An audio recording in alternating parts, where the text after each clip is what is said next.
Make France great again. This video is purely for entertainment and does not infringe on copyrights or laws. The rights to the novel and image belong to the original author. We do not claim ownership.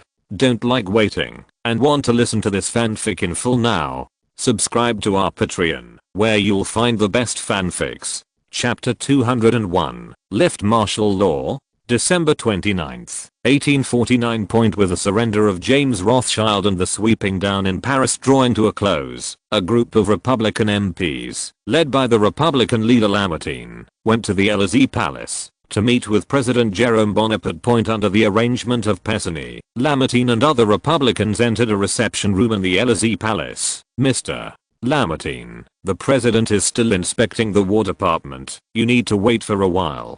Pessigny apologized to Lamartine. Humph. It seems that Mr. President wants to turn the War Department into his private residence. The yin and yang, who had served briefly as the French Minister of War and the Consul of the Republic, spoke in a strange voice. For Jerome Bonaparte, the guy who relied on despicable means to obtain the presidency and then put his hand into the War Department, Cavaignac looked down on him 100 times. In Cavaignac's view, the presence of Jerome Bonaparte would only tarnish the reputation of his uncle and his cousin. Bonaparte, who abdicated as a hero, would probably fall completely from the Vendôme column. Member Cavaignac.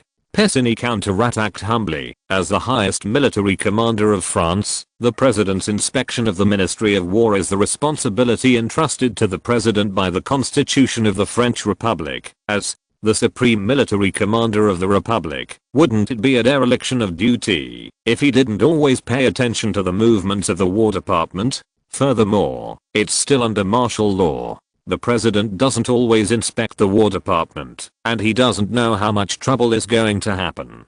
Mr. President is not like some mediocre guy who only competes for power and profit in Vanity Fair, thus forgetting that the rights and obligations conferred by the French Constitution are equal. Pessigny's words with a stick and a stick succeeded in breaking the defense of the soldier Cavaignac. After the June Revolution, Cavaignac was indeed caught in a mania for power, for which he compromised with many deputies, including Thiers. As a result, it was not all that was done, and the Republicans who had created the Second Republic were swept out of the government and the army. Even the Legislative Assembly had only a small number of Republicans. Cavaignac wanted to step forward to refute Pessigny, but was stopped by Bastide. Bastide shook his head at Cavaignac and turned to Pessigny. Member Pessigny, please go to the War Department to inform the president and tell the president that we will be here waiting for the arrival of His Excellency the President. Okay.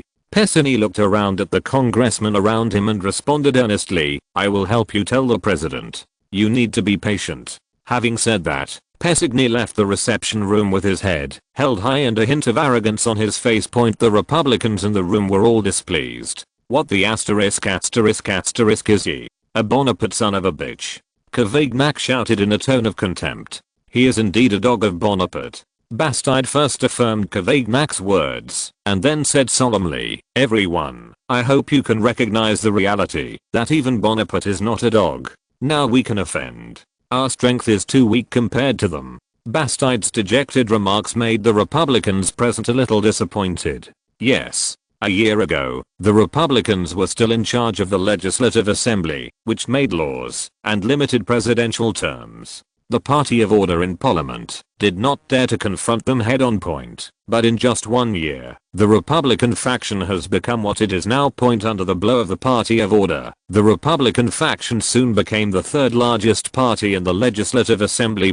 After the June incident of 1849, the Republicans returned to the second largest party. Of course, this does not mean that the number of Republican seats has increased, but that the seats of the Mountain Party have shrunk considerably. The Mountain Party, which was originally the second largest party, was forcibly wiped out most of its seats by the Party of Order because of the rebellion of Louis Ireland, and the members who tended to the Party of Order served as MPs. It was only possible to wait for the re-election in March 1950. Take a seat. The Republicans are logically the second largest party in Parliament. Don't forget, everyone, what is the purpose of our coming here? Lamartine, who has been silent, also said, you said that Jerome Bonaparte is really willing to lift martial law? Cavaignac frowned and said, during martial law, the president has more power than usual. For anyone who has a desire for power, it's all a past. What if he doesn't agree to lift martial law? We will impeach the president against the Party of United Order. Lamartine responded decisively. Before I came, Thiers had already agreed with us that martial law must be lifted, and Paris must be free again. Thiers? There was a trace of resentment in Cavaignac's eyes, and his words also revealed disdain and dissatisfaction. Counting on these despicable guys who don't keep their word? Don't forget, they are the ones who took Jerome Bonaparte. They pushed this position. Even after a year has passed since the incident, Cavaignac still cannot hide his undisguised hatred for Thiers at the beginning. They pushed themselves into the position of scumbags, promising that they would limit France's universal suffrage system and allow themselves to be successfully elected as France's first president. In the end they betrayed themselves and joined Jerome Bonaparte. I believe Thiers will not be so short-sighted. Bastide supported Lamartine. The reason why the last martial law was in favor of Thiers was that they held the power of the cabinet, and the power of the government was within the cabinet. This time martial law is not in their favor. The cabinet is in the hands of Jerome Bonaparte. Long-term martial law will only make them passive. They must stop martial law. They are using us as gunmen. It wasn't that Cavaignac didn't understand the reasoning, but he was just more annoyed by Thiers' sloppy attitude. Since you also dislike martial law, don't hide behind the scenes and watch the Republicans charge. This is politics. Compared to with Thiers, our time is obviously more embarrassing. Bastide sighed. He was also unwilling to be Thiers to test Jerome Bonaparte's attitude, but he had to act as the again. A new round of elections for the Legislative Assembly is about to begin, and this is their chance. The Party of Order was able to gain the upper hand because of the help of the president. Without the help of the president this time, they are likely to face the danger of overturning point. If martial law continues, the election of the Legislative Assembly will be forced to be delayed because of martial law, and the Republican Party's desire to rely on elections to turn things around will be in vain. The existence of martial law will become a resistance for the Republicans, and the Party of Order is also unwilling to continue and expand the old martial law. If martial law is extended and becomes the norm, the Legislative Assembly may not even be able to retain the power to make laws. Even though the Republicans and the Party of Order were fighting to the death in the Legislative Assembly, they agreed on the issue of martial law. It's just that the tasks assigned by the Republicans are relatively heavy, and they need to face the president's anger. Of course, Bastide only saw the first floor.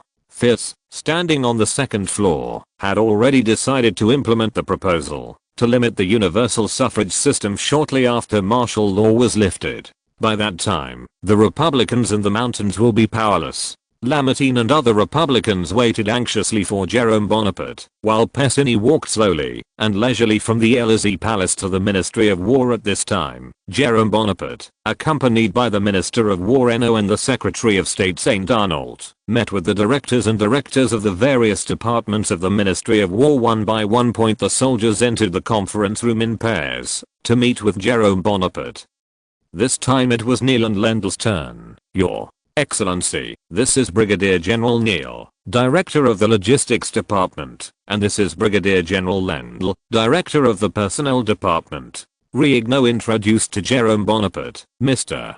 President. Mr. President, Jerome. Bonaparte shook hands with the two new possessors. Brigadier General Neil, don't be so nervous. I'm not a man-eating monster either. Jerome Bonaparte patted Brigadier General Neil on the shoulder and tried to ease Brigadier General Neil's nervousness with a playful tone. Your Excellency, Brigadier General Neil was still a little uneasy. I hope you can give me a satisfactory answer during your tenure. Jerome Bonaparte saw Neil's nervousness. Read1.com. He decided to temporarily end the conversation with Brigadier General Neil. Count Rendel. Jerome Bonaparte did not address Rendel's military rank, but his position. Your Majesty. The long-sleeved and good dancing Rendel expressed his support for Jerome Bonaparte in his language. Count Rendel, I hope you can help Minister Henault and Secretary St. Arnault to manage the War Department more efficiently. The War Department is the center of the Republic's army, and it must not become a paradise for corrupt element.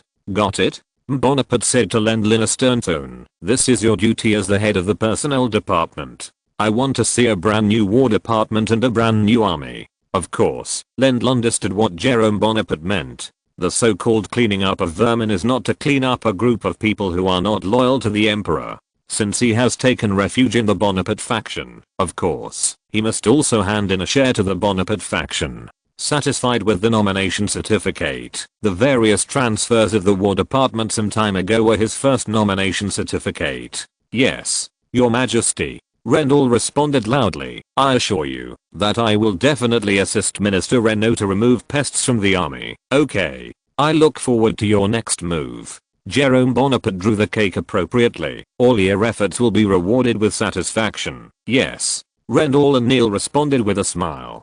Go. Jerome Bonaparte waved his hand, and Lendl and Neil left. Just as Jerome Bonaparte was about to meet the next group of members, Persigny entered the meeting room to report to Jerome Bonaparte about the situation at the Elysee Palace. Chapter 202, March of Suffering. Republicans are waiting for me at the Elysee Palace? What do they want?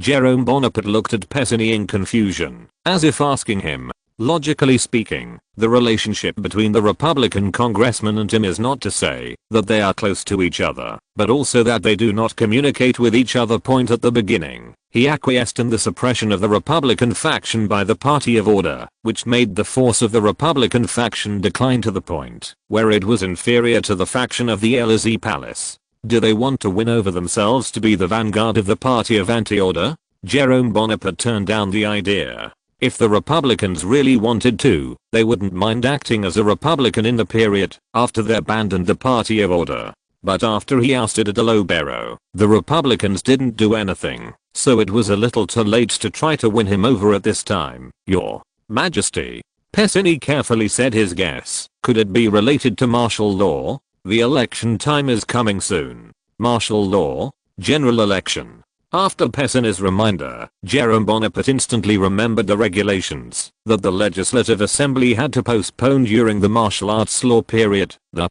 Republicans still want to make a comeback in the general election? Jerome Bonaparte showed a mocking look on his face. In his opinion, the end of the Republicans will come completely after martial law is lifted. Thiers' order to restrict universal suffrage was a law against the Republicans and the Montagnards. Of course, they didn't know Thiers' plan now. Since they insisted on courting death, Jerome Bonaparte certainly didn't mind giving them a slight push in the back. Point. The life of the Legislative Assembly is about to enter the countdown stage. Let's go.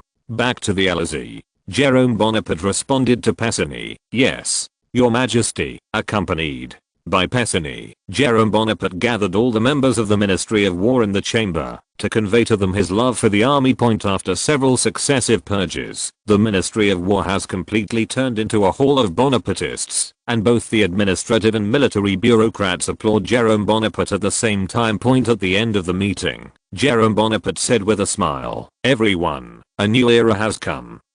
We should arm our army with new army building ideas, and new equipment will strengthen our combat effectiveness. I hope that the Ministry of War and the Office of the Secretary can be more active in cooperation with other departments to jointly deal with this change. The future European continent must belong to the whole of France. Long live France. Long live France. Long live Bonaparte. Long live the Empire. The members of the War Department cheered together. Jerome Bonaparte looked contentedly at his colleagues in the War Department, and he waved away from the War Department. Minister Renault, who had watched Jerome Bonaparte left the Ministry of War, returned to the minister's office and ordered his secretary to call for the Secretary of State, Saint Arnaud. Sit down. Minister Renault did not take the attitude of a superior, but invited Saint Arnaud to sit down in a peaceful manner. In Minister Renault's view, although Saint Arnaud's position is half lower than Minister Renault's, his military rank and future potential are indeed the same as his own. Renault has heard more than once from the president that he should separate executive orders from war orders, and Saint Arnaud,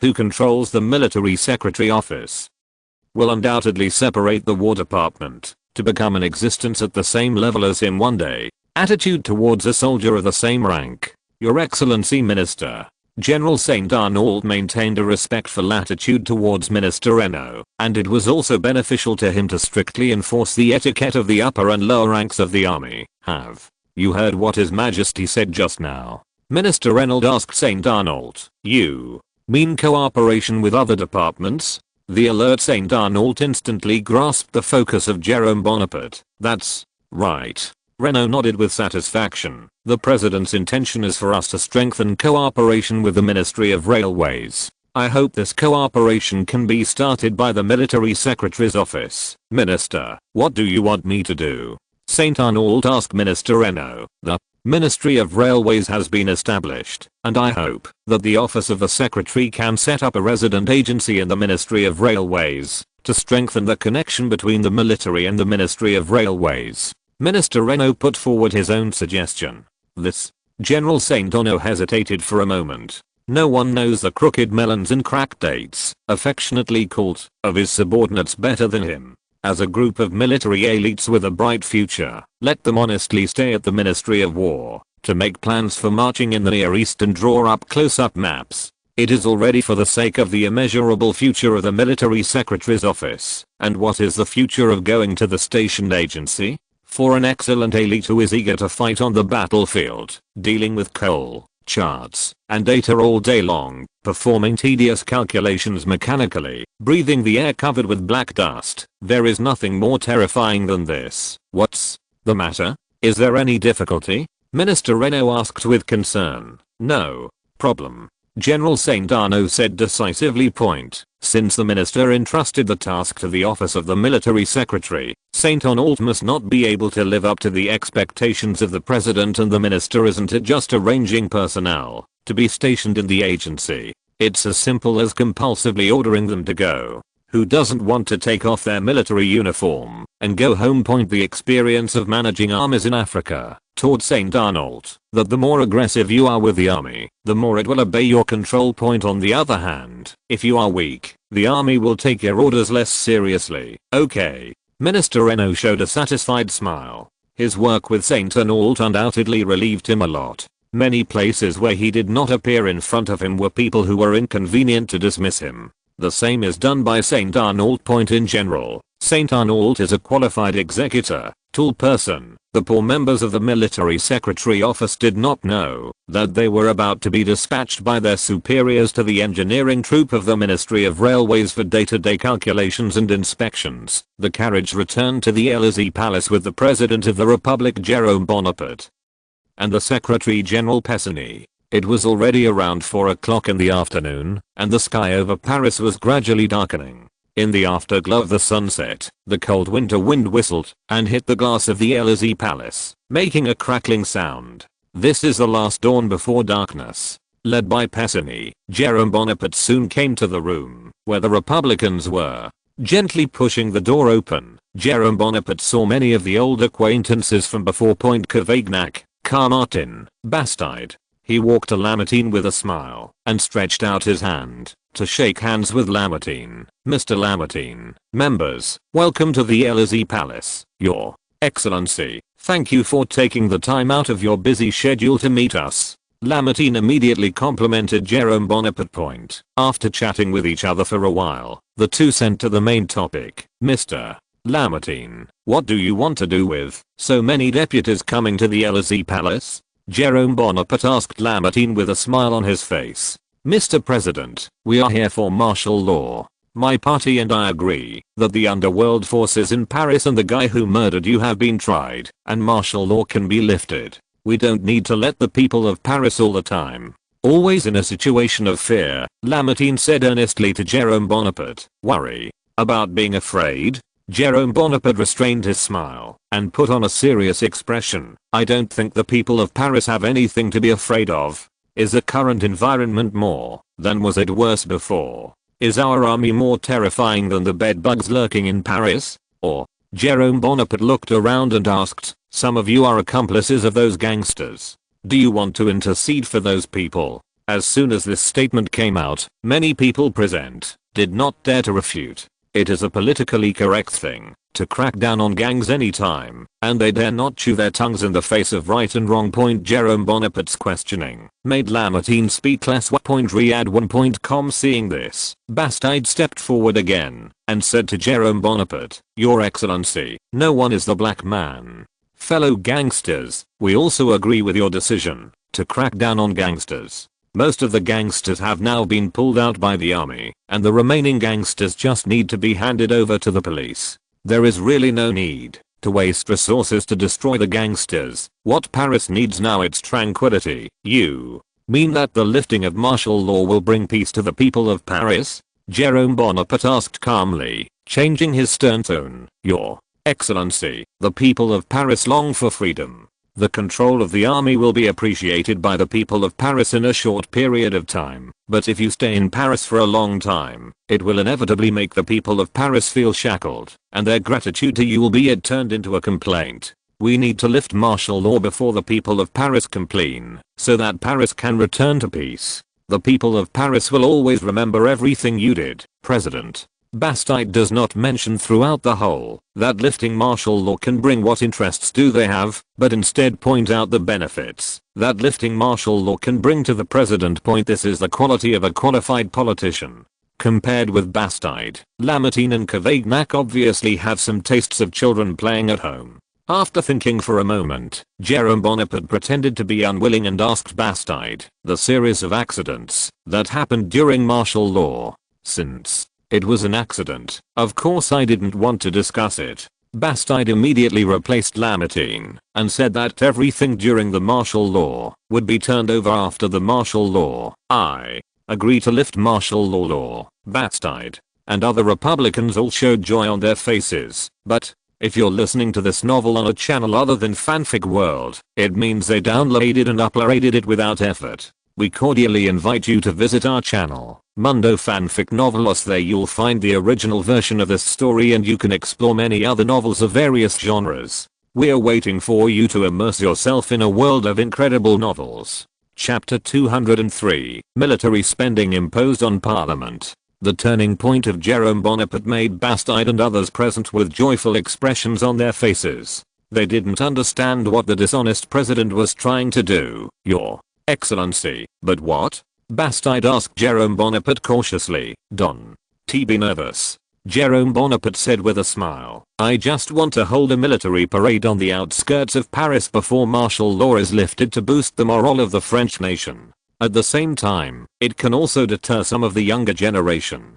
For the Republicans, the conditions of President Jerome Bonaparte were not an unacceptable one. The solemn expressions of the Republicans, except Cavaignac, finally relaxed, and Bastide smiled again and responded to Jerome Bonaparte. "Your Excellency, as the supreme military commander, has the right to propose to the Legislative Assembly the application for the military parade. I believe that every member of the Legislative Assembly with patriotism will definitely consider this request carefully and prudently." Bastide's subtext was that the Republicans would not interfere in the president's actions. Then, the question of cost asked Jerome Bonaparte. Although Jerome Bonaparte has raised a large amount of army love money from the pioneers of the times in Paris, he still hopes that the parliament can bear the cost of the military parade. After all, the presidential palace also needs to be open sourced.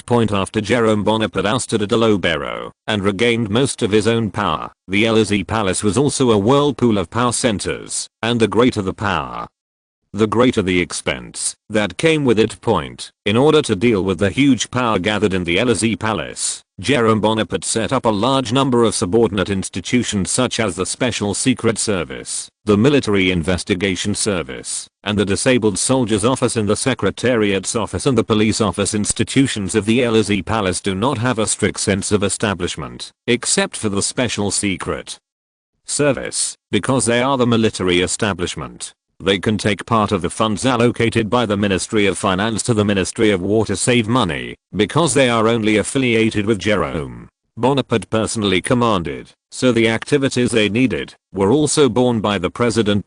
As we all know, the annual salary of Jerome Bonaparte as president is only 600,000 francs. Big boo, his boss is like an empty shelf. Every night, when he opens his eyes, hundreds of people rely on him for food, drink, and laughter. So adhering to the good tradition of saving a little as a little, Jerome Bonaparte still hopes that the Legislative Assembly will pay for his move. This Bastide hesitated for a moment, then turned his attention to Lamartine. After all, Lamartine can represent the meaning of the entire Republican faction, and he is just one of the more eloquent people in the Republican faction. If you are unwilling to agree to my request, then martial law will probably be postponed. Jerome Bonaparte threatened the Republicans nakedly. There was a gloomy look on the Republican face again. Now it's a bias, Guillaume Bonaparte, mark it, and as long as Guillaume Bonaparte has his heart, he can kick the Legislative Assembly out of the waypoint. If it weren't for the concern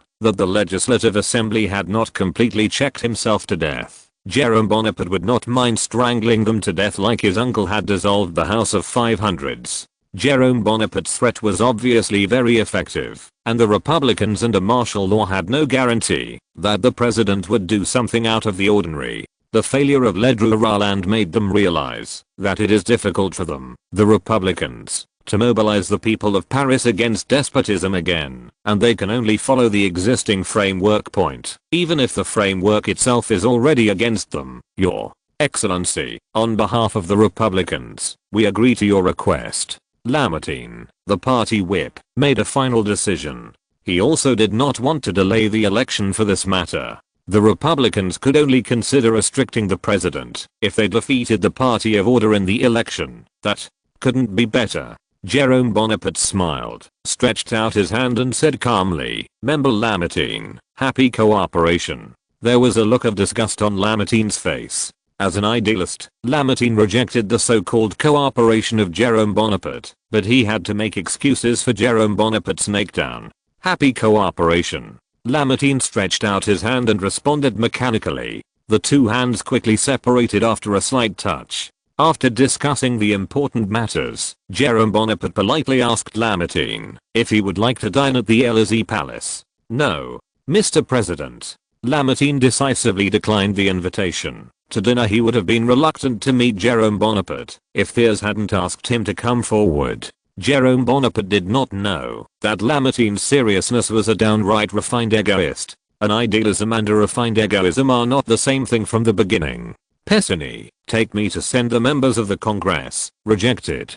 Guillaume Bonaparte shook his head and ordered Pessigny to send the Republican deputies out of the Élysée Palace. The Republican deputies left the Élysée Palace under the escort of Pessigny. Cavaignac, who was walking on the road, could no longer hold back the inexplicable anger in his heart. He asked Bastide sternly, "Mr. Bastide, do you know what the consequences of doing this are?" Bona. Pakistan's excessive contact with the army will only increase his ambitions. No one among the Republicans knew the military better than Cavaignac. The army has never been short of adventurous soldiers, and if these people are mixed with him, the army will sooner or later be in big trouble. Unbeknownst to Cavaignac, many neutral and Republican soldiers in the War Department have been transferred to Reynolds. Bastide glanced at Cavaignac and said coldly, "Member Cavaignac, you tell me what to do now. We can disagree with him for a military parade, and then what? Martial law continues. We can always. There is a risk of being arrested.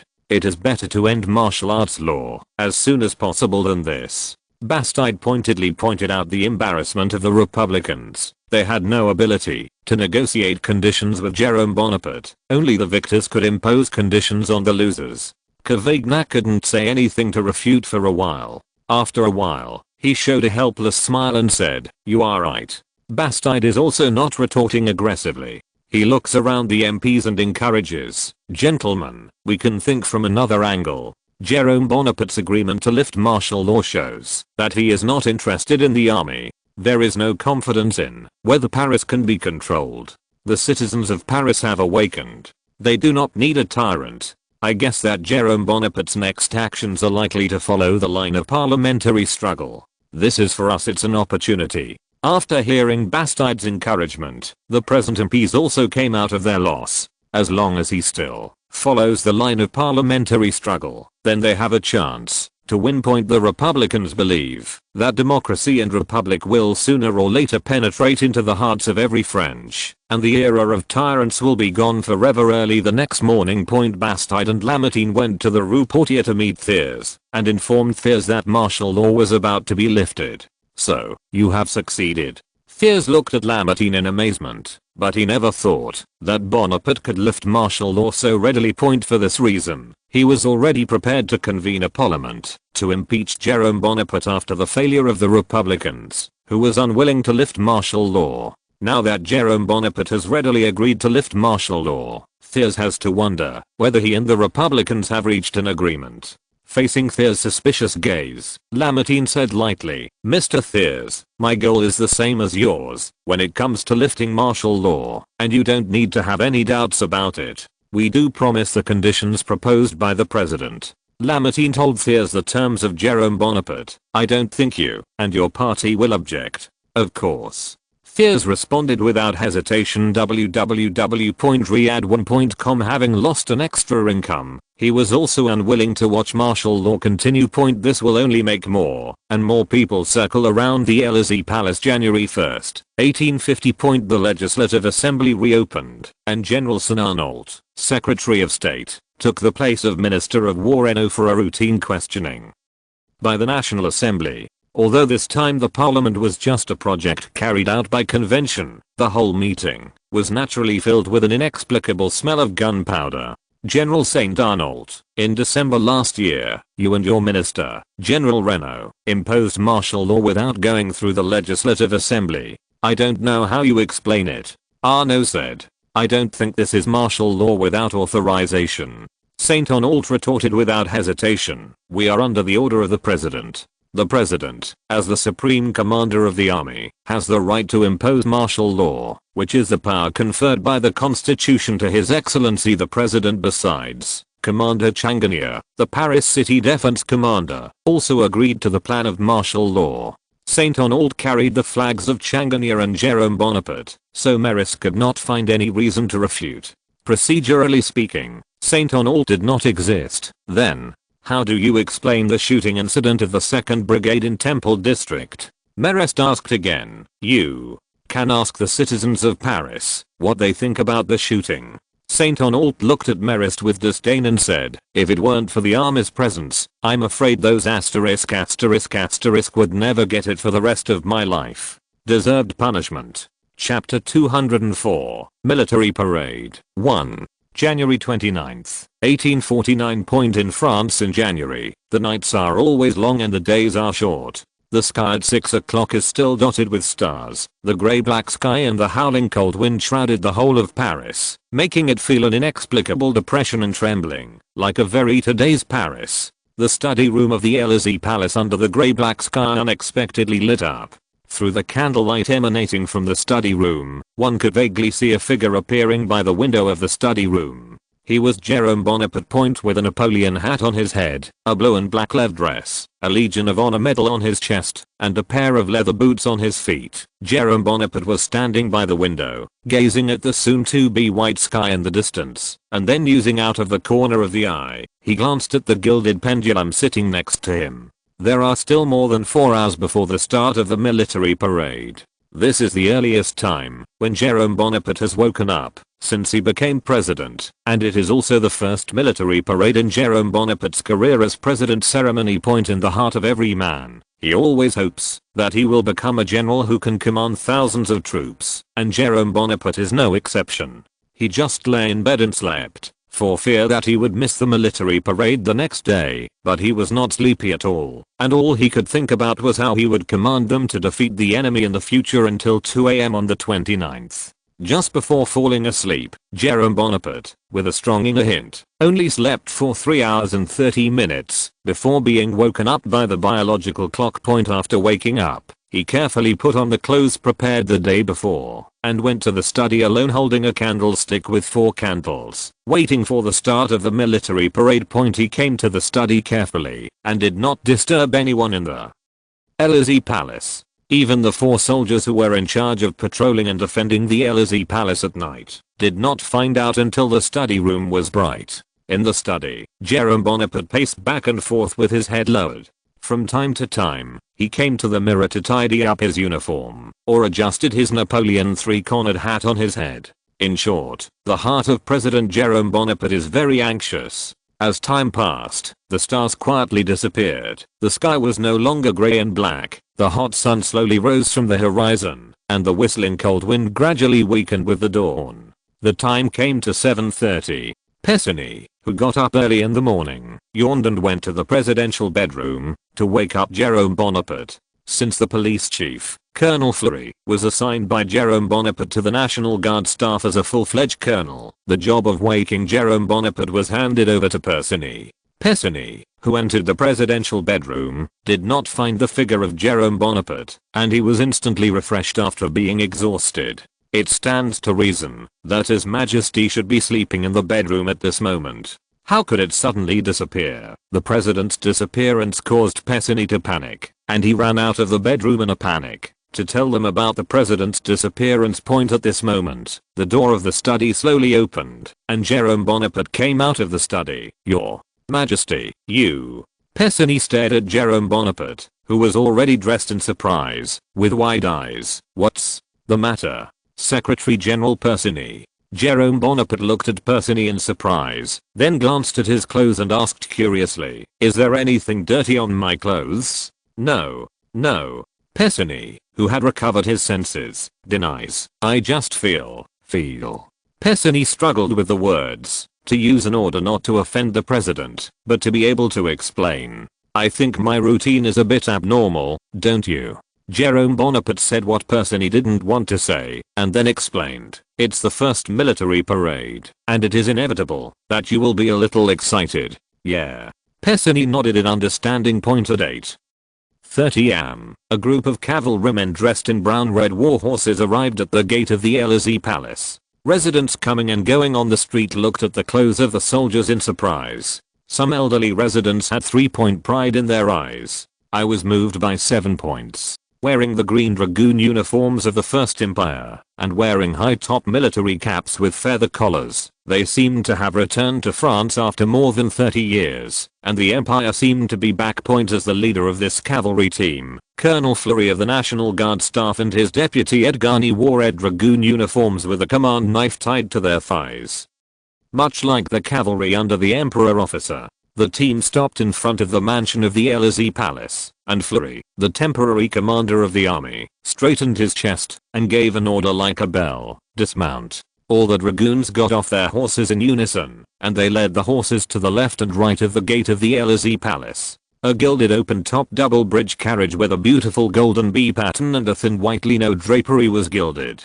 Hooks are hung on both sides of the car window. Riyadh1.com, so that people can see the interior at a glance. The double bridge carriage slowly drives into the road, made of cement under the driving of the driver, and enters the courtyard of the Élysée Palace, and stopped at the main entrance of the Élysée Palace. Inside the Élysée Palace, "Your Majesty, it's time for us to get in," Pessiney said to Jerome Bonaparte. Jerome Bonaparte, who was in high spirits and prepared to ride a horse, lost his interest in an instant, and his face became slightly gloomy. "Secretary Pessiney, can't I ride by myself?" "Your Majesty, I heard that there are many rebels in the carriage city. Our priority is to ensure your safety," Pessiney explained to Jerome Bonaparte. "What? A joke?" Jerome Bonaparte laughed angrily. He pointed to the carriage parked outside the door and said, "A few mice that are not visible make you so frightened. The Marshal and General under my uncle's back, then there is nothing like you." Jerome Bonaparte, unwilling to give the army the impression of being detached from the masses, steadfastly refused to take the carriage with to Bridges. Pessiney, who could not resist Jerome Bonaparte's attitude, could only take a step back and let Jerome Bonaparte ride the horse, provided that Jerome Bonaparte must be in the protection circle of the dragoons until the official parade start. Jerome Bonaparte agreed to Pessiney's conditions. Under Pessiney's arrangement, Turin led a white horse and a brown-red war horse to the main entrance of the Élysée Palace. The horses were equipped with brand new horses harness. Jerome Bonaparte and Pessiney mounted their horses, carrying Jerome Bonaparte on the white horse, and walked in front, and Pessiney walked behind. The courtyard surrounding the Élysée Palace came to the gate of the Élysée Palace. Fleury and Edgarny were anxiously awaiting the arrival of Jerome Bonaparte. It was already 8:30, and there was still an hour before the start time. Chapter 205, War and Peace. The Austrian minister Baron Huber's refusal did not satisfy the Russian imperial minister, but the Russian minister insisted on encouraging Baron Huber to express his views. Mr. Baron, as far as you are concerned, you will support the Russian Empire, right? The Russian imperial minister glanced at Jerome Bonaparte at the front of the audience and said in a disdainful tone, "A clown like this, even if it is dressed in a nobleman's clothes, he is destined to be in the same ranks as us. Look at it. He will make a mess of the whole of Europe like his uncle." Although the Russian imperial envoy's voice has been lowered as much as possible, his rough voice and broken French from the winter region still reach the ears of French Foreign Minister Delouis not far away. Delouis frowned and watched the Russian imperial minister and the Austrian imperial minister beside him. He slowly pushed aside the crowd, trying to move to the Russian imperial minister at the speed of ants. Deroux's actions were seen by Baron Huber. In order to prevent Deroux from misunderstanding and causing an unnecessary diplomatic dispute, Baron Huber used a standard diplomatic tone. The Austrian Empire loves peace. We also believe that President Jerome Bonaparte and the French Republic also love peace. Peace is the main theme of development, and we cannot deny President Jerome Bonaparte's love of peace because of the original emperor. Come on. The Russian prince responded frivolously, apparently not believing that Jerome Bonaparte was a peace-loving man. Just when the Russian imperial minister wanted to continue to induce the Austrian imperial minister Baron Huber to say something beyond the diplomatic ambassador, Delouis' voice came from behind the Russian imperial minister. "Mr. Minister, the teachers in your country are not educated. It's impolite to talk about others behind your back." The Russian imperial minister showed an embarrassed expression. The most embarrassing thing in the world is that when you are complaining about others, the person you are complaining happens to hear and catch someone right. The envoys of the surrounding countries also held a posture of watching the show and did not speak. Seeing that the Russian imperial envoy did not respond, Delouis continued on his own. Could it be that Mr. Envoy was not given strict family education when he was young? Or maybe your father did not have the funds to hire an excellent teacher for you. Teacher, tell you about etiquette. Oh, that's too bad. Afterwards, Delouis smiled and turned to look at the British envoy. I can't imagine why Tsar Nicholas made a person who did not understand etiquette as a minister of a country. Didn't he know that a rude envoy will destroy a country's diplomatic relations? Or is it enough to take up the post of minister in an autocratic empire?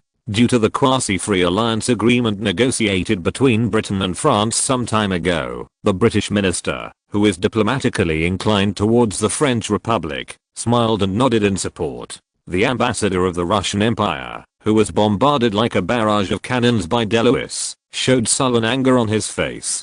He swept over the ambassadors who were watching the show and replied in a low voice, "Mr. Delouis, as a nobleman, isn't it rude to treat a noble with such an attitude?" Deroux responded unhurriedly, "If it was just a personal matter, I could have apologized to you for my rude behavior, but just now you insulted my country. My father once told I'm an excellent nobleman, and first of all, he should be an excellent patriot. Your words hurt my country and hurt our feelings.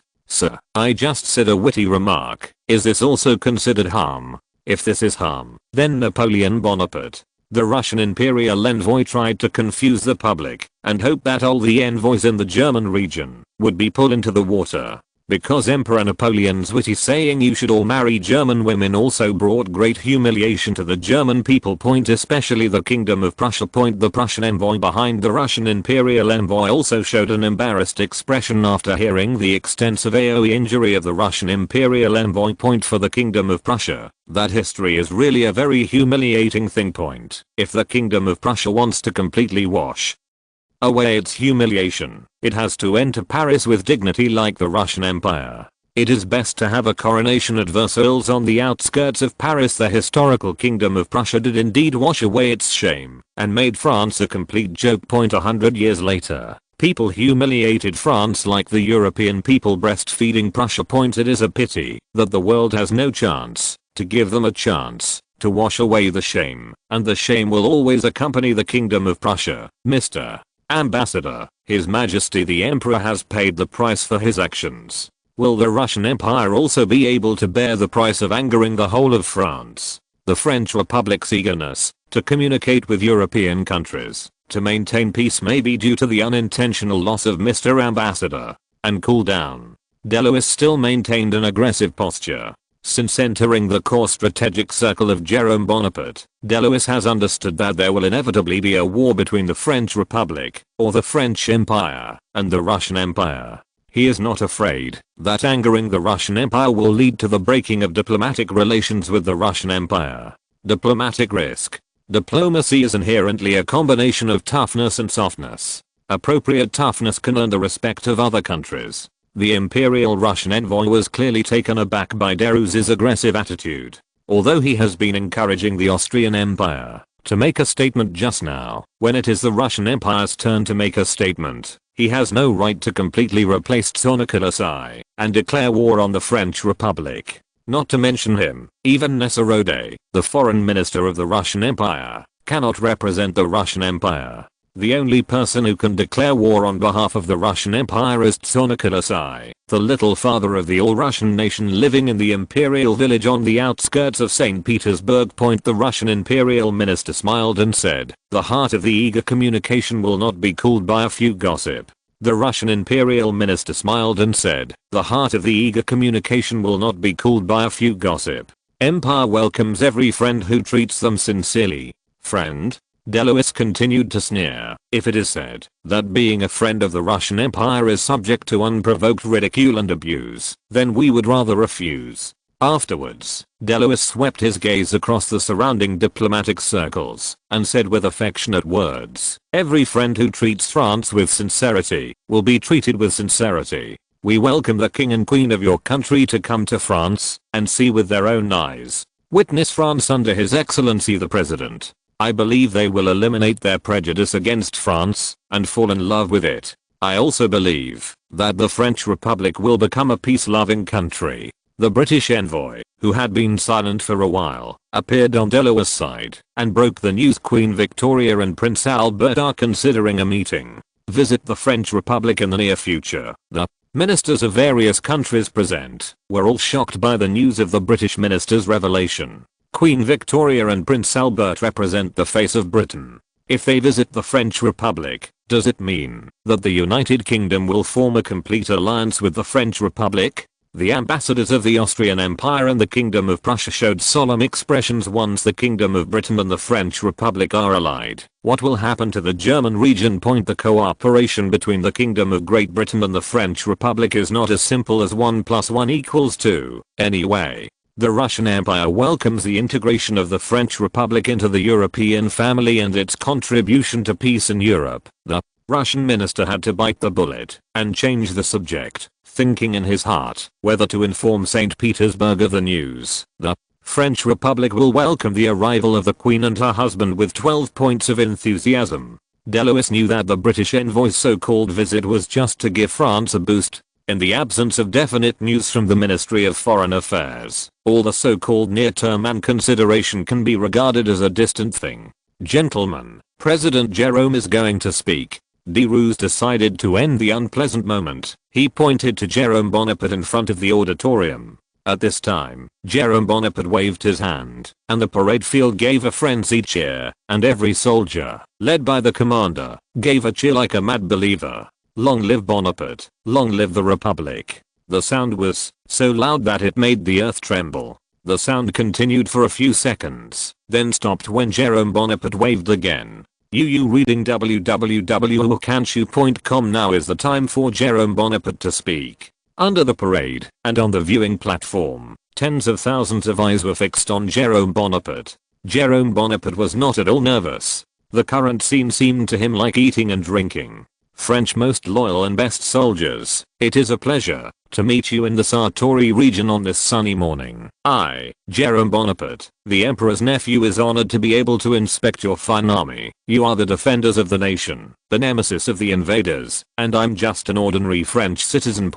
Because of the trust of the French people in me, they entrusted the country to me and made me the head of state. I will live up to expectations and fight to protect the country. You will be my reliance to protect the country. There is an old saying in the Far East that, although a country is strong, love for war will inevitably lead to a kingdom, and lack of combat readiness will inevitably lead to trouble. I hope you play all the time without forgetting that you are the hope to defend this country. France does not love war, but it is also not afraid of war. We respect the territorial and sovereignty issues of other countries, and I do not advocate war. If other countries try to invade us, every French soldier will take up arms to defend the country. We must always hone our consciousness and sharpen our rifles. A peace-loving country should first maintain deterrence against the enemy. France started with a brilliant military, and we will surely continue this tradition. At the end, I just want to say to you, I entrust you with the danger of France. With that, Jerome Bonaparte bowed to the soldiers present. Chapter 206. Loyalty is not absolute.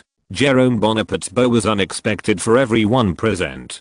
Previous rulers, including Emperor Napoleon, have never had the same respect for the army as Jerome Bonaparte. The emperor's nephew bows to us again. All the soldiers on the parade ground had only one thought left, that is, dedicate your loyalty to this person on the viewing platform. This idea spread like a plague through the entire army. After the speech, the cuirassiers under the viewing platform also began to move under the order of Edgani. Edgani stood up straight with his feet together, then took out his command knife and turned his head to face Jerome Bonaparte and reported loudly, "Your Excellency, the troop formation is over. Please review."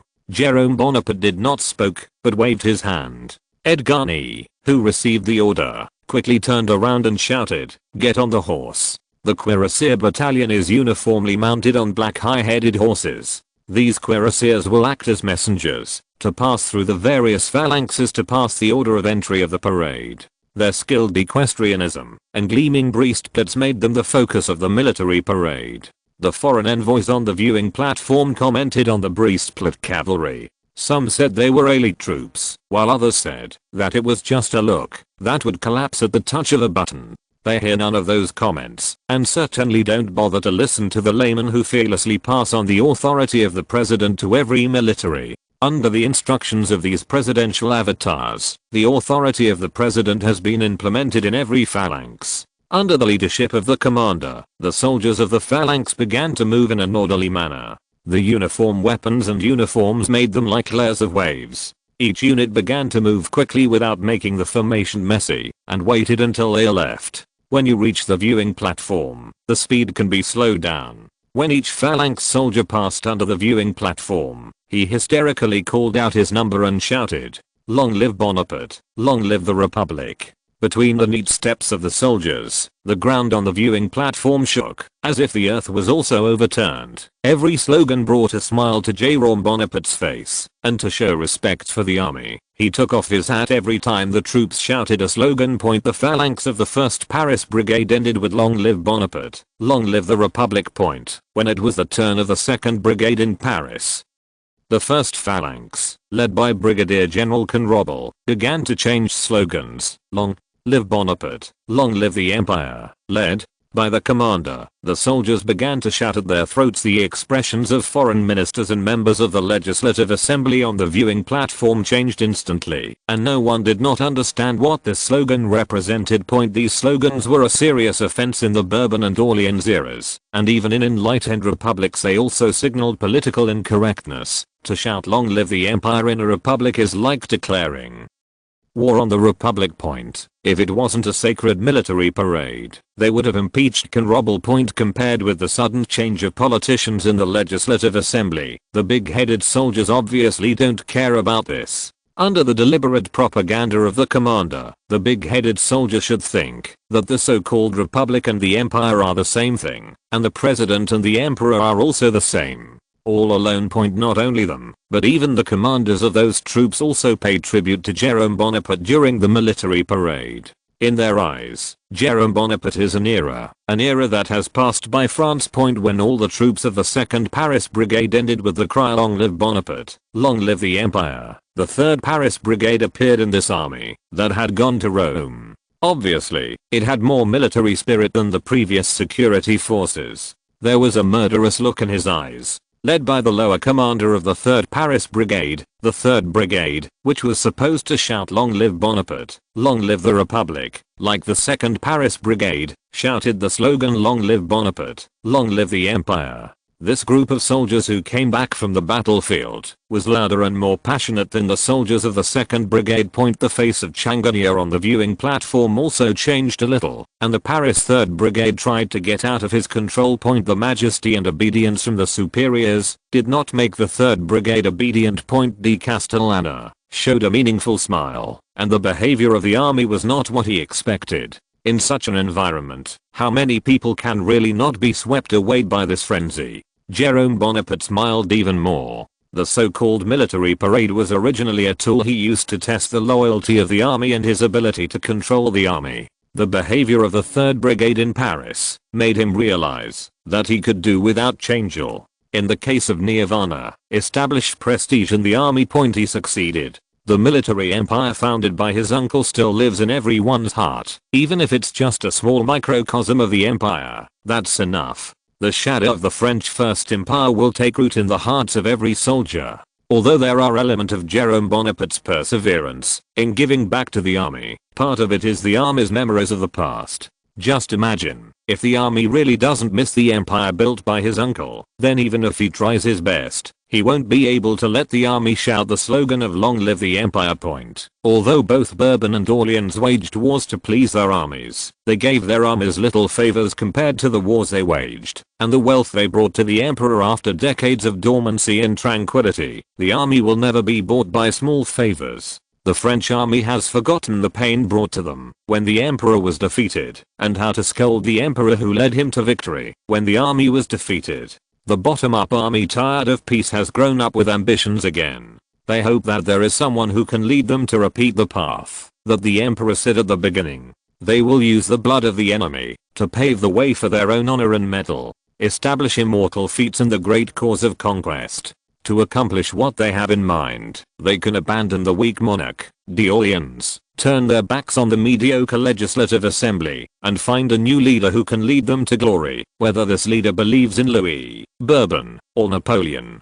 Jerome Bonaparte seized the opportunity to deceive the army with lies and blueprints by pretending to be the Napoleon the army wanted. The army, willing to be deceived without hesitation, lifted Jerome Bonaparte to a position that history should not belong to him. Just because his name was Napoleon, a country was easily controlled by a foreigner. I have to say that this is even more bizarre than some fantasy novels, but reality is always more fantasy than fantasy. After the grand military parade ended, Jerome Bonaparte waved his hand contentedly and invited the army to an open-air banquet.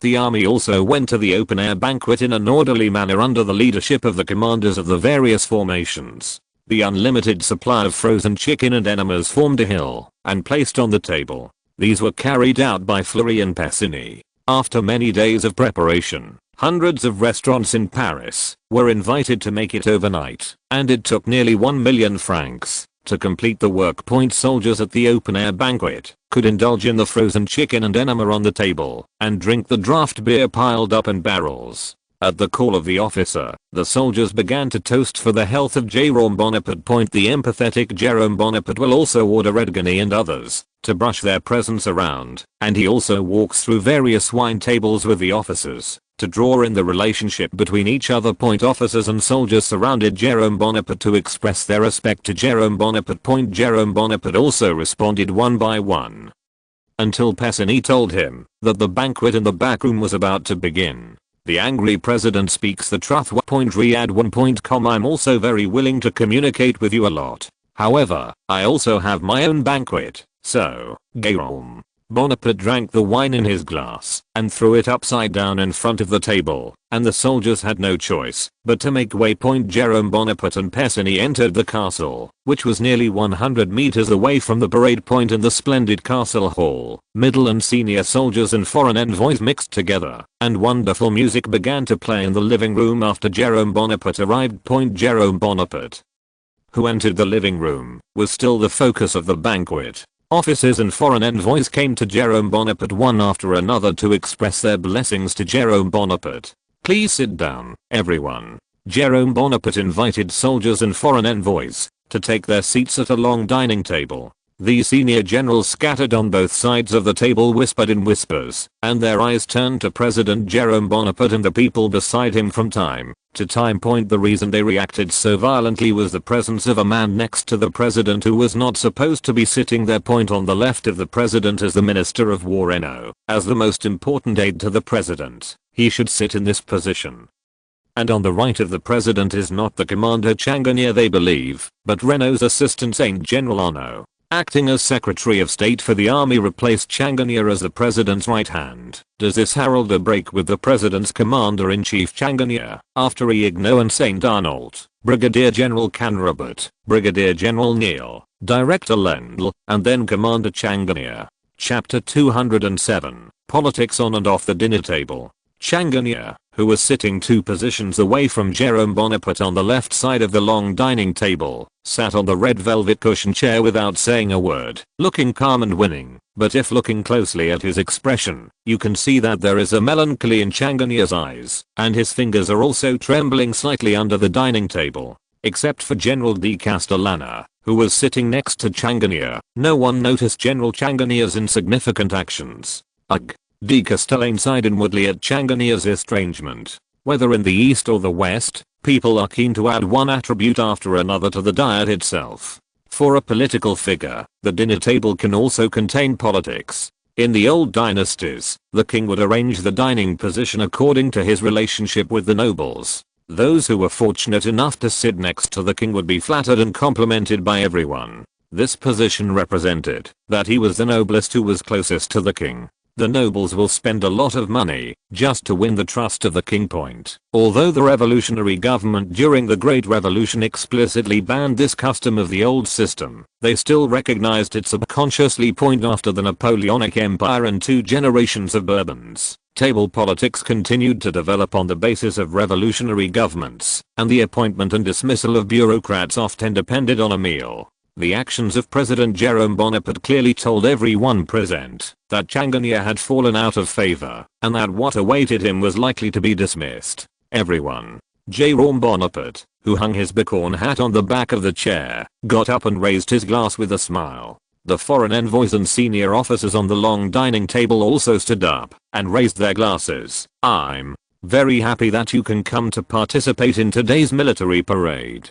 Jerome Bonaparte said, this military parade has been very successful, and the efforts of you people are indispensable here. On behalf of France, I thank you for your efforts. Having said that, Jerome Bonaparte drank the brandy in the glass. Vulgar. The Russian imperial diplomatic ambassador responded in a low voice. It seemed to him that Jerome Bonaparte's banquet was not a real aristocratic banquet at all. At best it was just a show among the now boorish. Oh, God.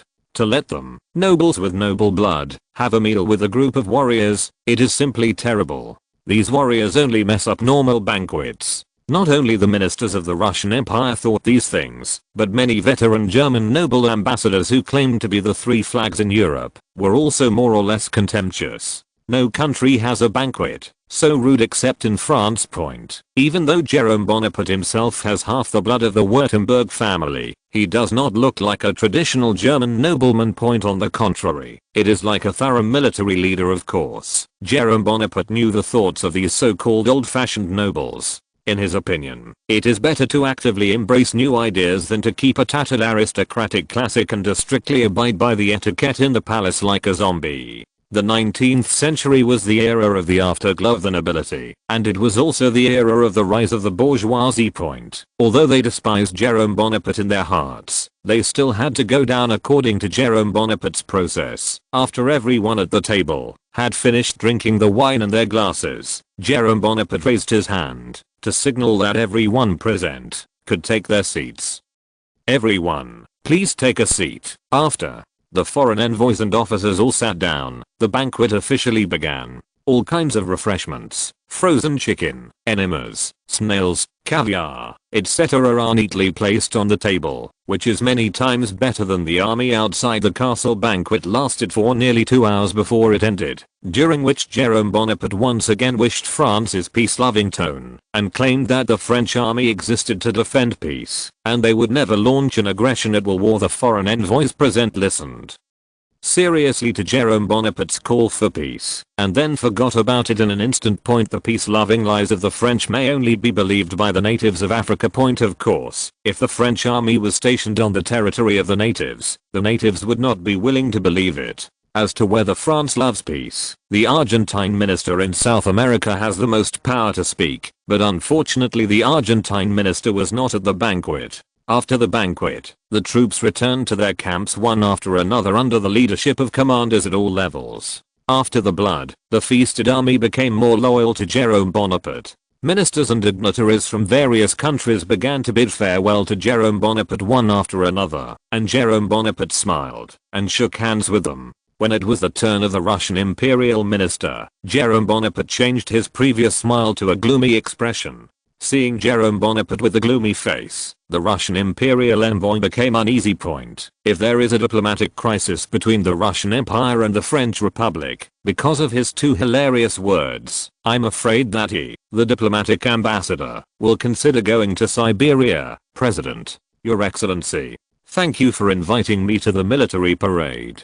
The Russian imperial minister responded humbly to Jerome Bonaparte. Mr. Minister. A sneer appeared on Jerome Bonaparte's gloomy face. Do you think these troops are qualified to go to Russia, to have an exchange with the troops of the Russian Empire? Jerome Bonaparte's words contained a strong sense of threat. For a head of state, Jerome Bonaparte's words are a bit irrational. However, Jerome Bonaparte's threat obviously made the Russian imperial minister's color change, and some words from the mouth of a head of state are very different from those of the foreign minister. The Russian imperial minister choked his neck and responded to Jerome Bonaparte in the spirit of losing the battle. Your Excellency, with all due respect, your uncle had an unpleasant trip when he was in the Russian Empire.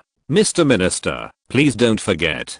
Jerome Bonaparte immediately retorted, the minister of the Russian Empire. In 1812, most of my uncle's army of more than 600,000 were not French, and those who were defeated were entangled together. You defeated your army and entered Moscow. And today, there are more than 600,000 troops in the whole of France, and there are many more young French people gearing up for a big fight. Now you see, only it's just a small part, although the French Republic currently only has a standing army of more than 300,000 people. It does not prevent Jerome Bonaparte from placing all the National Guards in the regular army. The European powers at the beginning were not afraid that when France was dismembered, another revolutionary regime was born, which would lead the French youth to continue the war against Europe before their vitality was exhausted. If there is another strategic command genius like Napoleon, the whole of Europe may really fall into a collapse. The Russian imperial envoy stopped speaking, and the silence represented his disguised acknowledgement of the strength of the French Republic. Mr. Minister, I hope that Europe can enter into a prosperous and stable development. Peaceful development is more important than confrontation. Jerome Bonaparte responded to the Russian minister with the need for kindness after the threat. Your Excellency, I think so too. The Russian imperial envoy hurried down the to respond to Jerome Bonaparte. Goodbye, Monsieur Envoy. Jerome Bonaparte waved after the Russian envoy left. The envoy of Württemberg appeared in front of Jerome Bonaparte and responded respectfully, His Royal Highness. Jerome Bonaparte showed a cordial expression and pulled the Württemberg envoy aside to ask the Württemberg envoy how his cheap uncle King of Württemberg was doing. His Majesty's body is quite tough. The envoy of Württemberg responded immediately. Then, I'm relieved. Jerome Bonaparte responded to the Württemberg envoy with a smile. However, the situation in Württemberg is a bit complicated. Your Majesty Wilhelm may. The minister of Württemberg asked tentatively. His Majesty Wilhelm wants to ask www.riyadh1.com if Württemberg is really in danger, will France welcome him here? Danger. Jerome Bonaparte thought for a moment, and he thought about how his cheap uncle seemed to be fighting against the liberals in Württemberg from 49 to 50 years. Judging from the result, his uncle seemed to win. Of course you can tell him that France will always welcome him. Jerome Bonaparte responded to Württemberg, please tell my uncle that one day he will be able to visit France in person, and I will be in the Tuileries Ligon welcomes him. Hearing the envoy of Württemberg at the Tuileries Palace was amazed that Jerome Bonaparte was actually preparing to take the throne in the Republic of course, I believe that His Majesty William will not refuse your invitation. He will be proud of your achievements in France. The envoy of Württemberg blessed Jerome Bonaparte even more humbly. Point. If Jerome Bonaparte ascends the throne, then the safety of Württemberg can no longer wait to see the face of Prussia and Austria. Württemberg, which is backed by France, will have more right to speak in South Germany. This could not have been a better situation for King William. Of course, for Jerome Bonaparte, strengthening the connection with Württemberg is conducive to the French intervention in the German region. Once the situation between Prussia and Austria suddenly changed, he could quickly mobilize the army to go to Germany in the name of helping his uncle, and by the way, punish the Kingdom of Prussia for not abiding by the rules. An excuse to protect the Kingdom of Württemberg from encroachment and to uphold Catholicism is better than no excuse at all. Chapter 208, Paramilitary Alliance Württemberg. You can search Make France Great Again, search novels in Baidu to find the latest chapters. His Royal Highness, I wish you to find your place in this country full of dangers and opportunities. When you arrive at that place, please don't forget that you still have one half of the talisman on your body, the blood of the Tenberg family. The envoy of Württemberg implicitly expressed his support for Jerome Bonaparte's desire to be enthroned and restored, and also hoped that France under the leadership of Jerome Bonaparte would support the Kingdom of Württemberg. Jerome Bonaparte, of course, agreed without hesitation to the request of the Minister of Württemberg. Mr. Minister, I was born in the Bonaparte family, and the Bonaparte family blood makes me have to work hard to pull the Bonaparte family to its place, but I have never forgotten that I grew up in the Kingdom of Württemberg, where I have the most unforgettable memories. Speaking of this, an indescribable heartache burst out from the depths of Jerome Bonaparte's soul, and paragraphs of etiquette poured into the mind of Jerome Bonaparte. It was his time with his mother in Württemberg. During the happy time together, tears could not help flowing from Jerome Bonaparte's eyes. Jerome Bonaparte said in a choked voice, "I will never forget that time. I'm sorry, Your Highness." The envoy of Württemberg understood what Jerome Bonaparte was referring to, and he took out a handkerchief and handed it to Jerome Bonaparte. Jerome Bonaparte took the handkerchief and wiped his tears, showing an apologetic expression. "I made you laugh." "Nothing." The Württemberg envoy responded to Jerome Bonaparte, "By the way, I hope I can bury my mother's cemetery back on the day I succeed." Jerome Bonaparte wanted his mother to rest quietly in the cemetery of the Württemberg royal family. "Of course, I'm sure His Majesty the King will agree," said the envoy of Württemberg immediately. "That's better than that." After discussing the removal of the tomb, Jerome Bonaparte and the Minister of Württemberg conducted some in-depth discussions on the German issue.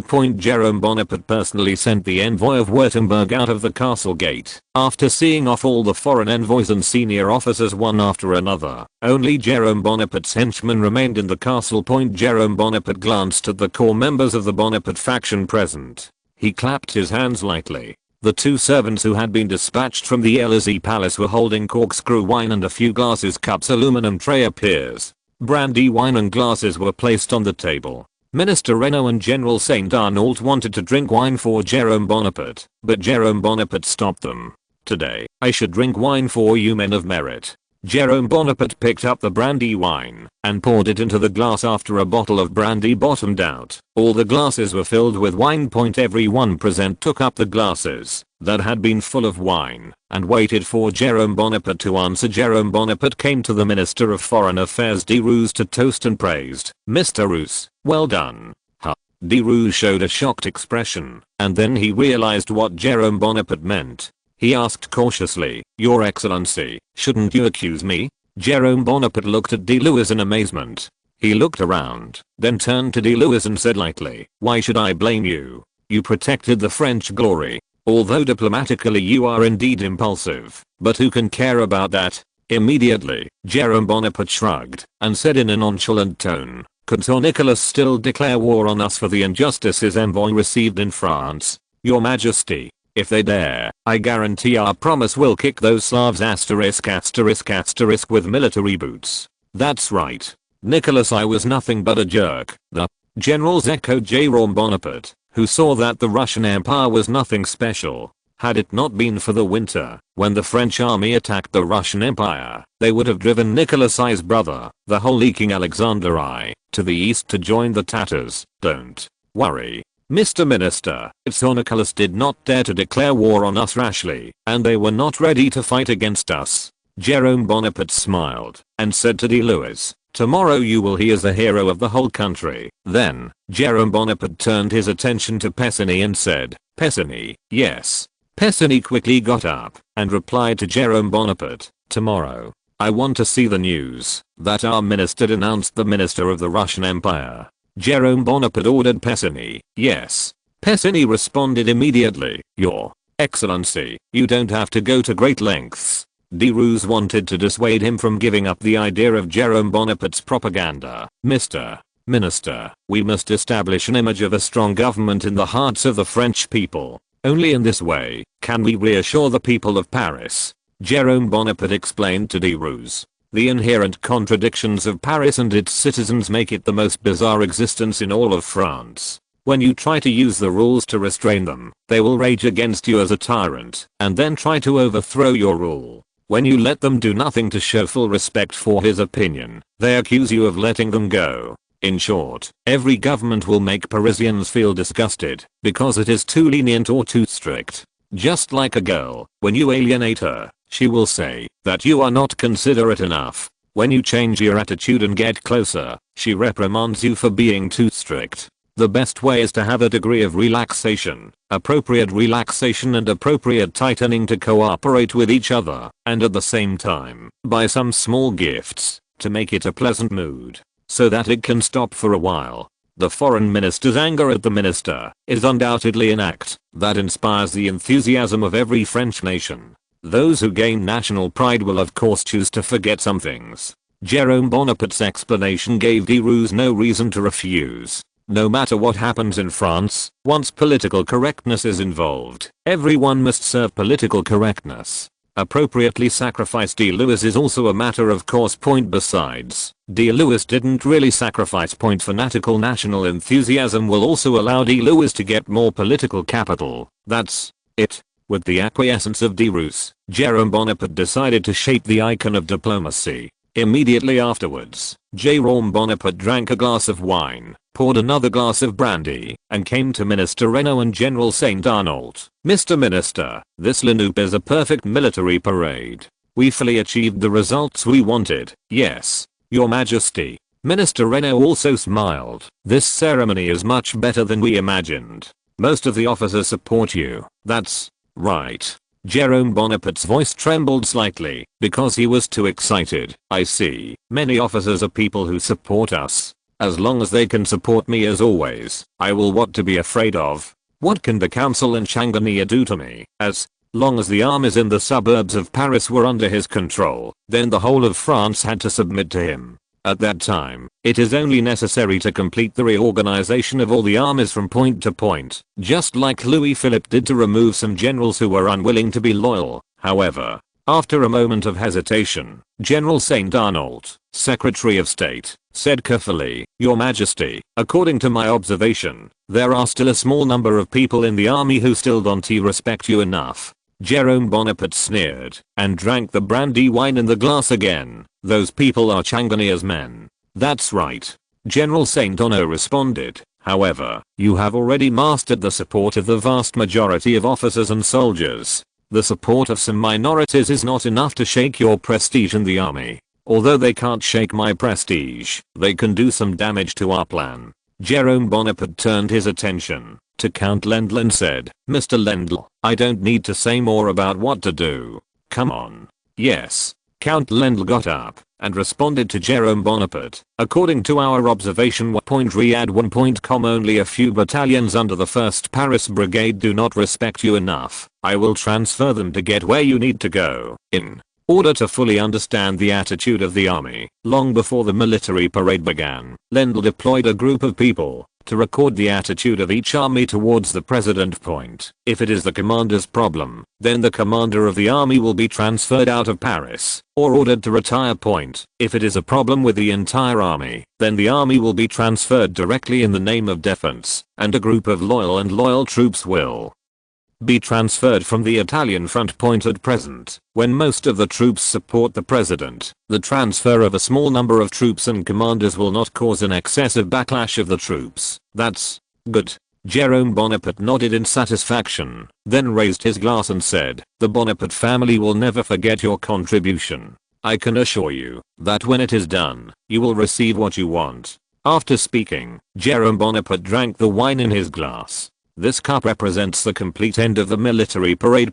Make France Great Again latest chapter address. https. Make France Great Again. Read the full text at https. Make France Great Again txt. Download address. https. Make France Great Again mobile read. https. / in order to facilitate the next reading, you can click the / favorites below to record the reading record of this time, chapter 209 Paramilitary Alliance Württemberg, and you can see it when you open the bookshelf next time. If you like Make France Great Again, please recommend this book to your friends, questions, blog, WeChat, etc. Thank you for your support. Chapter 209, Appointment and Removal of Officials. You can search Make France Great Again search novels in Baidu to find the latest chapters. On the fourth day after the military parade, the major newspapers in Paris, at the behest of Jerome Bonaparte, rushed to report on the military parade in Paris and the incident in which the foreign minister scolded the minister of the Russian Empire. Many newspapers boasted in the spirit of blowing to death, as long as they can't afford it. From the French army, the first European continent, to the Gallic nation, the most hard-working people in the world. Some even called the Gallic nation grass-eating nationality. The article emphasizes that the Gallic nation has been the most outstanding nation on the European continent since ancient times. Our culture has existed since the beginning of the Roman Republic. During these thousands of years, our Gallic nation has been with the people on this land. Countless nations have fought, and they have all been defeated by us, and become part of us. God created the Gallic nation, so that the people of Gaul could lead Europe to prosperity. We are the only heirs of the Roman Empire. At the first glance of the article, Jerome Bonaparte felt the strong Gallic nationalism in the lines of the article. Although it is said that the author of the article belongs to writing the article according to the order, Jerome Bonaparte, who grew up in the era of globalization, still can't stand this kind of national inventor. What is called Gallic culture has existed since the Roman Republic. At that time, the so-called Gallic nation was still in the mountains and forests, and the nationalism created after a great revolution is still since ancient times. Jerome Bonaparte was uncomfortable, but he also had to admit that this kind of fanatical nationalist writing was still very popular in the 19th century. Not to mention ordinary French. Even when writers like Victor Hugo advocated the United States of Europa, they often emphasized that the United States of Europa should be dominated by France, because the cultural heritage of France is stronger than that of other countries in the era of nationalist fanaticism. In addition to travelers like Jerome Bonaparte who are familiar with history, and people like Dr. Karl Marx who can see through the essence, most scientists and writers will inevitably be rejected by the nation. Fanatical coercion becomes their advocate. The topic has gone too far. After reading the entire article, Jerome Bonaparte felt a strong discomfort all over his body. He doubted whether he had been beaten a little bit with this dose of chicken blood. When his eyes swept to the upper right corner of the newspaper, the fonts of the 4 print editions of Daily came into view. The corners of Jerome Bonaparte's mouth twitched slightly, and he muttered in a low voice, "Oh, yes. This has become the truth." Afterwards, Jerome Bonaparte took out a cardboard-covered notebook wrapped in cowhide, held the quill on the pen holder, and dipped it in ink to write, "Daily Pravda, bullshit," then put down the quill, glanced at the slightly scribbled notes, a wicked smile appeared on the corner of his mouth, and closed the notebook, and put it in the drawer. The next few newspapers, without exception, promoted nationalist fanaticism, the most fanatical of which was The Observer. The Observer first expressed its views on the confrontation between the foreign minister and the minister of the Russian Empire in a pertinent position. It believes that the Russian Empire and the French Republic are both important countries in the European continent, and the two countries can only cooperate with each other. he was able to bring the whole of Europe to a state of peace, and then expressed a protest against the public humiliation of France by the Russian imperial minister. The article claims that every French should have enough patriotism to stand up when their country is humiliated by foreign countries, and here we would like to express our affirmation for Minister de Roux's courage to refute the actions of the minister of the Russian Empire. If the Russian Empire and the French Republic are cut off because of this problem, all the blame lies with the Russian Empire. It is difficult for Jerome Bonaparte to not remember the same asterisk network in his previous life with the remarks of the Observer. Could it be that changing the name can have such a great effect? There is such a resemblance? Jerome Bonaparte murmured in a low voice. Point after 2 articles. Jerome Bonaparte only felt that his blood pressure was a little soaring point. In order to prevent his health from being affected, Jerome Bonaparte decided to call him new friend Eugenie de Montenot with him to go hunting in the bunny forest near Paris. That's right, this Eugenie de Montenot is the queen of the French Empire in the original history. Jerome Bonaparte and Eugenie met at a party a month ago. Under the introduction of a well-known pimp literati, Jerome Bonaparte met this beautiful rose and invited her to join him. Jerome Bonaparte and Eugenie became friends after that ball, and Mérimée also became a member of the Bonaparte group because of his success in pimping. Thinking of Eugenie's irritating body and charming eyes, an inexplicable flame ignited in Jerome Bonaparte's heart. He got up and left the seat and quickly left the study. Sydney. At this moment, Pessigny was rushing in the direction of Jerome Bonaparte with a document in his hand.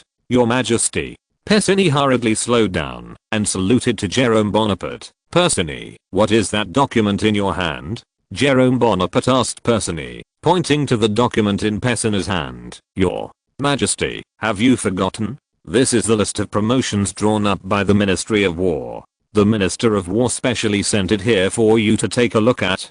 Pessigny responded to Jerome Bonaparte. Only then did Jerome Bonaparte remember the issue of promotion in the army. He patted his forehead and muttered in Chinese, look at my memory, Your Majesty. Pessigny, who knew nothing of Chinese, did not understand what Jerome Bonaparte was talking about. From Jerome Bonaparte's expression, Pessigny guessed that the president seemed to be talking about this document. Nothing. Jerome Bonaparte smiled and responded in French. He stretched out his hand and said, bring it. Let me see who is in need of promotion this time. Yes. Pessigny hurriedly handed over to Jerome Bonaparte the personnel to be promoted by the Ministry of War. Jerome Bonaparte turned around and returned to the study while flipping through the documents of the promotion staff. Let me see. There are quite a lot of promotions this time. Jerome Bonaparte sighed while looking at the densely packed names on the list. Your Majesty, this list was drawn up by Brigadier General Lendl and approved by Minister Ianio. It is definitely a trustworthy general. Pessigny explained in a low voice. I know. I trust Minister Reynaud and the others. Jerome Bonaparte nodded to Pessigny. The promoted personnel included the War Department, the Army and the Secretariat. Some army commanders were transferred to the Southern Front in the name of promotion, and some of the secretaries were transferred to the army in the suburbs of Paris. Overall, the War Department is methodically reducing Commander Changania's ability to control the army. Jerome Bonaparte pointed to the Department of Railways column in the transfer document and asked Pessigny, the army has reached a contact with the Ministry of Railways so quickly? At that time, was there any problem? That's right. Thanks to General Saint Arnault.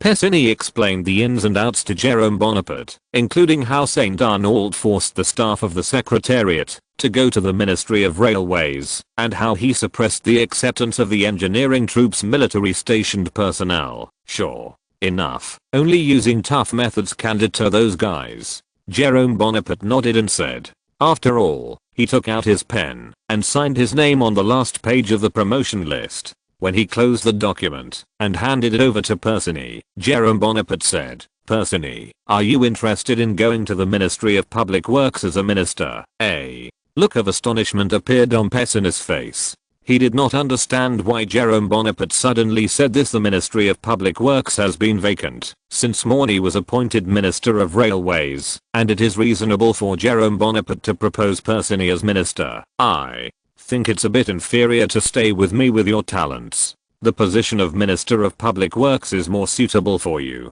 Jerome Bonaparte encouraged Pessinny to take over the post of Minister of Public Works. Jerome Bonaparte's words were like a bolt from the blue in Pessinny's ears. On the surface, the status of the Minister of Public Works was indeed much higher than that of his secretary, but there were some things that couldn't just be seen.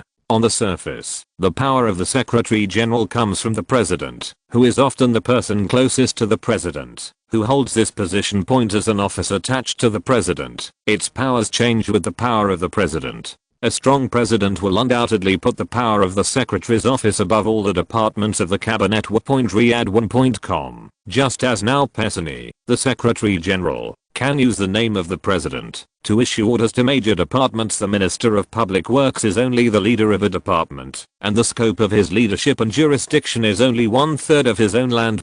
This is equivalent to Jerome Bonaparte diluting Pessinny's power in disguise. What does the President really mean? Pessinny couldn't help but feel a little panic in his heart. He didn't understand in what way he had offended the President, so that the President needed to transfer him to the Department of Public Works. Your Majesty, you know, I didn't have a trace of experience before you said I was the Minister of Public Works, and I was very afraid that I would make a big mess. But if it was your order, then I must faithfully implement it.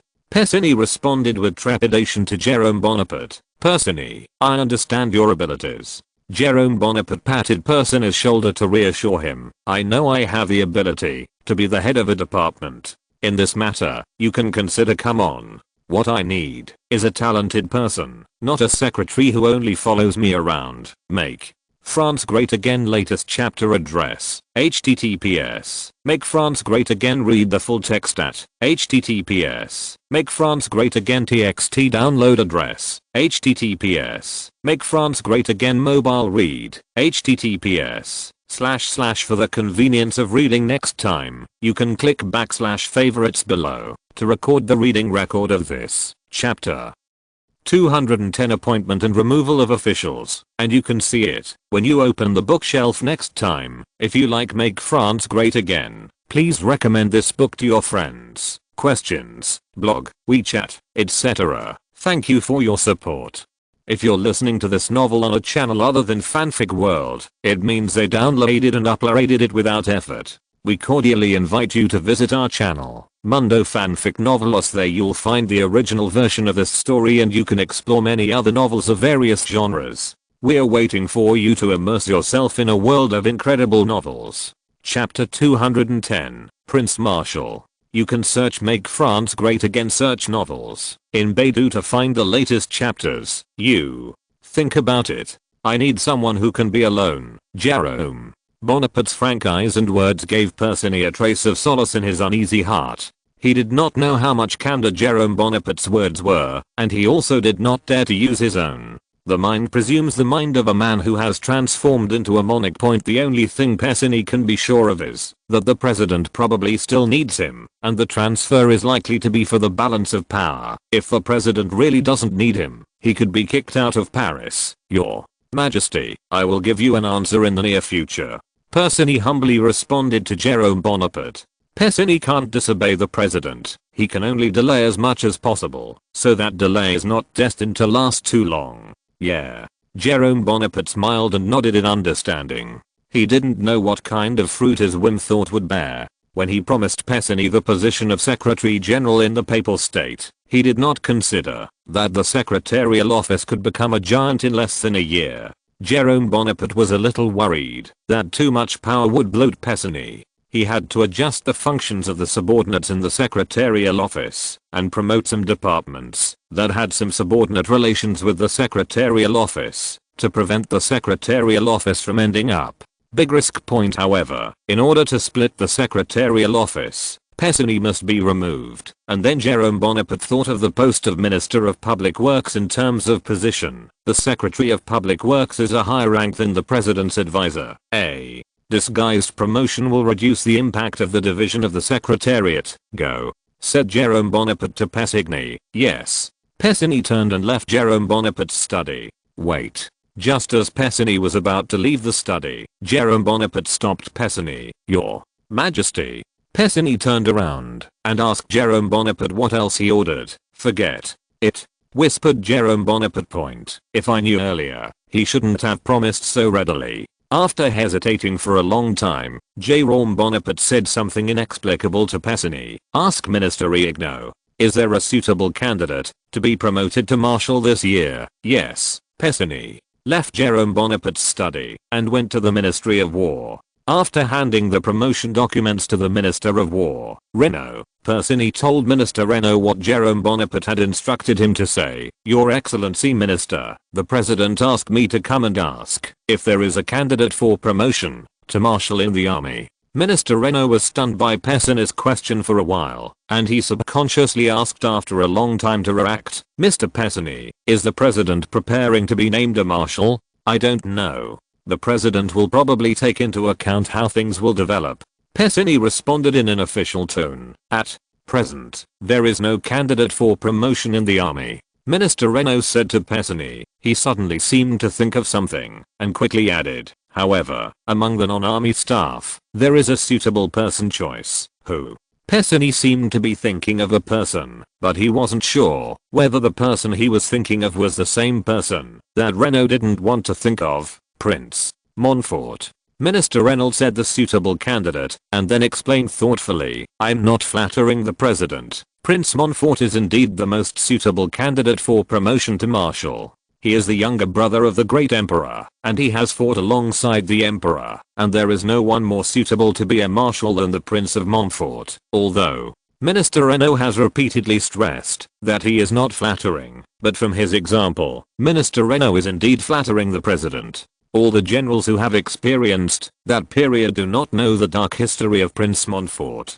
He has never commanded a battle at all. The reason why he was nominated by Minister Renaud is that he is the Emperor's younger brother and the President's father. Otherwise the Marshal's scepter will not be obtained by deserters like Prince Montfort, even if it is obtained by a dog. Point of course, with the passing of the older generation, there are not many young generals of the new generation until the dark history of Prince Montfort. Point. The words that the old Prince Jerome became a Marshal would help the army to recognize them more. I think so too.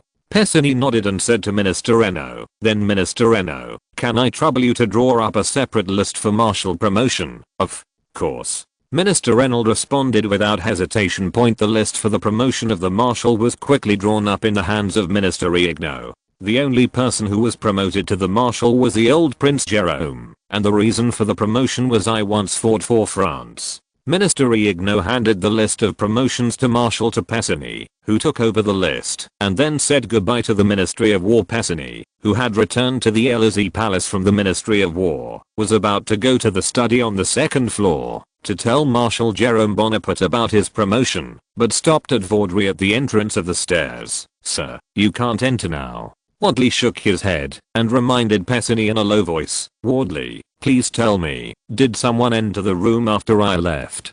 Pessinny stopped and asked Wadley, Sir, after you left, His Excellency's father, the Prince of Montfort, is here. Wadley explained to Pessinny, Your Excellency? Pessinny responded with a frown, that's right.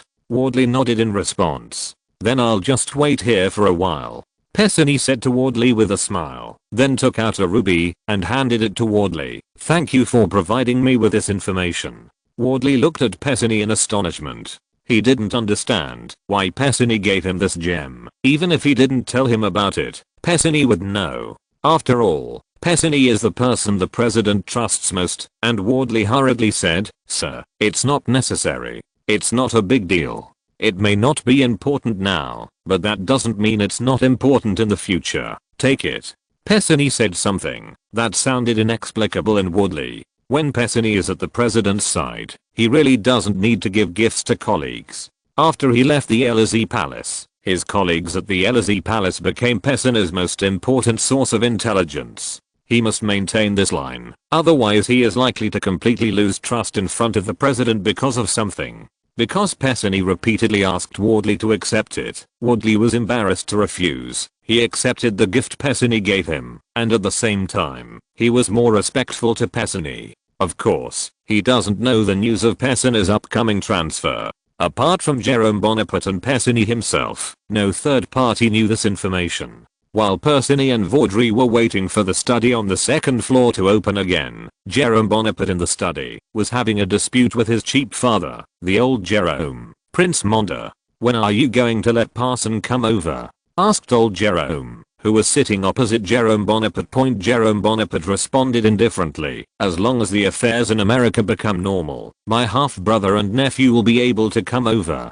"Father, after all, it was just your own mess. Why? Let me and my sister take care of it." Jerome Bonaparte's merciless words put old Jerome in an embarrassing situation. He knew that his son and grandson were not loved by Jerome Bonaparte and Mathilde, but after all, it was his own flesh and blood.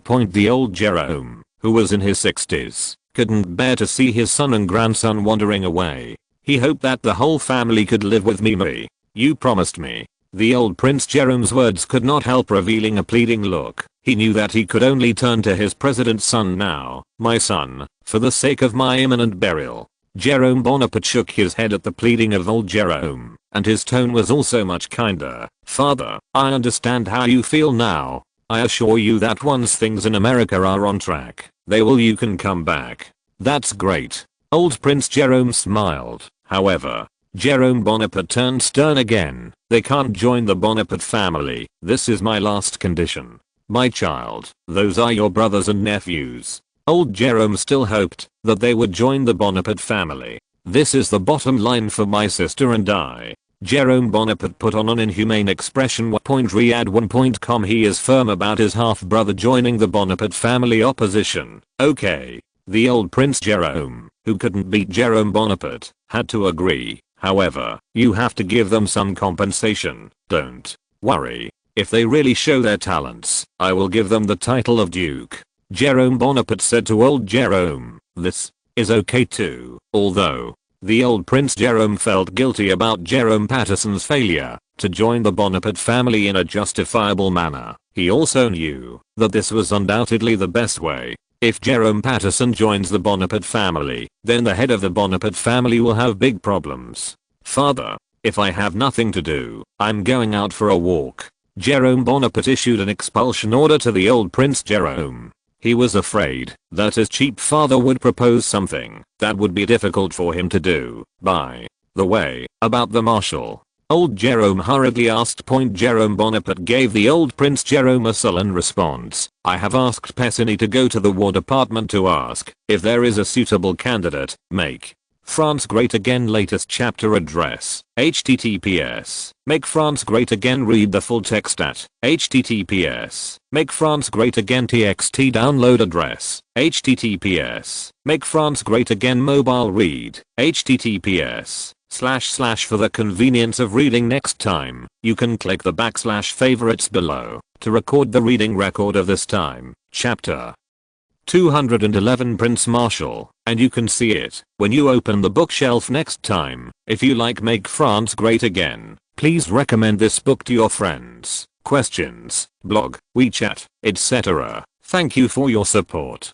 Chapter 211, Bonaparte Treasures. Make France Great Again. https, / My child, you should know. No one is better suited to be a Marshal of France than me. I used to fight with your uncle, Prince Montfort vividly told Jerome Bonaparte about his great achievements in the First Empire period. If it weren't for that era only more than 30 years ago, plus Jerome Bonaparte knew himself the character of this unreliable father, the great achievements in the mouth of Prince Montfort is likely to become a reality point, although most of these so-called great achievements were made up by Prince Montfort himself. Jerome Bonaparte also did not dare to refute his cheap father. People love to brag when they are old, and it is impossible for Jerome Bonaparte to exploit his father's bragging pleasure.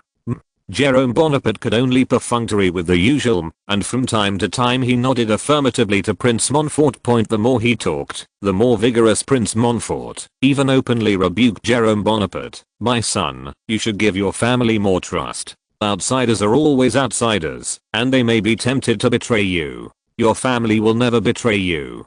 Prince Montfort's words revealed a feeling of resentment, and Jerome Bonaparte admitted that he was far inferior to his cousin in the same period of history. For the members of the Bonaparte family point in history, when his cousin was the president of France, Some members of the Bonaparte family were in high positions and used their power to seek Beidou, and some acted as rice bugs waiting to die.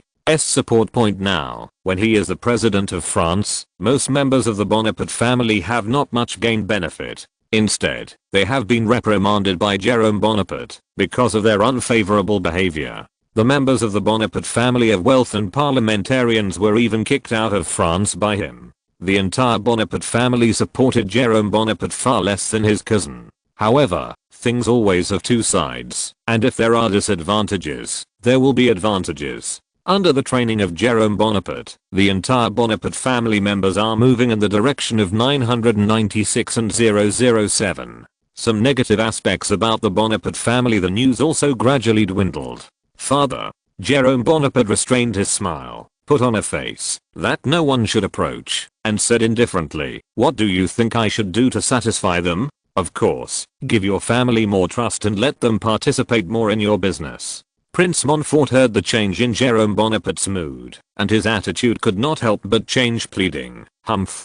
Jerome Bonaparte sneered at the corners of his mouth, and his words became stern. "I have given them a chance, but what about them? How did they repay me? I just asked them to do something. Simple work. They just push 3 and 4, and even make a big mess for me, and I have to wipe their ass. Father, how could such a family let him use them with confidence? If they could have half of Morna's talent, I wouldn't hire some of the outsiders you call them. What contribution did my so-called family members have made to the Bonaparte family? At first, they only asked them to contribute part of the family funds, but they refused to do so. Of course, Jerome Bonaparte would not show any sympathy for those rice worms who just wanted to eat and wait to die.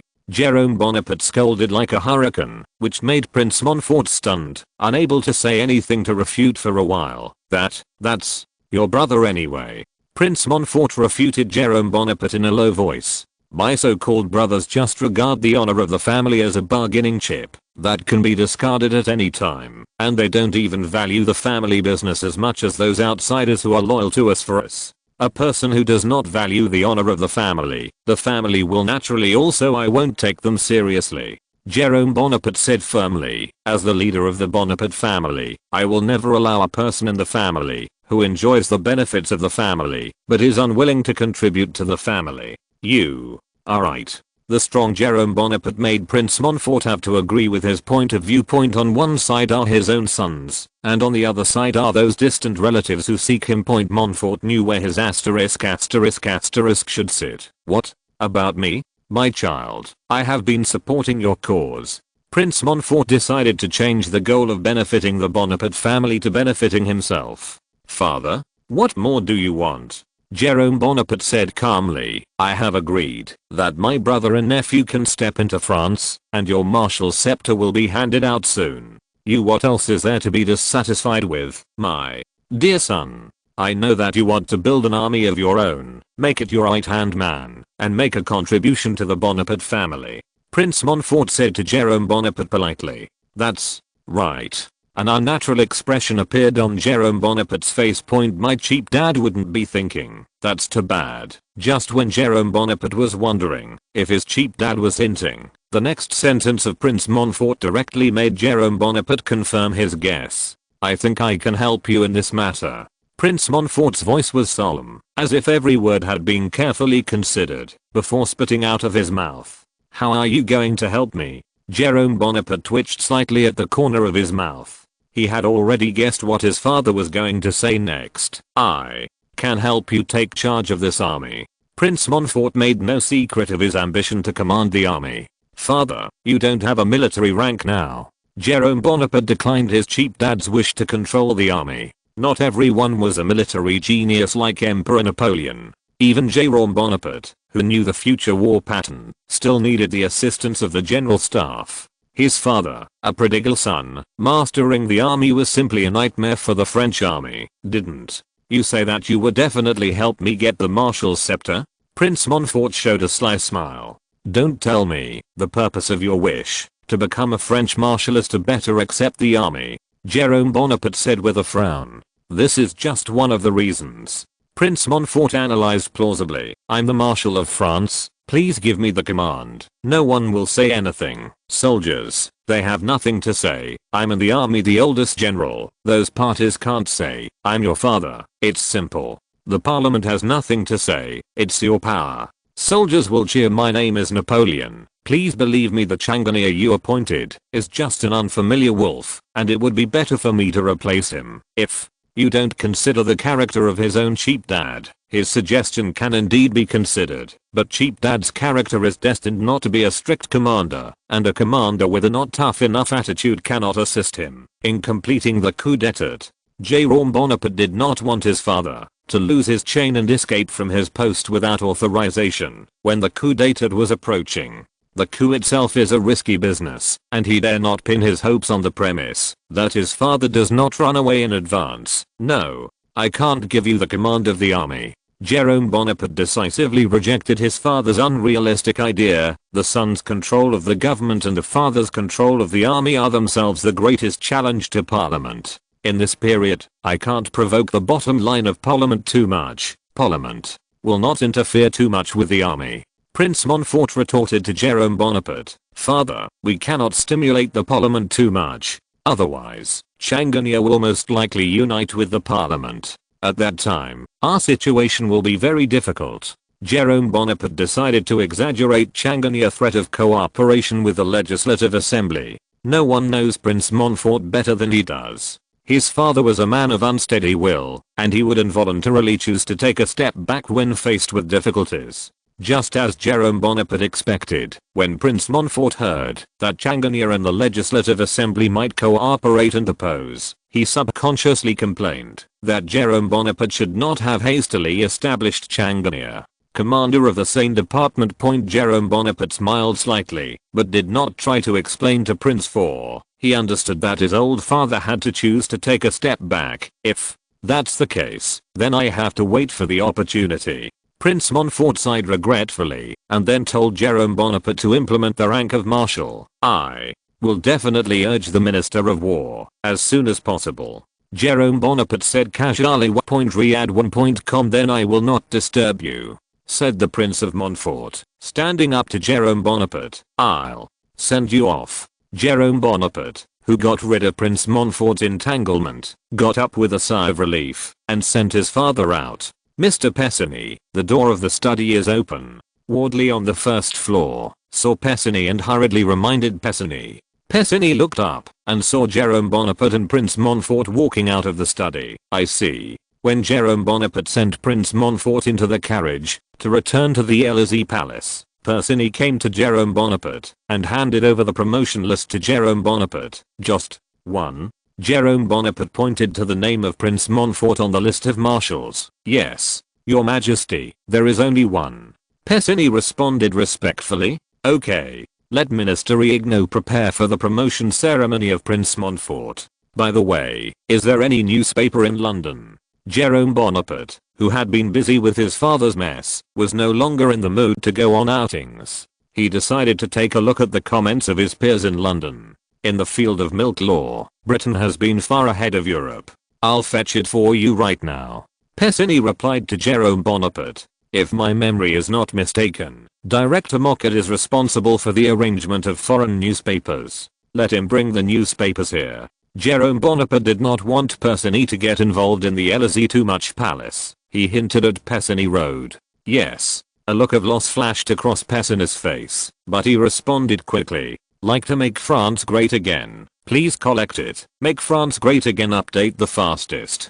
Chapter 212, 1848, 1850. The French class. Make France great again. https://Hegel said somewhere that all the great events and figures of world history appear, so to speak, twice. The first time as a tragedy, the second time as a comedy.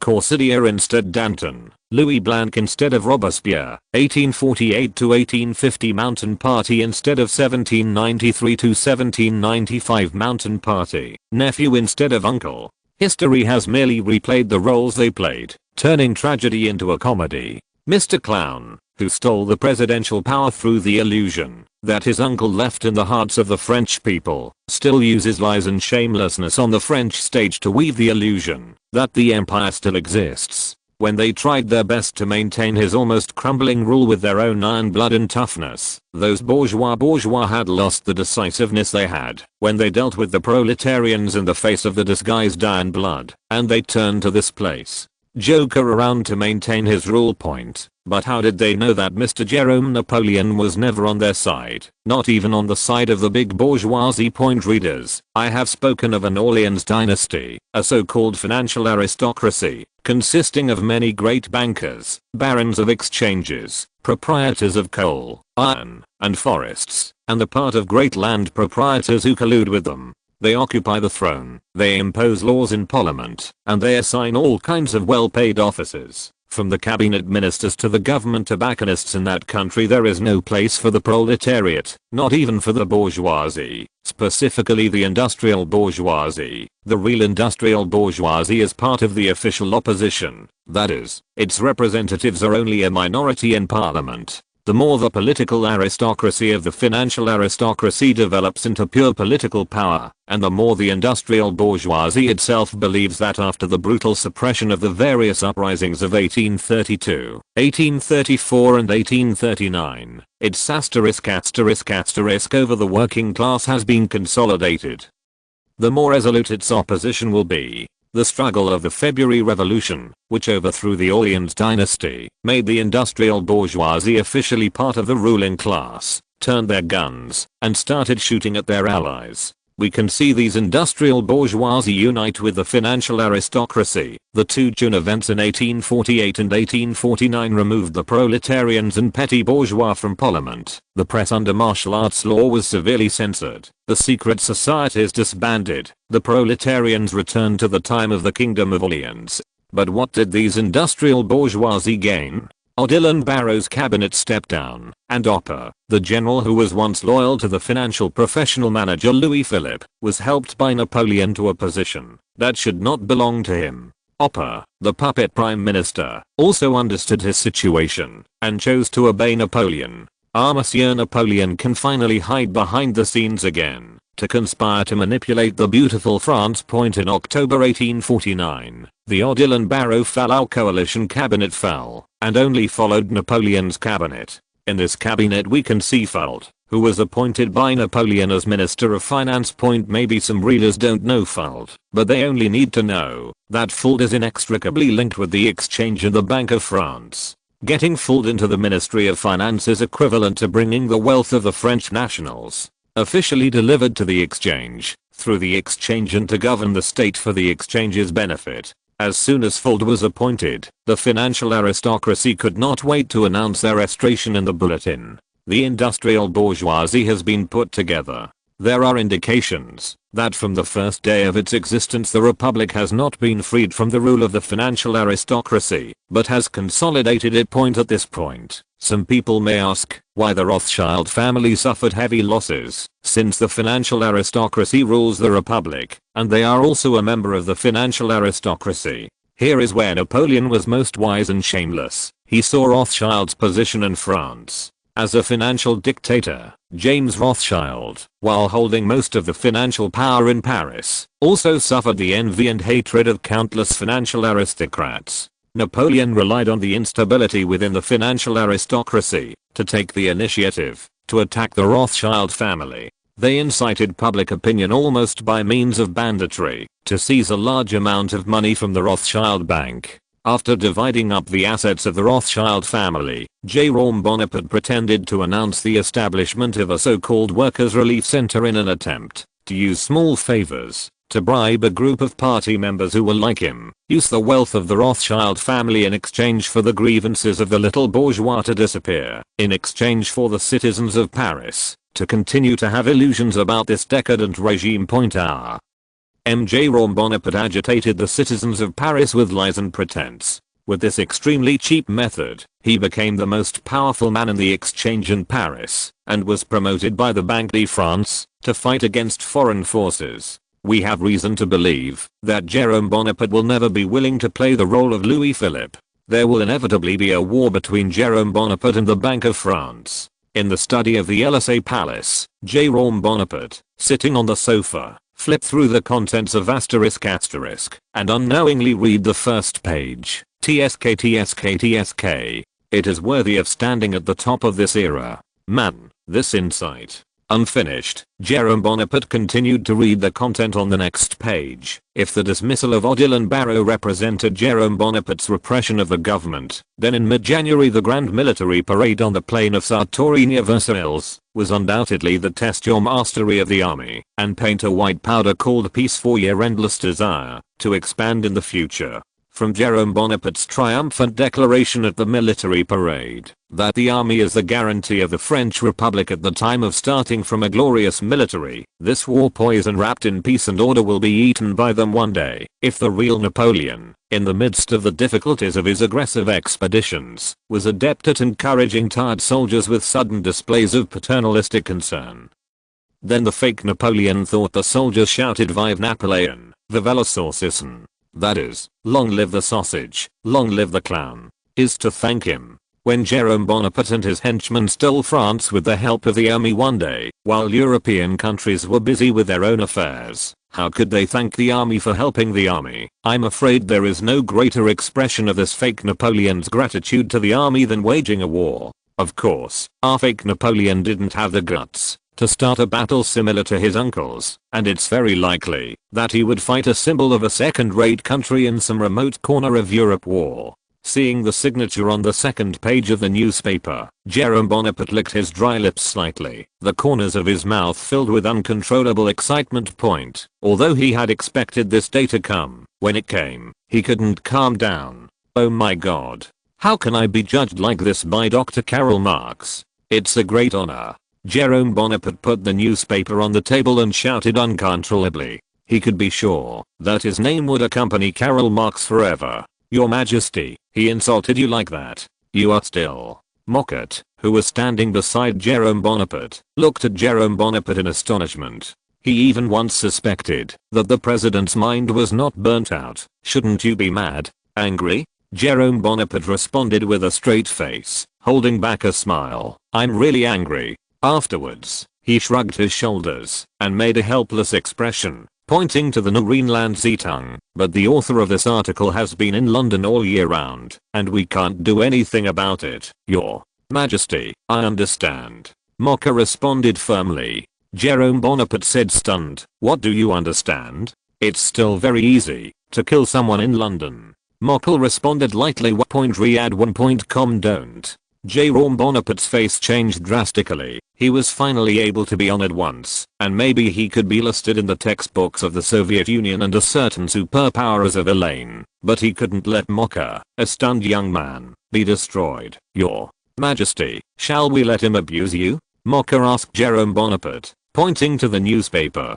Of course. Jerome Bonaparte nodded nonchalantly. Since we have chosen this path, we don't need to be afraid of more infamy. By the way, go and call Marcel Yeroja over. You don't have to worry about the rest. Yes. Mocker turned to leave. Not long after, Marcel Yeroja came to Jerome Bonaparte's study. At this time, he has become the acting director of the National Intelligence Service under the Presidential Office, and his main job is to search for internal and external intelligence. Sit down. Jerome Bonaparte invited Marcel Yeroja to sit down. Yes. Marcel Yeroja sat cautiously opposite Jerome Bonaparte. I'll give you a task.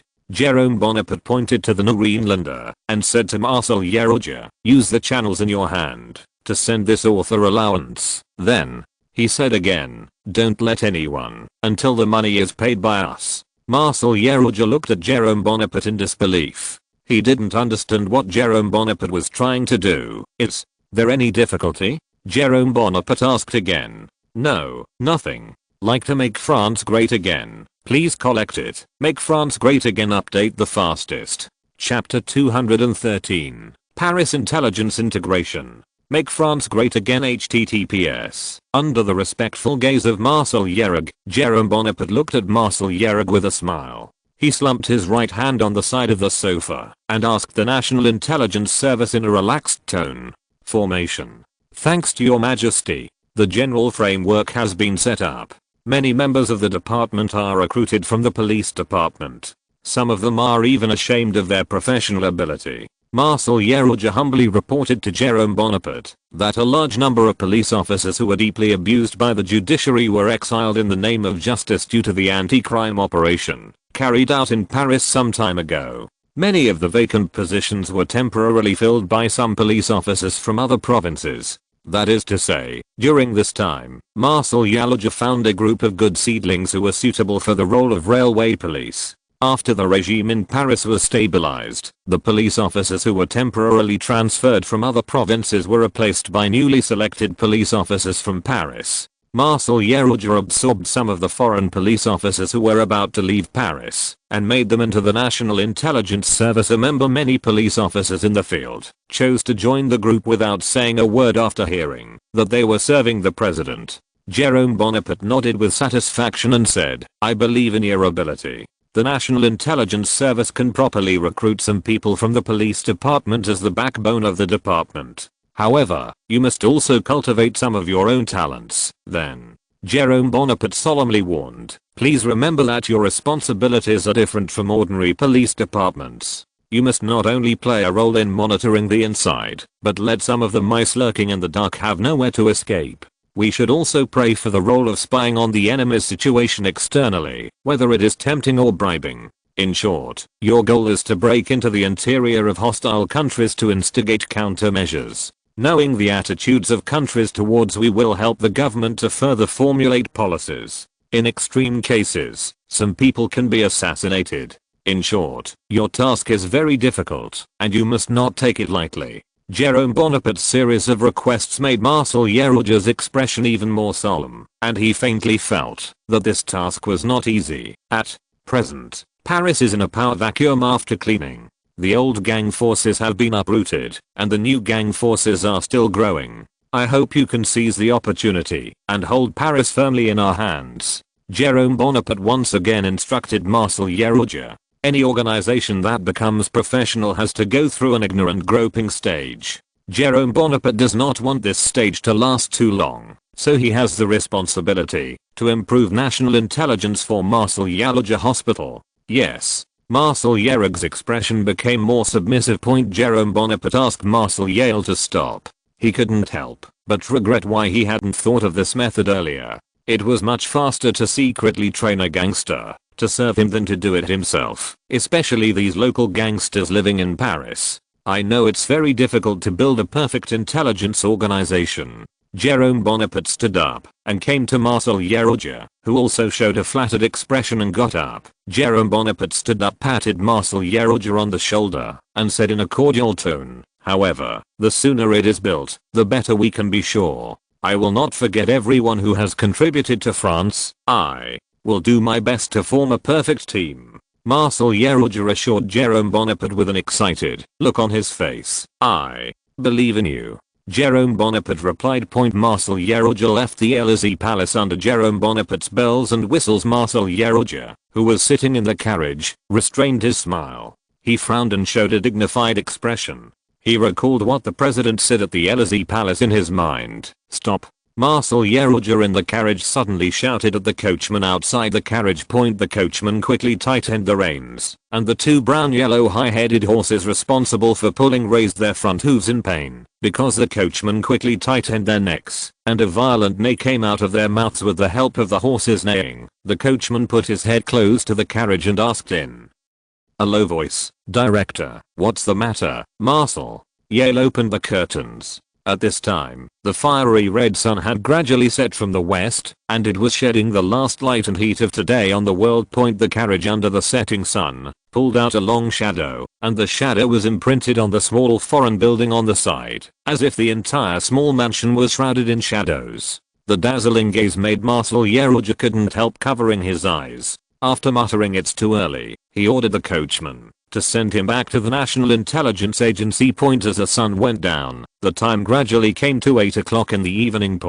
Since it is now the end of January 1850, the weather in Paris is still a little cool at night. Under the cold wind, a team of 5 people wrapped in black coats walked through the streets of the Montmartre district. The homeless walking on the streets of Montmartre shivered and hid after seeing the team, muttering "Don't kill me. Jérôme Bonaparte's anti-crime campaign did remove a vermin in Paris, but he also left an indelible memory of the homeless. Some of the homeless were executed as underworld element, and most of the homeless were forced to undergo a spiritual education by the army, so that after seeing this dress, the homeless person will subconsciously think that the army is not coming in. The team ignored the homeless, and they quickly disappeared into the night. God bless. The tramp was thankful for his escape. Just as he was about to leave, a shiny object shot into the homeless man's eyes. Seeing this, the tramp cautiously went to check and found a silvery thing at the place where the mysterious man stayed. God bless. The homeless man quickly squatted down and picked it up. A silver coin appeared in the homeless man's hand. The homeless man kissed the head of Napoleon on the silver coin and couldn't help but sigh. Oh, the emperor blesses. After finishing speaking, he lined up the silver coins in his pocket and hurriedly disappeared into the night. This silver coin can support him for a long time. Renault, you're doing superfluous things. Followed again. You can't help your cheap sympathy, said one of the mysterious team to those who him. The member, known as Renault, did not respond. Just when he wanted to continue mocking the member named Renault, the leader of the team said softly and sternly, "Quiet." The team quieted down again, and the leader's voice sounded again, "It's only once, it won't be an example next time." Yes. The team soon came to a dark mansion. The door of the mansion was closed, there was no light in the room, and the owner seemed to have rested. Go. The leader said to the members behind him. The members behind him acted quickly. He took out an iron wire and inserted it into the keyhole. After fiddling with it twice, he only heard the sound of the door cracking. The door opened, and the team sneaked into the mansion to find the owner of the mansion. After some investigation, they finally came to the room on the second floor of the mansion. "It's here." The squad quietly opened the door, entered the room, and lit the kerosene lamp. The dazzling light made the owner of the house couldn't help but open his eyes. Before waiting for the mansion master to react, the team leader said, "Are you the leader of the Iron Fist gang, Willow?" The mansion owner quickly came to his senses. He looked vigilantly at the few members wearing iron masks by his window and said with a pretense of ease, "Everyone, you break into the house privately in the middle of the night. Be careful and I will call the police." "Call the police?" Fahaha. He said he was going to call the police. One of the team members couldn't help laughing, and everyone present couldn't help laughing. A gangster actually thought of looking for the police. Gangs? What gangs? Who doesn't know about the whole of Paris? Those gangs have been wiped out. Wilno said in a panic. You reading www.canchu.com. Although martial law has been lifted, the word gang is still not a good word. Mr. Wilno, don't play stupid. We are here to invite you to a place. The leader said to Wilno in a calm tone. Of course you can also not go. The consequences. It was self-evident that the team members next to him quickly took out a smoothbore pistol. "I am with you." Willow surrendered immediately. He decided to surrender temporarily. "I warn you, don't use any tricks. You can't afford our identity," the team leader threatened. "Are you guys looking at these extraordinary guys in front of him?" Willow realized their origins. "Mr. Wilno, you just need to know it yourself. You don't need to say it." The team leader responded lightly. Willow's temperament changed from a tiger to a kitten, by the way. Having experienced martial law, he doesn't want to try it. "Actually, I'm that person too. We are a gang." Wilno couldn't help but say, "Cut." Only the contempt of the team leader and members greeted Willow, and the silent words seemed to say that you deserve to know him too. "I see, I'll go with you," Wilno said to everyone present with a wry smile. Then, "Please." Willow is the first saint. The leader made an inviting gesture, and Willow walked out of the mansion with them. A carriage stopped outside the mansion, and Willo's head was put on a hood and loaded into the carriage. Looking at the carriage that gradually disappeared into the night, the leader said again, "Go. The next one. Like to make France great again. Please collect it. Make France great again. Update the fastest." Chapter 214. Imperial Marshal Jerome. Make France great again. https://Wilno, who was forced to wear a hood, sat in the carriage and waited quietly for the carriage to stop. Although he has the ability to take off the hood to observe the situation, but he is cautious not to take off the hood. God knows if he can save his life. After taking off the hood after a gentle road, the carriage quickly bumped up, and Wilno guessed that it was likely to have left the urban unit by now. Fortunately, the jolt only lasted 10 minutes before the carriage stopped. "Mr. Wilno, you can take it off." A voice came from the carriage, which scared Wilno into a cold sweat. Only then did he realize that he hadn't noticed that there was one more person in the carriage. Thanks. Willow took off his hood and left the carriage. At this time, he realized that there seemed to be a forest in front of him. There is no such dense forest around Paris except the Bourgogne forest. "Mr. Wilno, please this way." The young man beside Wilno also said with a mask. Under the leadership of the masked man, Wilno soon came to a wooden house beside the forest. Although the wooden house was brightly lit, Wilno didn't feel the slightest warmth. Instead, a chill poured into his scalp from his spine. "Go in." The masked man urged Willow. Wilno swallowed and pushed open the door of the wooden house. There was only a long dining table in the brightly lit wooden house. The main seat of the dining table was a person that Wilno did not know. Aged about 30 years old, he looked at Willow with a smile and pointed at the seat. "Sit, Mr. Willow." "Yes." Mr. Wilno still sat down with a terrified expression and squeezed out a smile that was even uglier than crying to the guy next to him. Wilno knew this guy, and he, like Wilno, made his fortune through martial law. It's just that Wilno is working hard in the Montmartre district. He is in St. Martin. With the passage of time, groups of people entered the wooden house. The seat of the wooden house was finally filled, and the owner of the main seat glanced at the pocket watch and said, "Okay. It's time to start." The two masked guys at the door left the cabin. They were responsible for guarding the outside of the cabin to prevent anyone from peeping. The master in the main seat cleared his throat and said, "Everyone, I know you have a lot of doubts in your heart. Why do I want to tell you that you are here? Who am I? I guess some people have already guessed me. The origin of the—" I said it right. His eyes swept across every gang leader. These gang leaders who usually speak their minds now looked like sick cats under his gaze. "You guessed it right. I'm from the Elysee Palace. My name is Marcel Yerrig." The master on the main seat revealed his name, and most of the gang leaders in the lower ranks were horrified, but only a few revealed it. These people have already guessed the identity of Marcel Yerrig. Seeing that no one was speaking, Marcel Yerrig paused and said, "The reason why I called you all here today is to announce one thing to you. The president will rectify you." The faces of all the gang leaders present changed drastically. The last rectification was accompanied by **** killings. They can clearly see how their previous boss died. If Paris is to be reorganized again, these guys will follow in the footsteps of their boss and die. "I am loyal to His Excellency the President. I am willing to obey the leadership of His Excellency the President." This group of gang leaders made a mess, and they all showed their loyalty to Marcel Yerrig.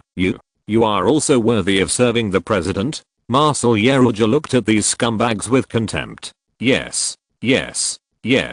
All the underworld leaders present nodded in agreement. "From now on, you must obey the arrangements. Report to me immediately once the situation occurs," Marcel Yerrig said to the gang leader present. "Then, are we the president's people?" said one of the gang leaders whimsically. "You can also say the same," Marcel Yerrig said in a slightly softer tone. "But Your Excellency the President has a lot of time, and he doesn't have so much time to take care of you." "Your Excellency the President has a lot of time, and he doesn't have so much time to take care of you." Immediate leader is me. Understood.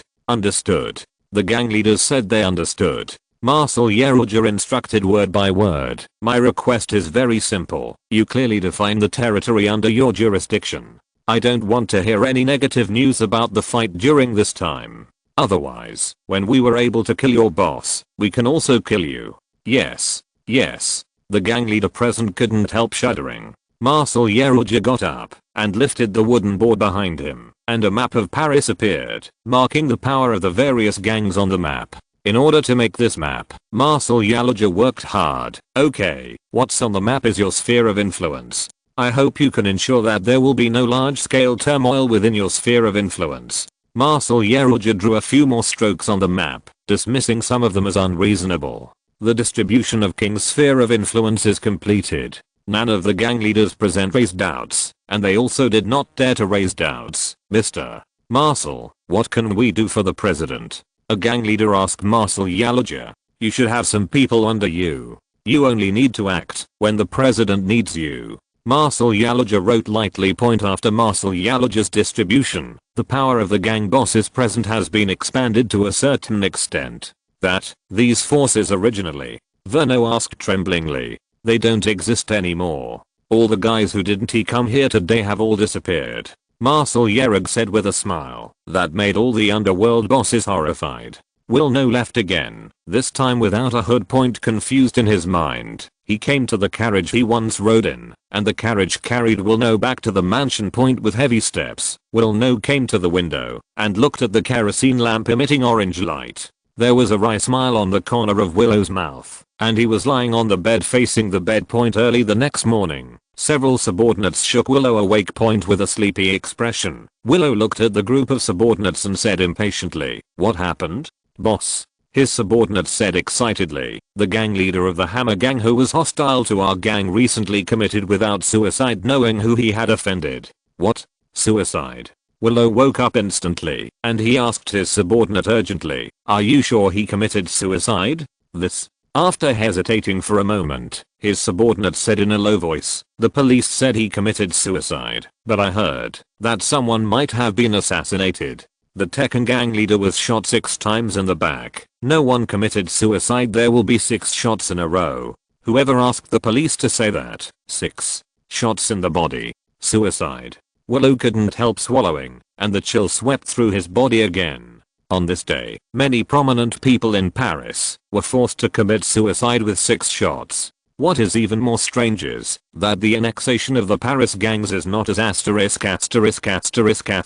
the previous annexation, and there is an inexplicable strangeness everywhere. What's even more bizarre is that those gang members who usually show off their power are really honest, as if there is an invisible big hand pushing all this to happen. Of course, the citizens of Paris are still happy to see the changes in Paris. February 15th. 1850. With the recommendation of Minister Reynaud, the signature of Jerome Bonaparte, the approval of the Council of Ministers, the unanimous support of the army, and the symbolic consent of the Legislative Assembly, the French Republic once again ushered in a new marshal. He is the father of President Jerome Bonaparte, Prince Montfort, the hero of the Napoleonic Wars. Today, Prince Montfort will become the new Marshal of France in the barracks near Paris, under the watchful eyes of high-ranking generals and soldiers in Paris. As the president, Jerome Bonaparte seemed to avoid the suspicion of nepotism. He did not attend the coronation of the Marshal of Prince Montfort, but was replaced by the Vice President Blair, who toured the Pyrenees region for Montfort.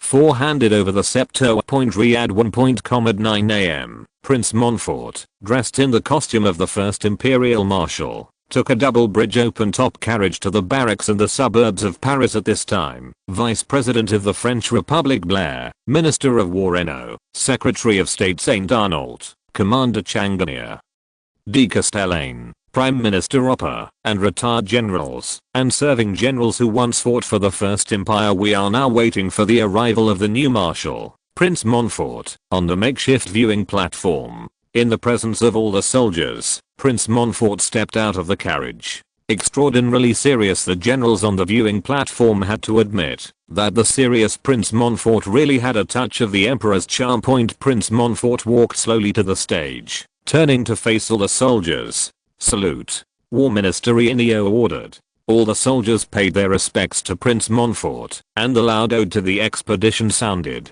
In the bugle, Vice President Blair took the wooden marshal scepter from the part-time presidential valet General Saint Arnault with a serious look.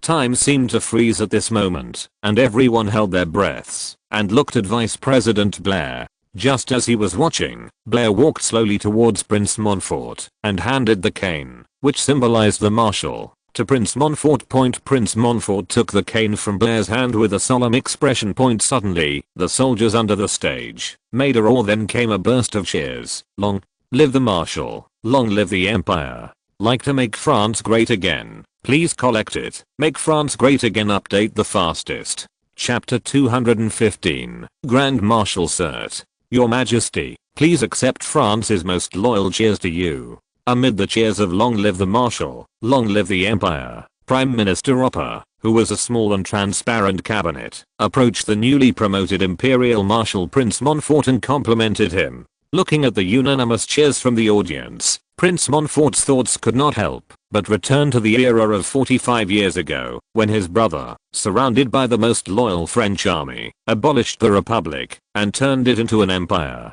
45 years later, he, like his brother, was surrounded by the army and became the Marshal of the French Republic. He believed that it would not be long before he was established on this land again. In France, as long as you control the army, you control the future. Prince Montfort couldn't help but praise the army and the audience. What a mighty army. What a loyal soldier. The sound of "Long live" went on until Prince Montfort waved his hand to stop, and the soldiers stopped shouting under the gestures of the commanders of the various units. The scene became unusually quiet for a time, and everyone present was watching the new marshal, Prince Montfort. Marshal Montfort, who was stared at by thousands of pairs of eyes, had an uncontrollable excitement in his heart. He held his breath and said after a few seconds, "French soldiers, I'm honored to stand here as an outdated veteran. Accept your blessings. I will stand with you, with the thousands of French soldiers who defend the motherland."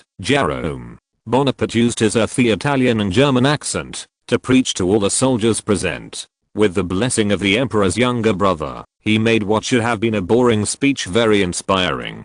"I wish you all a good future, and I also wish France more prosperity. I will fulfill my mission and become a qualified imperial marshal."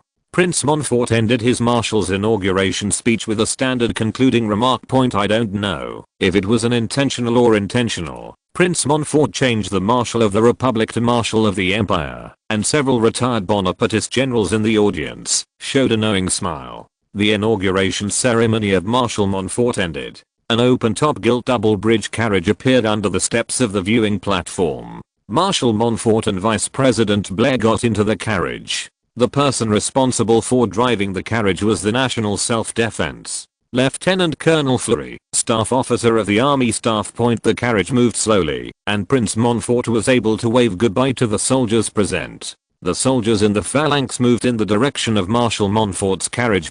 Under the attention of the soldiers, the carriage passed through the squares and returned to the center of Paris. After Marshal Montfort left, Minister Higno stood up and rushed to the soldiers attending the inauguration ceremony and said, "All units return to their respective military camps in an orderly manner. No chatting or making loud noises." Changanier, who was in the audience, looked at Minister Renault with a gloomy face. After the inauguration ceremony, the order to disband the soldiers was announced by him, the commander of the city defense of the Seine province. The most important thing is that the commanders of the 1st Paris Brigade obeyed Minister Renault's order and left the field in an orderly manner, which made Changanier have to reconsider his own strength. Unconsciously, the regular army in Changanier's hands was overtaken by Renault and the others. As for the National Guard, Changanier dare not use those things that are easy to use. After mobilization, the National Guard might not listen to him. The carriage carried the newly proclaimed Marshal Prince Montfort and Vice President Blair to the Élysée Palace. When the carriage officially entered the Saint Martin district, it saw a group of people wearing silver-white breastplates, feathered helmets and slings around their waists. A cavalry with a saber appeared under the leadership of Lieutenant Colonel Edgarny. The horse team was divided into two parts to protect the left and right wings of the carriage. Edgarny and two cuirassiers were responsible for clearing the way in front of the carriage. The troop carriage did not encounter traffic jams as it entered the suburban center of Saint Martin. The reason is that a zealous citizen wearing a black flak coat acted as a vigilante to help the police maintain traffic and ordered the carriage to stop on the side of the road until the marshal's carriage passed by. After passing through the suburbs of Saint Martin to the Saint-Germain district, the road was significantly wider. Fleury increased the speed of the carriage and continued to move forward and soon came to the Élysée Palace. At this time, Pessigny, the secretary of the Élysée Palace, was leading all the staff of the Élysée Palace to wait for the arrival of the marshal's carriage at the gate. The carriage stopped at the gate of the Élysée Palace. Edgarny, who was leading the way, turned over on his pony. Prince Montfort and Vice President Blair also stopped. Under the leadership of Pessinny, Prince Montfort and Vice President Blair came to the banquet hall. At this time, the banquet hall was already full of people. In the magnificent hall, soldiers, envoys, parliamentarians, and bankers gathered together. The arrival of Prince Montfort and Vice President Blair made everyone in the banquet turn their attention to them. Vice President Blair took a step back and made a gesture of invitation. This banquet was originally held for Prince Montfort, and Prince Montfort was undoubtedly the focus of the banquet. Holding a wooden marshal's stick, Prince Montfort walked slowly to the crowd to chat with them. As the Vice President, Blair was led by Pessinny to a small living room on the second floor of the Élysée Palace. After a while, the door of the living room opened, and Jerome Bonaparte appeared outside the room. Blair hurriedly got up to greet Jerome Bonaparte. Jerome Bonaparte smiled and gave Blair a hug and said, "Thank you, Teacher Blair." Vice President Blair, the former teacher of Jerome Bonaparte, looked at Jerome Bonaparte with satisfaction and said, "It's nothing. It's just a cane for me, an old bone. This is a small problem. I'm still not tired. It's your majesty, you are too tired to manage all the machines. It's mostly useless government affairs." Jerome Bonaparte shrugged and made an indifferent gesture. After Jerome Bonaparte sat down with Blair, Pessinny brought in two steaming coffee cups, one of which added sugar cubes and milk. Pessinny gave Blair the coffee with added sugar cubes and milk, and Jerome Bonaparte the other original. Vice President Blair stirred the spoon gently and thanked Pessinny with a smile. Pessinny responded modestly and left. Only Vice President Blair and President Jerome Bonaparte were left in the living room.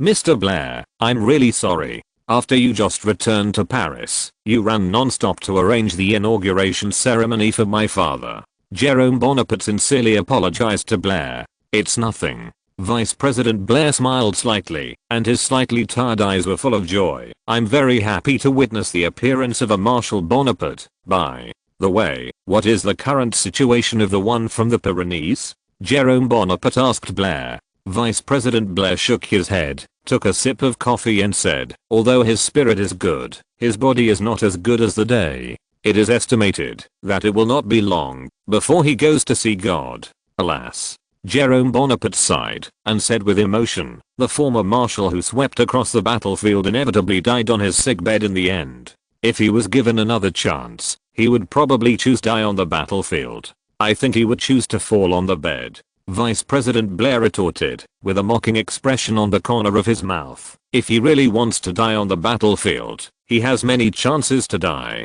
In the end, only but he is nothing but a man who is greedy for life and fears death. Even if he is a man who fears death, he is also the only Grand Marshal of France." Jerome Bonaparte said proudly, "As long as you live long enough, then you can defeat all enemies." Vice President Blair sneered, "Our Grand Marshal has already killed many of his contemporaries. Don't talk about these past things."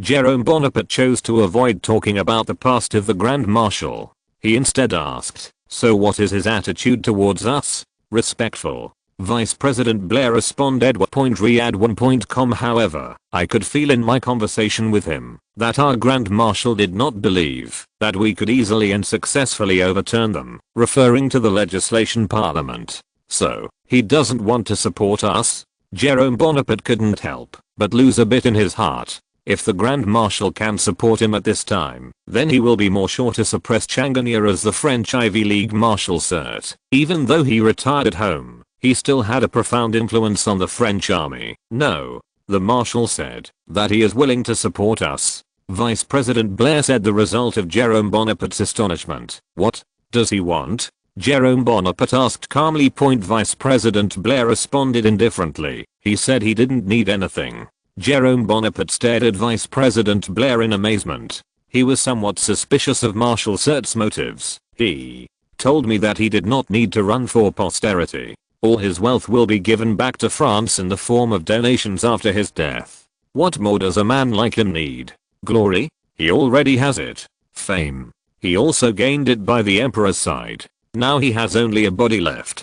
To speak of hatred, there is only hatred for the Legislative Assembly. He wants you to overthrow the damned assembly.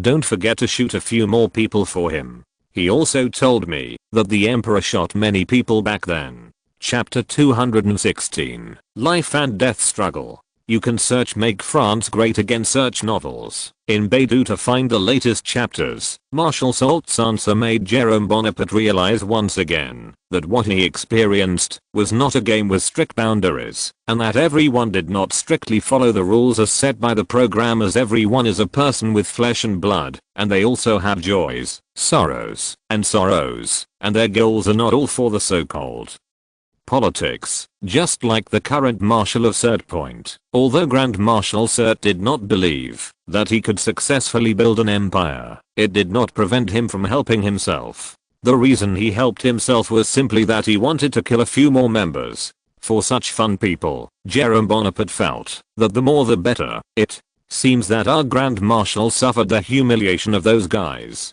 Jerome Bonaparte showed a gloating expression on his face during the period from 1841 to 1847. The Grand Marshal Cert was appointed by Louis Philippe as the Prime Minister of the Kingdom of Orleans. The Prime Minister, Grand Marshal Cert, did not do a single thing during these 6 years, and all the powers rested with the Minister of Foreign Affairs in hand. Could it be that the Grand Marshal of Cert, Gao Fengliangji, thought that he was not capable enough and was unwilling to take over? Jerome Bonaparte does not believe that Marshal Soult, a political figure, is really high-spirited. There is only one possibility that Marshal Soult is just someone Louis Philippe pulled over to act as a puppet. Bonaparte appointed General Opera as Prime Minister. Of course, Marshal Cert was not reconciled, but he could only do as Guizot ordered. He had been suppressed by the Parliament for 6 years, so after the fall of the Kingdom of Orleans, Louis Philippe fled, and Guizot stepped down. The eyes of Marshal Cert turned to the Legislative Assembly as a matter of course. Perhaps in his view, only the overthrow of the Legislative Assembly can completely calm his mind. Vice President Blair nodded sympathetically. Jerome Bonaparte continued, since the Grand Marshal is already willing to help us, our chance of winning is even greater. Mr. Blair, I wonder if you are interested in serving as the Speaker of the Legislative Council after your success. Speaker of the Legislative Council? Blair looked at Jerome Bonaparte suspiciously. Mr. Blair, I have decided to dissolve the Legislative Assembly after success. Legislative Assembly will be divided into 2 parts. One is the Legislative Council and the other is the Senate. Jerome Bonaparte explained to Vice President Blair that he would reforms to the government. Vice President Blair couldn't help showing a gratified smile after hearing this. The boy in front of him has grown up, and he has become a talent who can be on his own. Your Majesty, I hope that after your success, you can leave some personal space for me, an old man who is about to accept the Emperor's call. Blair politely rejected Jerome Bonaparte's proposal to make him the Speaker of the Legislative Council. I'm old. For an old man like me, it's a great honor to be able to see the re-establishment of the empire with my own eyes. If you don't want to, teacher, then I won't force it. Jerome Bonaparte expressed regret for Blair's refusal. At this moment, there was a knock on the door, and Jerome Bonaparte looked at the door. Who is it? Your Majesty. Pessini's voice appeared outside the door. The banquet has begun. I see. After Jerome Bonaparte responded, he turned to invite Vice President Blair and said, Teacher, let's go, President. Jerome Bonaparte and Vice President Blair attended the banquet. At the banquet, Jerome Bonaparte met his good friend Eugenie again. He was wearing a light blue muslin dress and a padded hat made of willow branches, as beautiful as a fairy. Gorgeous. Around her there was a circle of ladies, among them the Marquise d'Alès, the lover of Jerome Bonaparte. Teacher, I'm over. Jerome Bonaparte said goodbye to Blair with a smile. Go. Blair's mouth showed a clear look. Jerome Bonaparte strode to the place where Eugenie and the Marquise of Alès were. Dear ladies, am I fortunate enough to join you in your conversation? After the banquet, Eugenie looked at Marquise Alès, who was hugged by Jerome Bonaparte, with jealous eyes. For the first time, she had doubts about her beauty. There was a happy expression on the face of the Marchioness of Alès. She thought that Her Majesty would no longer pay attention to someone like her who was old and fading. Miss Eugenie, welcome to the Élysée Palace next time. Jerome Bonaparte responded to Eugenie with a standard polite smile. Humph. Eugenie did not respond to Jerome Bonaparte. She gently teased the ends of her drooping hair and turned away a little angrily. After Eugenie left in a fit of anger, May came to Jerome Bonaparte and kept apologizing. I'm really sorry, my niece has caused you trouble. Nothing. Jerome Bonaparte shook his head and comforted May. Miss Eugenie has a very good character. Please tell Miss Eugenie that I hope to continue to be friends with Ted. Yes, I see. Seeing that Jerome Bonaparte didn't blame her, May finally breathed a sigh of relief. He apologized to Jerome Bonaparte again and left. Why do you do this? The Marquis of Alais asked Jerome Bonaparte. Why? Jerome Bonaparte showed a wicked smile. He rubbed his hands on the Marquis's face and said, don't you think picking a rose with thorns is more exciting? Then what am I? The Marquis Alais couldn't help but blurt out. Cough, cough, madam, I actually prefer other people's wives. Jerome Bonaparte said brazenly to the Marquis of Alais. The Marquis Alais showed my charming eyes, and the two landmines wrapped in the flying black dress wanted to break away from the asterisk of the master, and move towards freedom. Look, at this day, after. Jerome Bonaparte hinted. The Marquis Alais took Jerome Bonaparte's arm upstairs. It didn't take long for a really low moan to sound in a certain room. More than 10 days have passed, and in a blink of an eye, it has come to March point. During these more than 10 days, many generals who were not willing to come to the Élysée Palace on weekdays began to move closer to the Élysée Palace, and the army generals stationed in the Strasbourg and Pyrenees regions also moved to Jerome Bonaparte lost point at the same time. There was also a rumor in Paris that Marshal Soult supported Jerome Bonaparte. Jerome Bonaparte understood that this should be the power of Marshal Soult. He lived in the Pyrenees and explained to Jerome Bonaparte what it means to be unstoppable. Just as Jerome Bonaparte was in full swing to win over the army, Thiers and others also attracted a large number of people. Under Thiers' constant compromise and eloquence, the party of order, which was about to be divided, is once again united, and they will push the parliament to improve the proposal to limit the universal suffrage law. Rue Pavati. The stronghold of the party of order Odilon Barrow, Broye, Fallow, Berryer, Thiers, Montalembert, and more lakes gathered here again to discuss the plan. A lot has happened during this time, so that our proposal has been shelved without restrictions. Now, we can finally bring this proposal to the Legislative Assembly. Looking at the proposal on the table, Morley sighed with emotion. Yeah. Thiers nodded and agreed with Mollais. He looked at everyone present and said, however, we better not hand it over to the Legislative Assembly at this time. Why? Morley asked suspiciously. Everyone present turned their attention to Thiers, and they were also wondering why Thiers delayed the handover of the proposal. Because we not only want to crush the votes of the Republicans, but also their confidence. Thiers said slowly, pushing the glasses on the bridge of his nose. The Republicans do not think they can win the votes. Well, that's good. We'll let him elect, and we'll knock them out when they think they are about to win. Thiers' words made everyone present feel a chill in their hearts. Thiers' plan can be described as murderous by that time. The Republicans who have experienced ups and downs may have murderous thoughts. In case the Republican faction also launches an uprising. Berryer said after hesitating for a moment. Uprising? Good. I wish they would revolt. Thiers showed a treacherous smile. You said that, if those Republicans really revolted, would the Paris authorities suppress it? If they did, Jerome Bonaparte would vengeance with the Republicans.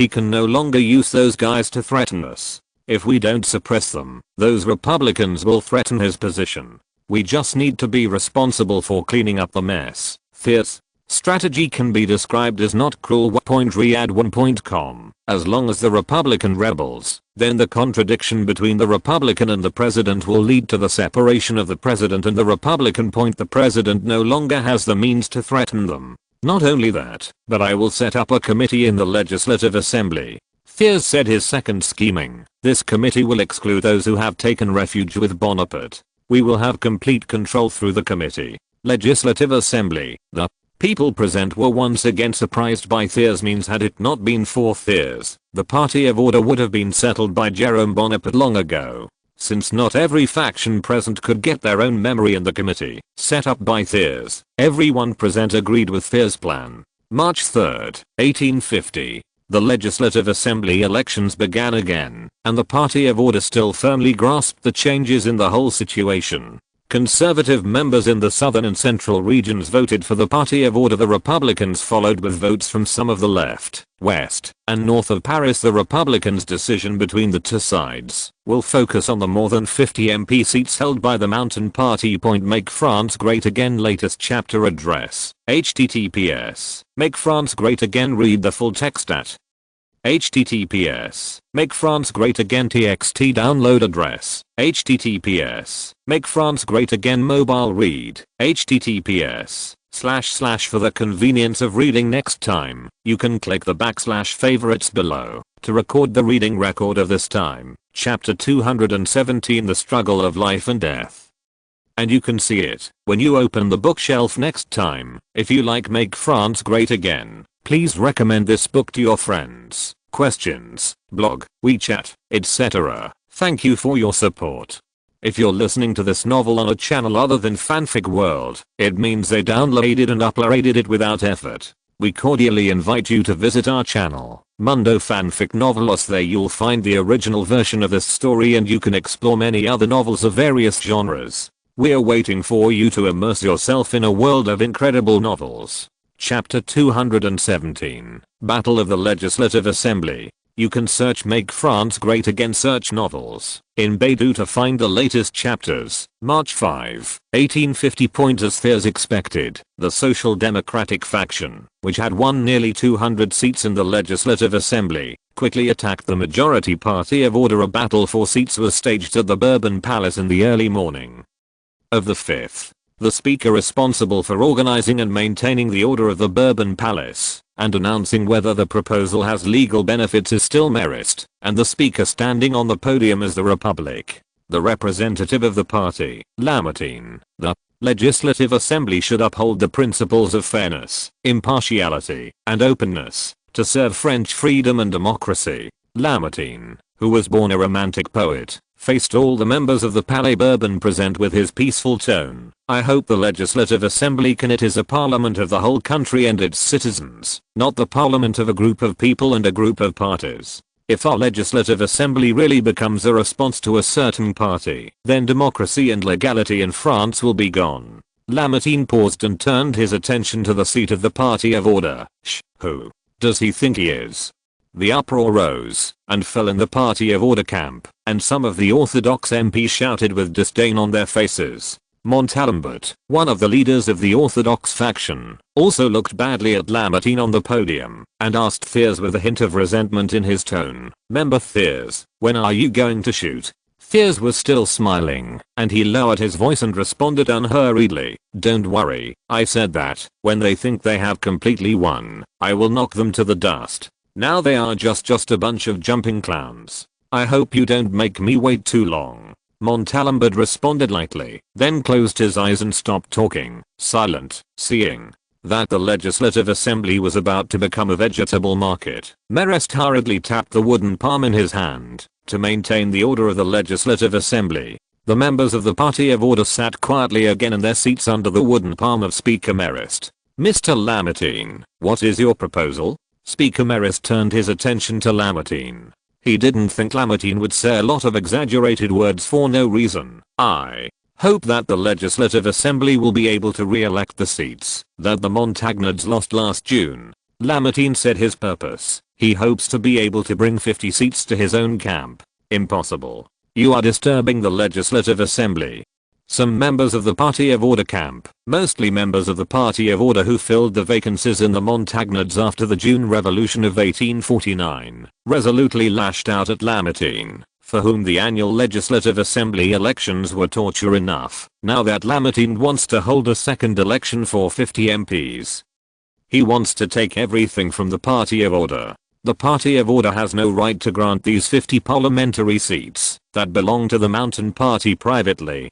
Faced with the criticism of the Party of Order, Rama retorted without hesitation, "When necessary, we are willing to sue for legal action." "That's right. Bring it to the law." The Republicans and a few Montagnards began to support Lamartine. Of course, they would not be as idiots as Ladru Roland, who would say call to force. "That's all I want." Lamartine responded, bowing to Marest. "I see." Marest nodded to Lamartine in understanding. Immediately afterwards, Lamartine stepped down as a hero to the cheers of the Republicans and the Montagnards. Since Lamartine's proposal for MPs in the election does not require a vote, as long as the Party of Order does not express a clear objection, it will be passed by default. Speaker Marist turned his attention to the Party of Order, and he hoped to get an answer from the Party of Order. The 50 MPs eyeing the seat turned to Thiers, the leader of the Party of Order, and they hoped to hear dissenting opinions in his mouth. In the ardent hope of some members of the Party of Order, Thiers got up and came to the rostrum. He quietly glanced at the members of the Party of Order and the Republican Party and said, "I agree with the opinion of Senator Lamartine. We should respect the democracy of the Legislative Assembly." Thiers' answer surprised not only the members of the Party of Order, but the members of the Republicans were even more astonished by Thiers' change of attitude. The members of the Party of Order, who occupied the Mountain Party seat, showed a look of dejection, which meant they had another run in the election. In Marist's solemn announcement, the Parliament passed Lamartine's proposal. From March 5th to April 20th, more than 50 vacancies were re-elected. The members of the Social Democrats once again played their powerful paintings, and more than 50 vacancies were filled, of which the Social Democrats won 45 seats and the Party of Order only 5. This reversal has greatly boosted the confidence of the Republicans, who believe that in the next election, they will be able to completely defeat the Party of Order and gain the majority of the seats. While the Republicans were cheering, the leaders of the Party of Order in Rupavati gathered again to discuss countermeasures. What now? The Republican faction is about to equalize with us. Count more lakes? Asked Thiers anxiously. Although Morley had expected the Republicans to take some seats, he did not expect that the Republicans would be able to take 45 seats at once. If there are no restrictions, the seats of the Republican faction may be equal to the Party of Peace and Order. By that time, the Party of Order will have to face the constraints of the Republicans in order to be in Parliament. Don't worry, they won't be complacent for long. Thiers still put on an expression of holding a wisdom pearl. He turned his eyes to Ramiza and said, "Is my speech ready?" "Sir, it's ready." Ramiza responded deferentially to Thiers. "Then let us see the truth in the Parliament," Thiers said with high fighting spirit, and then he replied with a cautious attitude, "However, we must first throwing stones to ask for directions." "Throwing rocks to ask for directions?" Marley and the others looked at Thiers puzzled. "That's right. The first time we don't attack with all our strength, we have to give the Republicans some time to react. The second time is when we launch the general attack." On April 21st, the Legislative Assembly reopened. This time in the Parliament, Thiers did not choose to shoot first. He first instructed a member of the Party of Order to propose a decree restricting universal suffrage by throwing a stone to ask for directions. As a result, as Thiers expected, the proposal was met with overwhelming doubts. "You are trampling on the dignity of the Republic." Lamartine fiercely attacked the MPs of the Party of Order on stage. The MP responded without cowardice, "Mr. Lamartine, I don't think those people have the right to vote." The entire Parliament fell into chaos again, and this time even Speaker Marist could not stop it. The Party of Order and the Republicans, the two parties occupying 90% of the Legislative Assembly, accuse each other of disrespecting the Constitution. If it wasn't for the small group of troops stationed in the Parliament to hear the movement in the Parliament and lead the troops to defend the Parliament, then the whole Parliament would have turned into a full force. Seeing that he was on the verge of falling into full martial arts, Speaker Marist hurriedly tapped the wooden palm and shouted to both sides, "Okay, this proposal can be shelved first." Marist's shelving controversy has kept the Legislative Assembly out of a quarrel. However, the MPs present knew that, as long as the Party of Order did not abandon the proposal, the dispute would continue. After proposals to limit universal suffrage laws were shelved, Agriculture and Commerce Minister Bife appeared the behest of Jérôme Bonaparte. Minister Buffy proposed to the Legislative Assembly a decree abolishing the right of workers to strike. As soon as the decree appeared, it was fiercely opposed by the Yamaga Kubo, but the Republican faction as an ally became silent. In the eyes of bourgeois parties like the Republicans, workers should not have the right to strike. In the end, Bife's decree was passed with an absolute advantage. Arguably the only good news in the entire Legislative Assembly. The Legislative Assembly came to an end under the hammer of Speaker Marist. Early the next morning, news about the law restricting universal suffrage appeared in the National Point. This sparked the idea of Victor Hugo, who had been out of Parliament for a long time. P.S. Since the martial law in 1849, Victor Hugo, who was deeply tortured by both feelings and money, has not stayed in the Legislative Assembly to vote for a long time. In the Constitution of the Second Republic, there is no clear provision that the members must have a parliament, so the Legislative Assembly often votes when it is not full of members. When Juliet, Victor Hugo's lover, gave the National to Victor Hugo. Riyadh1.com. Victor Hugo, who was painting with coffee, wiped his hands. Read the newspaper carefully. Oh, what a shame. Victor Hugo frowned and muttered to himself. Why do you look like this? Juliet asked Victor Hugo. Victor Hugo raised his head and explained, the Party of Order will formulate a new decree to deprive people of the right to vote for more than 3 years without a registered permanent residence. This is simply impossible for workers who do not have a place to live. And the workers always vote for the left, in this case, the Republicans in the mountains. Juliet responded flatly, yes. Think about it. Victor Hugo couldn't help but complain more. For votes, they sacrifice the power of universal suffrage. Okay. What are you going to do? Juliet knew that Victor Hugo might have to act again. I want to stop them. Victor Hugo responded firmly. Seeing this guy full of fighting spirit in front of her, Juliet showed a relieved smile. She knew that the former Hugo was back. Then you have to prepare well. Make France Great Again latest chapter address. https. Make France Great Again. Read the full text at https. Make France Great Again txt download address. https. Make France Great Again mobile read. https. // For the convenience of reading next time, you can click the / favorites below to record the reading record of this chapter.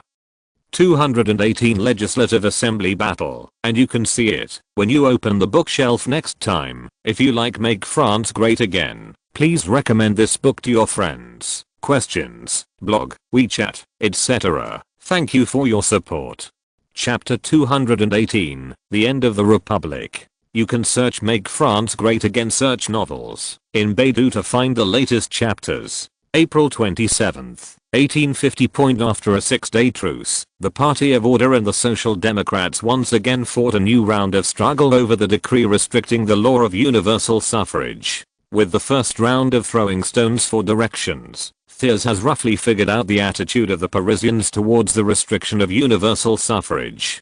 Due to the influence of the 2 June revolutions, the Parisians were disgusted with those workers who were always on strike. They were reluctant to clash with the authorities for restricting universal suffrage laws. As for those workers who have been deprived of their votes, how will they know what the votes do? As the silent majority, they just hope that life will be better in the final analysis. The 2 June incidents completely plunged the revolutionary enthusiasm of the whole Paris into a low ebb point for the citizens and workers of Paris. As long as life is no longer turbulent, the Legislative Assembly will not care, even if the sky is turned upside down. Supporting the Republicans is one thing, and helping the Republicans to rebel is another. This also means that Thiers can finally let go of his hands and feet to carry out a general liquidation of the Republican faction. At around 4 p.m. on the 27th, the Legislative Assembly officially began. Only 600 of the 750 MPs were present. Marist, who was sitting in the speaker's seat, placed his hands on the rostrum with his hands crossed,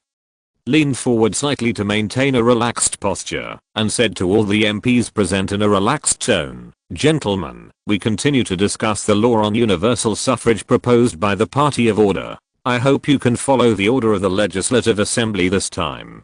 This is the most sacred institution in all of France, not a vegetable market. Next, I will invite the Thiers to speak on the stage." The faces of the Social Democrats members changed slightly. Thiers' appearance meant that the Party of Order was about to get serious. Under the steps to the right of the podium, Thiers, who was in charge of this speech, walked slowly to the podium under the attention of the Party of Order and the Social Democrats. At this moment, he glanced sharply at all the congressmen under the podium. The short man in body, the giant in speech, started a new round of offensive with the ardent hope of all the Party of Order. Thiers cleared his throat and spit out an elegant Parisian accent. Is there some kind of moral guarantee in one's family? Theory paused, then asked himself and answered, yes. A person's moral value can only be realized when he is among his fellow citizens. He glanced defiantly over the seat of the Social Democrats, in what my compatriots hold dear as in the city where I live. Come on. The members of the Social Democrats sneered with disdain on their faces. Fears on the podium ignored their shouting. In his view, this so-called speech is just a passing act to limit the universal suffrage law. As long as the Party of Order, which controls the parliament, can be united, then the remaining parties will not be concerned. Fears said in a high-pitched tone, but those who have no fixed place of residence are what we usually call the tramp.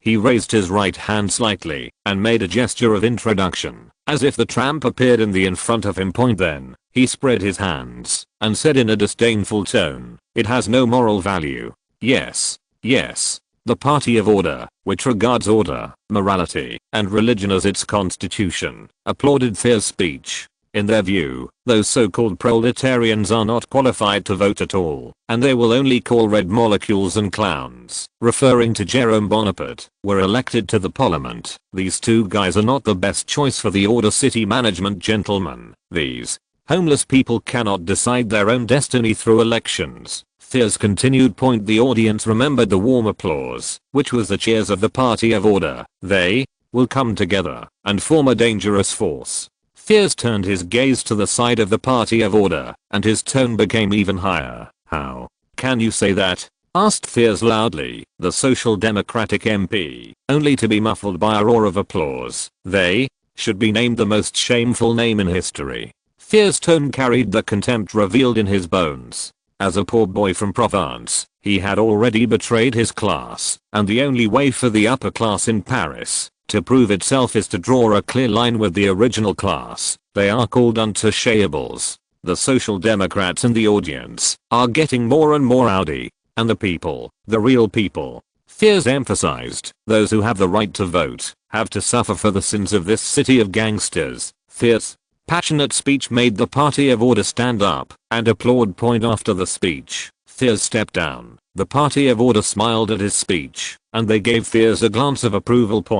Just when the Republicans were about to send someone to fight back, Victor Hugo, who was sitting in the seat of the Party of Order, got up. Under the surprised eyes of his colleagues and the Party of Order, Victor Hugo walked to the right side of the podium, where Fears had just stayed. Speaker Marist immediately stood up and declared to the members present in a solemn tone, "Now I announce that the representative of Victor Hugo will join the Mountain sect." Traitor. The Party of Order camp shouted, and Fears, who was originally proud of the spring breeze, also had a gloomy expression. He never thought that Victor Hugo would one day join the Mountain sect. This is simply a provocation to the Party of Order. Judas, are you mocking your voters, Victor? Hugo walked to the left of the semicircle with firm steps amid the abuse from the members of the Party of Order. Seeing this, Ramiza hurriedly stood up and shouted loudly, "Mr. Hugo, once an extreme royalist, then a liberal, and now a socialist again." Ramiza's eccentric tone made the members of the Party of Order laugh, and Victor Hugo also stopped to stare at Ramiza. The corner of Ramiza's mouth still showed a mocking expression. Romanticism is really as impermanent as the wind. Only in this way can they please their sensitive and fragile hearts. Victor Hugo also smiled when the Party of Order was jeering, and he opened his arms and bowed to the members of the Party of Order afterwards. He raised his head and responded seriously, "Sir, it is better to listen to the voice of the soul. If you have a soul, listen to the voice of the wallet less, so as to bring benefits to the country." After speaking, Victor Hugo went to the camp, where the Mountain sect was located, without looking back. The Party of Order camp called again. The new leader of the Mountain faction welcomed Victor Hugo with a smile. After the farce, Marist once again discussed the issue of limiting the power of the universal suffrage law. Victor Hugo, who joined the Mountain sect, took out a drafted speech and pleaded softly to the leader of the Mountain sect beside him, "Please let me speak for the party and the workers." "Yeah." The leader of the Mountain faction nodded, and Victor Hugo got up again. There was a round of applause from the Social Democrats camp. Speaking for his new master so soon, I'll just say that the Romantics have never had a reliable guy. He's not the same as us, the Party of Order once again denigrated Victor Hugo. Point of course, the denigration of Victor Hugo by the Party of Order did not stop Victor Hugo from speaking up for the masses. Victor Hugo, who put the speech on the podium, cleared his throat and said, "Gentlemen, it seems that the February Revolution has been conquered. In this case, since the revolution has been slandered, then I must seek every opportunity. Come to celebrate her achievements, her nobility, her beauty, the great wisdom of this revolution, not only the destinies of the bourgeoisie and the proletarians, to give them honor, to give them the same sovereignty. She is still in despair, in abandonment, in the depravity. Look for the desperate, give hope. Look for the angry, give reason. Look for the beggar, the poor, the homeless." Victor Hugo bowed and emphasized, "As we often say, miserable people, crown them, make them citizens." Universal suffrage is said to everyone. "I have not seen anything more outstanding than this." The motto of peace. It said, "Don't worry, you are the masters." They say, "Are you miserable? Well, from now on, you will accomplish great things on your own and destroy human suffering. This suffering belongs to people just like you, to those who delivered your souls. That is to say, in your own hands. Say, take it easy, have a look.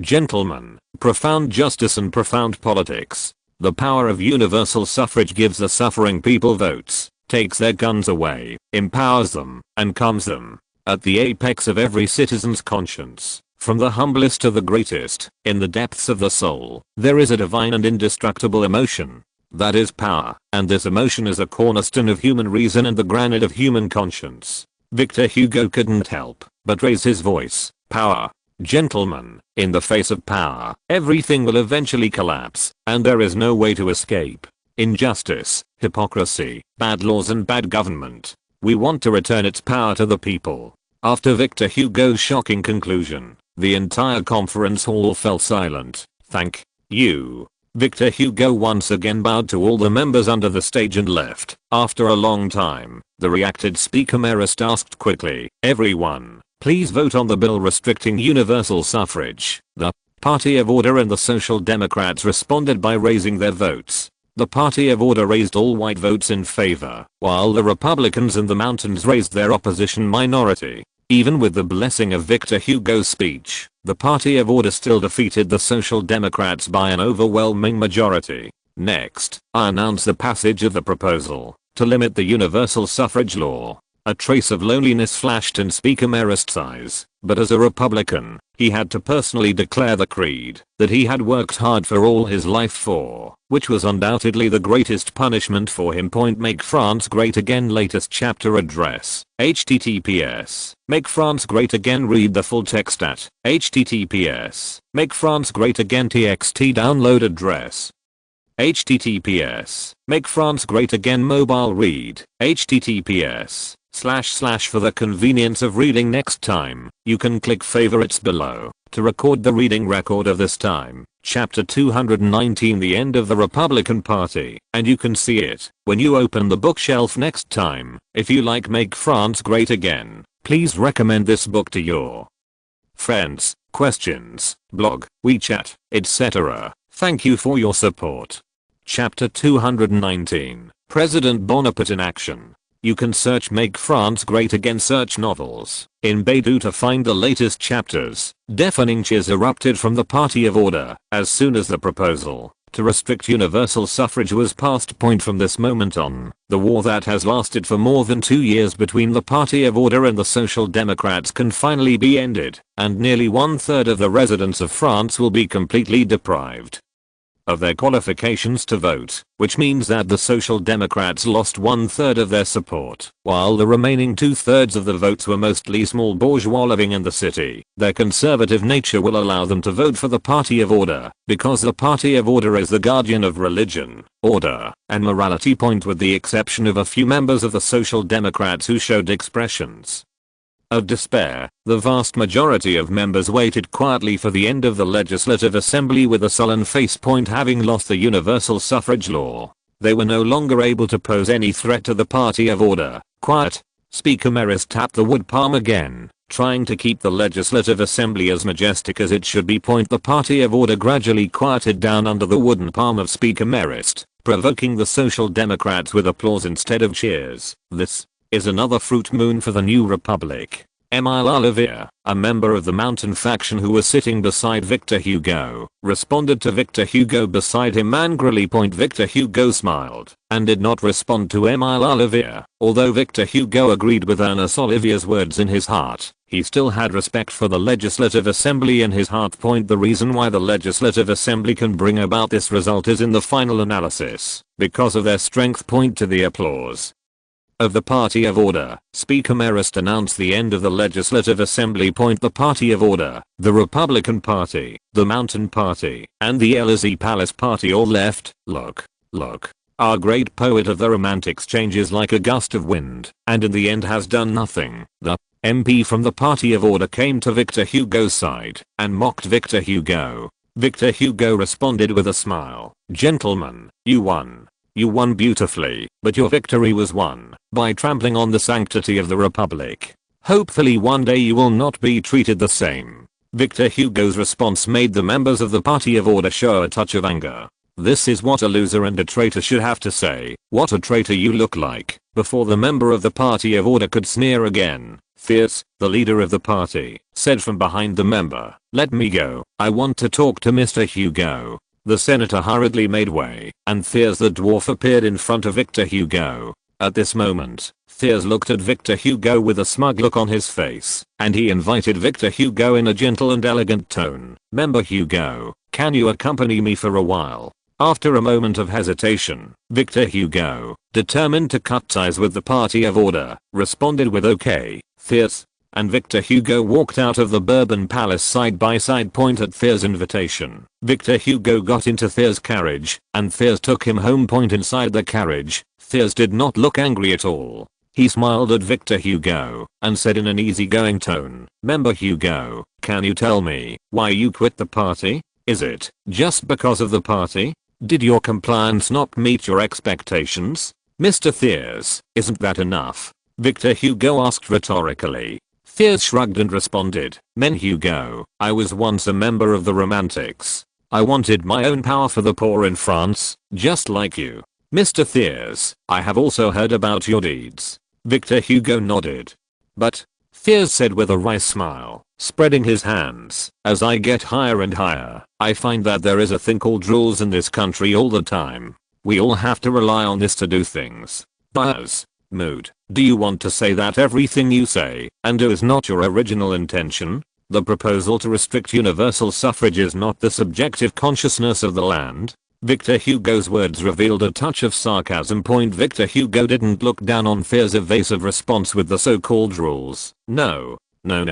Although we are all bound by invisible rules, most of them are from my original intention. Thiers responded unabashedly, "I think democracy is indeed a good thing, and it can be eliminated as much as possible. Differences among MPs, but I don't think it's a good principle to have universal suffrage now. 2 years ago, we chose a Napoleon. If there are no restrictions, I'm afraid there will be another Napoleon." Thiers, sophistry and Jerome Bonaparte's disbelief gave Victor Hugo a sense of identity in his heart. If the populace chooses a Napoleon again, no. If Napoleon is really the people's choice, then we should respect it too. After the fleeting approval, Victor Hugo firmly believed, "Member Thiers, this is not an excuse for you to restrict the universal suffrage law. I believe that the people will make a rational choice, and they will never let a tyrant come to power." "Really? Not?" Thiers revealed a meaningful smile at the corner of his mouth. "Of course, although."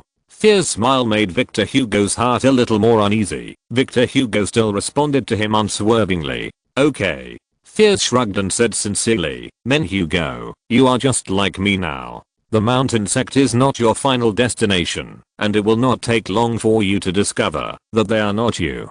The person you're looking for. The socialists will only mess up the country. They only know how to destroy, not to build." Before Thiers could finish speaking, Victor Hugo interrupted Thiers' speech, and he said coldly, "Mr. Thiers, I admit that you and your party members have enough power to govern. Experience. Then, why don't you join us?" Thiers asked Victor Hugo in disbelief. He didn't understand why Victor Hugo was stubborn, but, "Your governing policy is based on the premise of harming the interests of others. You have taken away those people's guns, and you want to take away those people's power, and you want to keep their mouths shut. Victor Hugo criticizing Thiers mercilessly. The Mountain faction may not have much governing experience compared to you, but I believe they will surpass you in the future. The carriage slowly stopped, and the driver's voice entered the carriage from outside the carriage. Mr. Hugo, the Place des Vosges is here. Thank you for the carriage.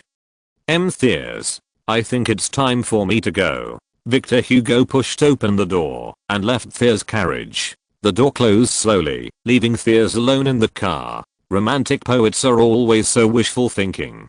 Thiers sighed and said to himself, point under Thiers' order. The carriage set off again in the opposite direction of Victor Hugo Point. Meanwhile, Jerome Bonaparte of the Élysée Palace also received news of the end of the Legislative Assembly. Cousin, how is the Legislative Assembly? Jerome Bonaparte asked the new Secretary General, Senator Alexander Walewski. Alexander Walewski, 1810 to 1868, the illegitimate son of Napoleon I, the cousin of Napoleon III, the cousin of Jerome Bonaparte, who served as the Minister of Foreign Affairs of the Second French Empire. From Pessin's appointment as Minister of Public Works to the present, Walewski, who has been the secretary for less than half a month, meticulously reported to Jerome Bonaparte, the party of order has won a great victory. The law restricting universal suffrage has been passed. Excellent! Exclaimed Jerome Bonaparte with clenched fists. Once the decree restricting universal suffrage was implemented, it meant that the party of order had completely trampled under their feet the cornerstone of the Republic's constitution. How could the Legislative Assembly, which has lost the sanctity of the Constitution, use him to fight? However, Mr. Victor Hugo joined the Mountain sect. Walewski then told Jerome Bonaparte about Victor Hugo's joining the Mountain sect and his speech on the podium. Sure enough, it's the same as history. Jerome Bonaparte whispered to himself, Your Excellency, what do you need me to do? Walewski asked Jerome Bonaparte in his uncle-like voice. Place the speech of Mr. Victor Hugo in our newspaper. I want the whole of Paris to know about the speech of Mr. Hugo. Jerome Bonaparte gave an order to Walewski. Read1.com. How Walewski did not understand what Jerome Bonaparte meant, and he cautiously asked, We are with the party of order. There is no need to explain anything to them. We are not the same people. Jerome Bonaparte explained to Walewski, they only want to restore the monarch they are loyal to, and I. Jerome Bonaparte paused and said righteously, what I want to defend is the universal suffrage system in France. As a political chameleon, Jerome Bonaparte can finally tear off the veil of affection. He wants to cut off the rope of the Legislative Assembly and smash the Legislative Assembly to pieces. The corner of Walewski's mouth twitched slightly, but he still faithfully carried out Jerome Bonaparte's order the morning of the third day. Victor Hugo's speech in the National Assembly quickly spread throughout Paris, fueled by the Republicans and Jerome Bonaparte. On the streets, in cafes, everyone was talking about Victor Hugo's speech. Victor Hugo's name once again swept the whole of Paris. Make France Great Again latest chapter address, https, Make France Great Again. Read the full text at, https, Make France Great Again txt download address, https, Make France Great Again mobile read, https, / for the convenience of reading next time, you can click the / favorite below, to record the reading record of this time, chapter. 220 President Bonaparte is in action, and you can see it when you open the bookshelf next time. If you like Make France Great Again, please recommend this book to your friends, questions, blog, WeChat, etc. Thank you for your support. Chapter 220, The Last Draw. You can search Make France Great Again search novels in Baidu to find the latest chapters. After returning to the Place des Vosges from the National Assembly, Victor Hugo threw himself into writing, unaware of what was happening outside until Victor Hugo's two sons rushed into the room and reported the situation to Victor Hugo. At first Victor Hugo was a little reluctant to believe that his speech in the National Assembly a few days ago would have such a big impact. It was not until Francois Hugo and Charles Hugo handed him a few newspapers with the contents of Victor Hugo's speech that Victor Hugo, who had read the newspapers, believed in Francois Hugo and Victor Hugo's words. Looking at the speech published in the Bonaparte, Victor Hugo tapped his index finger on the desk and said to himself, what the asterisk does this fellow Jerome Bonaparte want to do? In Victor Hugo's heart, he had already broken with Jerome Bonaparte. Why should Jerome Bonaparte support him at this time?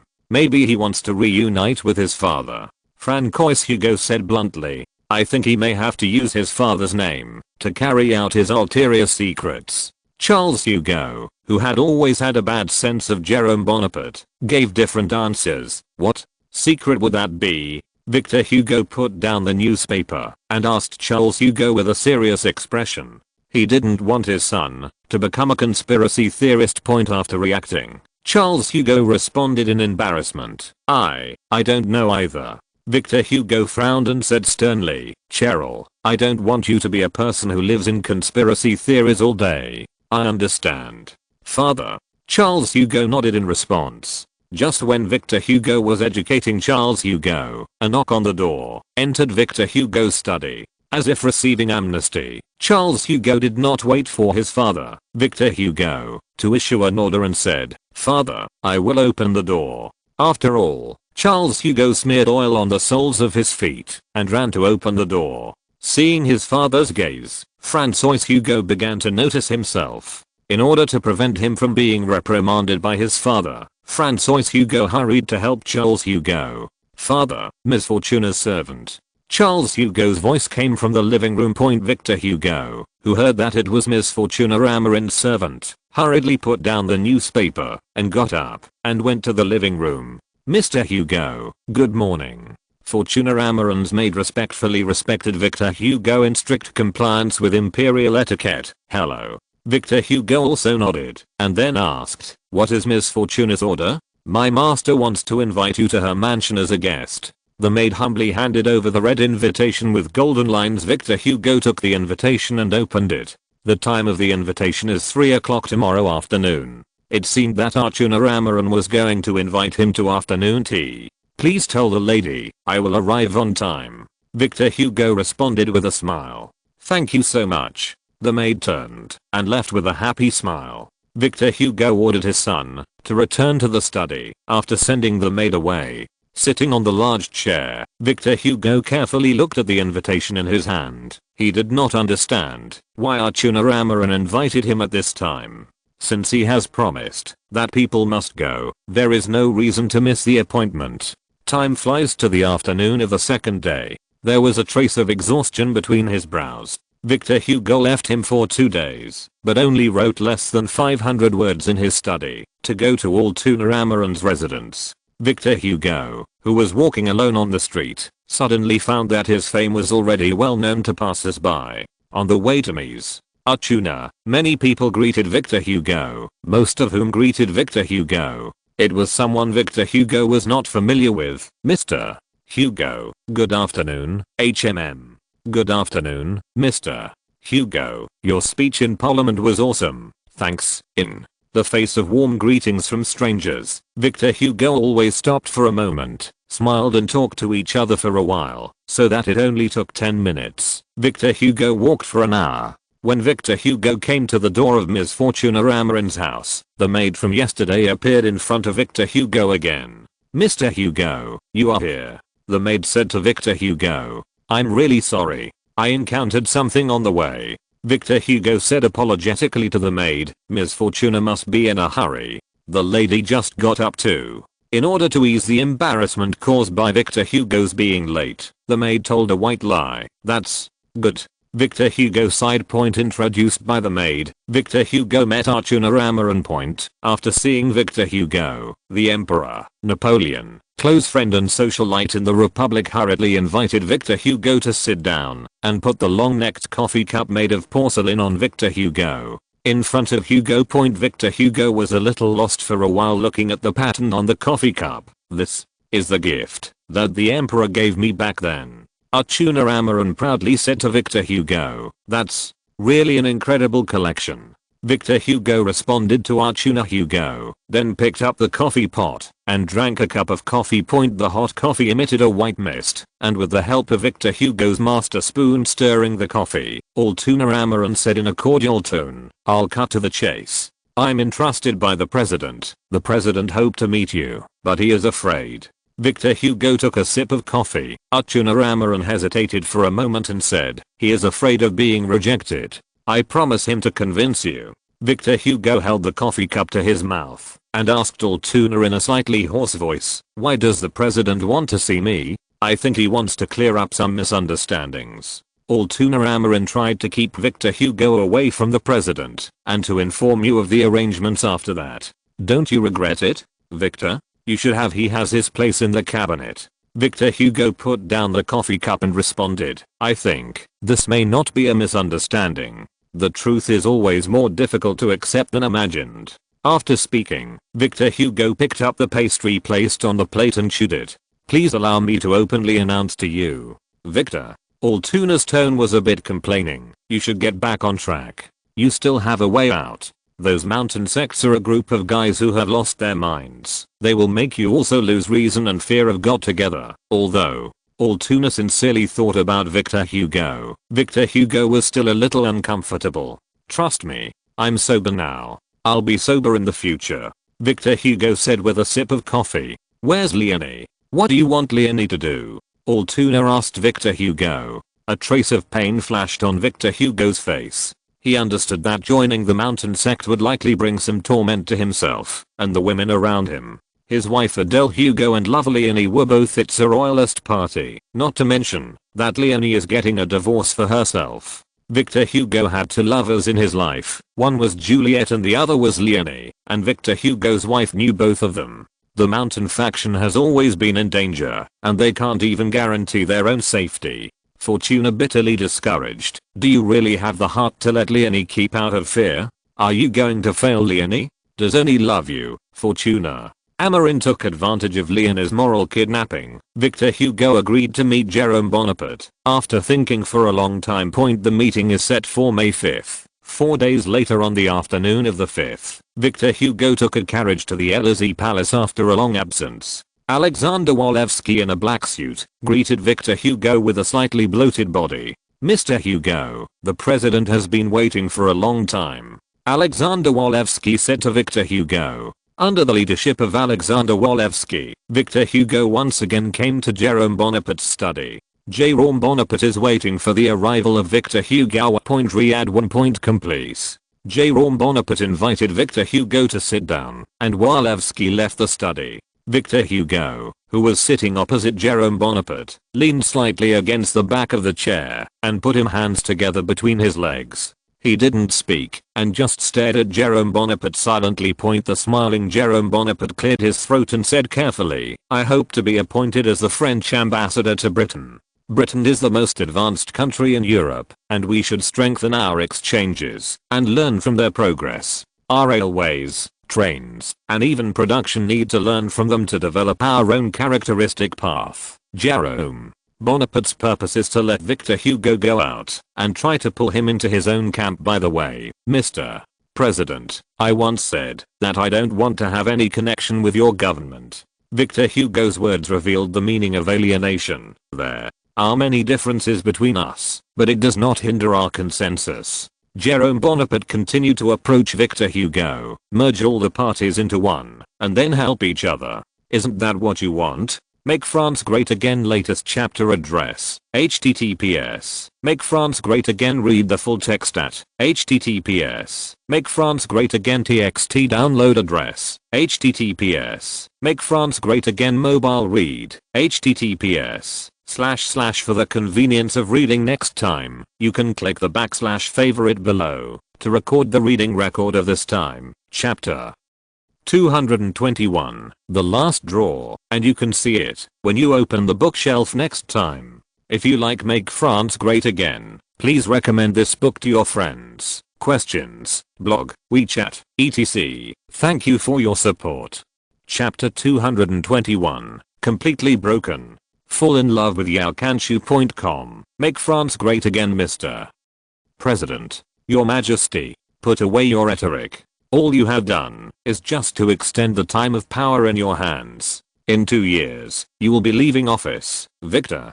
Hugo did not show any sympathy for Jerome Bonaparte at all, and said in a calm tone, Jerome Bonaparte also didn't mean the slightest bit of anger. In his opinion, this is the most real Victor Hugo. Victor Hugo, who became a socialist after 3 transformations from the ultra-royalists, the Orleans, and the conservative Republicans, may still be at a rudimentary level in his political tactics, but his ideological consciousness has far surpassed that of some. A self-proclaimed Republican, but a fellow with the Royalists. If such a person could suddenly change his mind, Jerome Bonaparte would not be called Jerome Bonaparte, but would have changed his name to Eurod. Then again, it is precisely because of Victor Hugo's ideological change that he stands out in this era.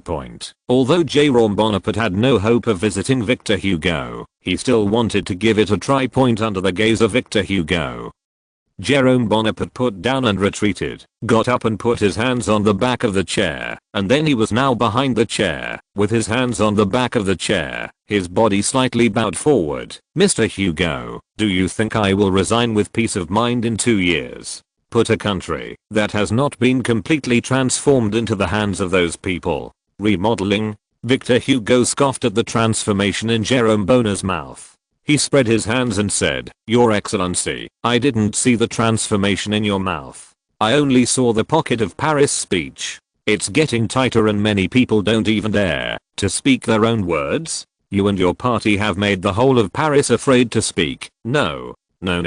Jerome Bonaparte made a swaying motion with his right index finger deep inside. Mr. Hugo, my friend, it is not me who is tightening the Paris speech, but the party of order. It is something that every ruling party will do when it is in power. Didn't the Republicans do it when they were in power? If the party of order only keeps others from speaking in terms of speech, then the Republican faction is destroying the enemy physically. Which one is the real evil? Or your mountain faction?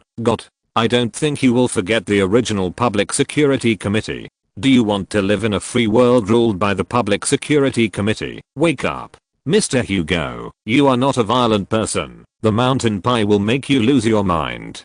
Jerome Bonaparte listed the Republican faction and the mountain faction, and Victor Hugo had nothing to say. If it wasn't for the June incident of the Republicans, Victor Hugo would not have defected to the party of order, and there was no Jerome Bonaparte after that. Your Excellency, you always acquiesced, Victor Hugo said, after being silent for a while. Jerome Bonaparte nodded and admitted without hesitation, Yes, I admit the actions of the party of order. Then, Jerome Bonaparte's sophistry, a free and democratic society is not a unilateral democracy between the government and the people. The people have the right to speak and judge. The government has the power to arrest rumor-mongers, and freedom is not unlimited. Freedom. If the power of individual liberty is unilaterally loosened, the government loses its power to control. Only one result. What's the result? Victor Hugo asked immediately. The spread of anarchists. The government will lose its original function.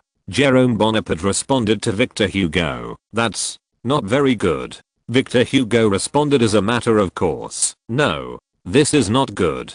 Jerome Bonaparte shook his head and said, Our government is an unlimited liability government. Once a problem occurs in a certain corner of the country, they will all turn into public opinion feedback on the ballot.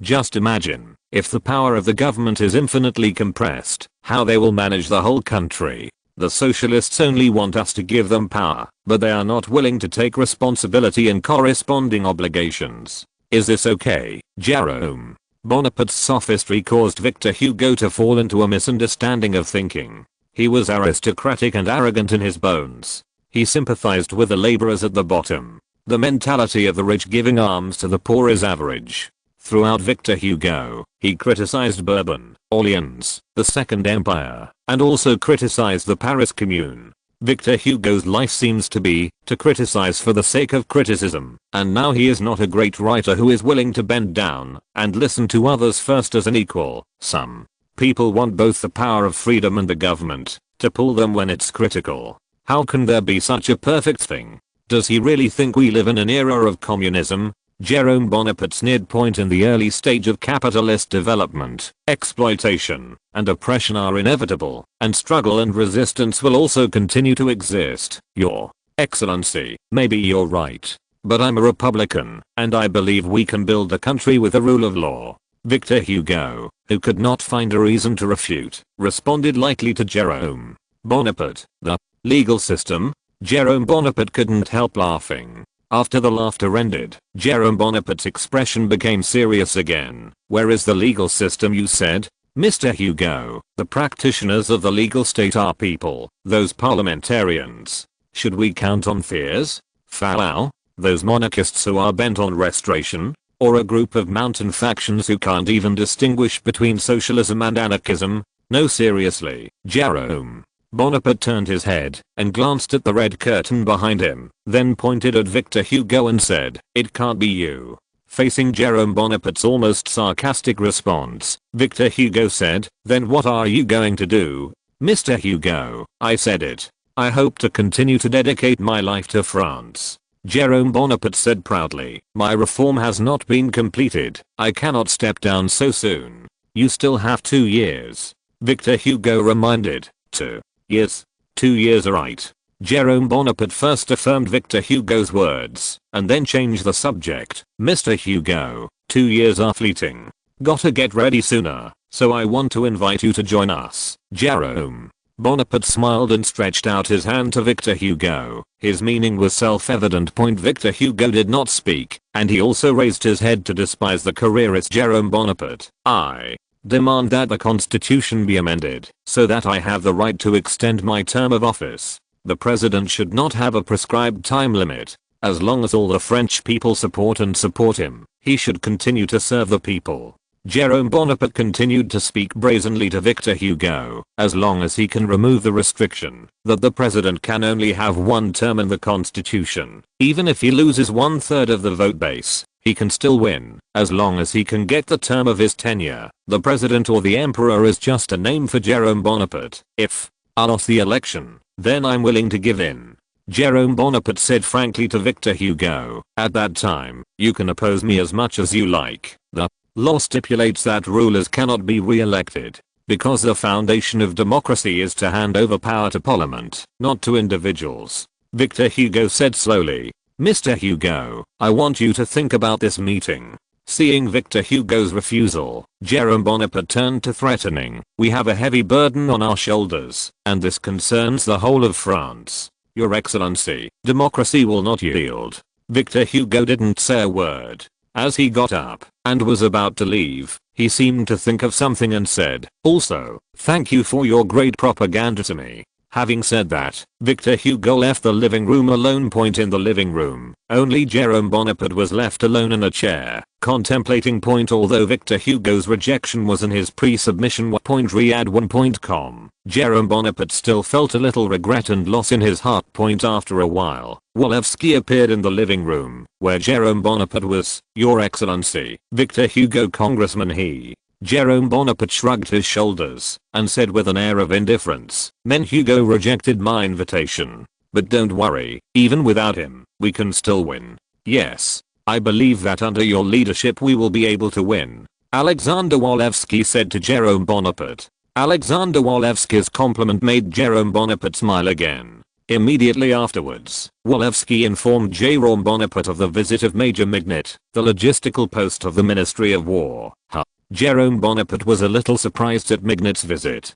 Could it be that he has already completed it? Thinking of this, Jerome Bonaparte hurriedly asked Walewski to bring Major Mignet in. "Your Excellency." Major Mignet, who entered the Élysée Palace for the second time, saluted Jerome Bonaparte.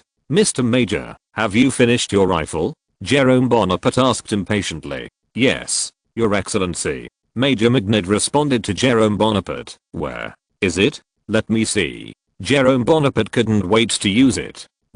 Because the Élysée Palace doesn't allow it, so we put the rifle in the factory. Miguel hurriedly explained. Chapter 222, Military Procurement Program. On Sunday, May 7th, the Ministry of War, which had been busy since the beginning of the year, had a rare day off. As the logistics director, Major General Neil can finally go to the Paris Opera with his wife comfortably and enjoy a short vacation.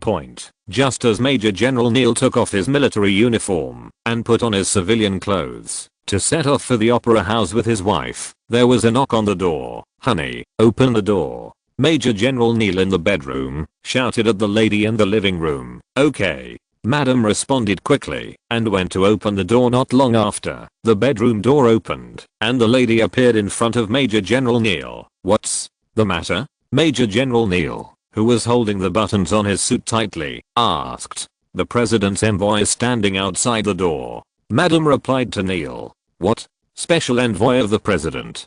Seeing this, Neil quickly buttoned the last button and ran to the living room. A soldier in a green dragoon uniform held an invitation in both hands and said to Major General Neil, "Major Neil, this is what the president asked me to give you.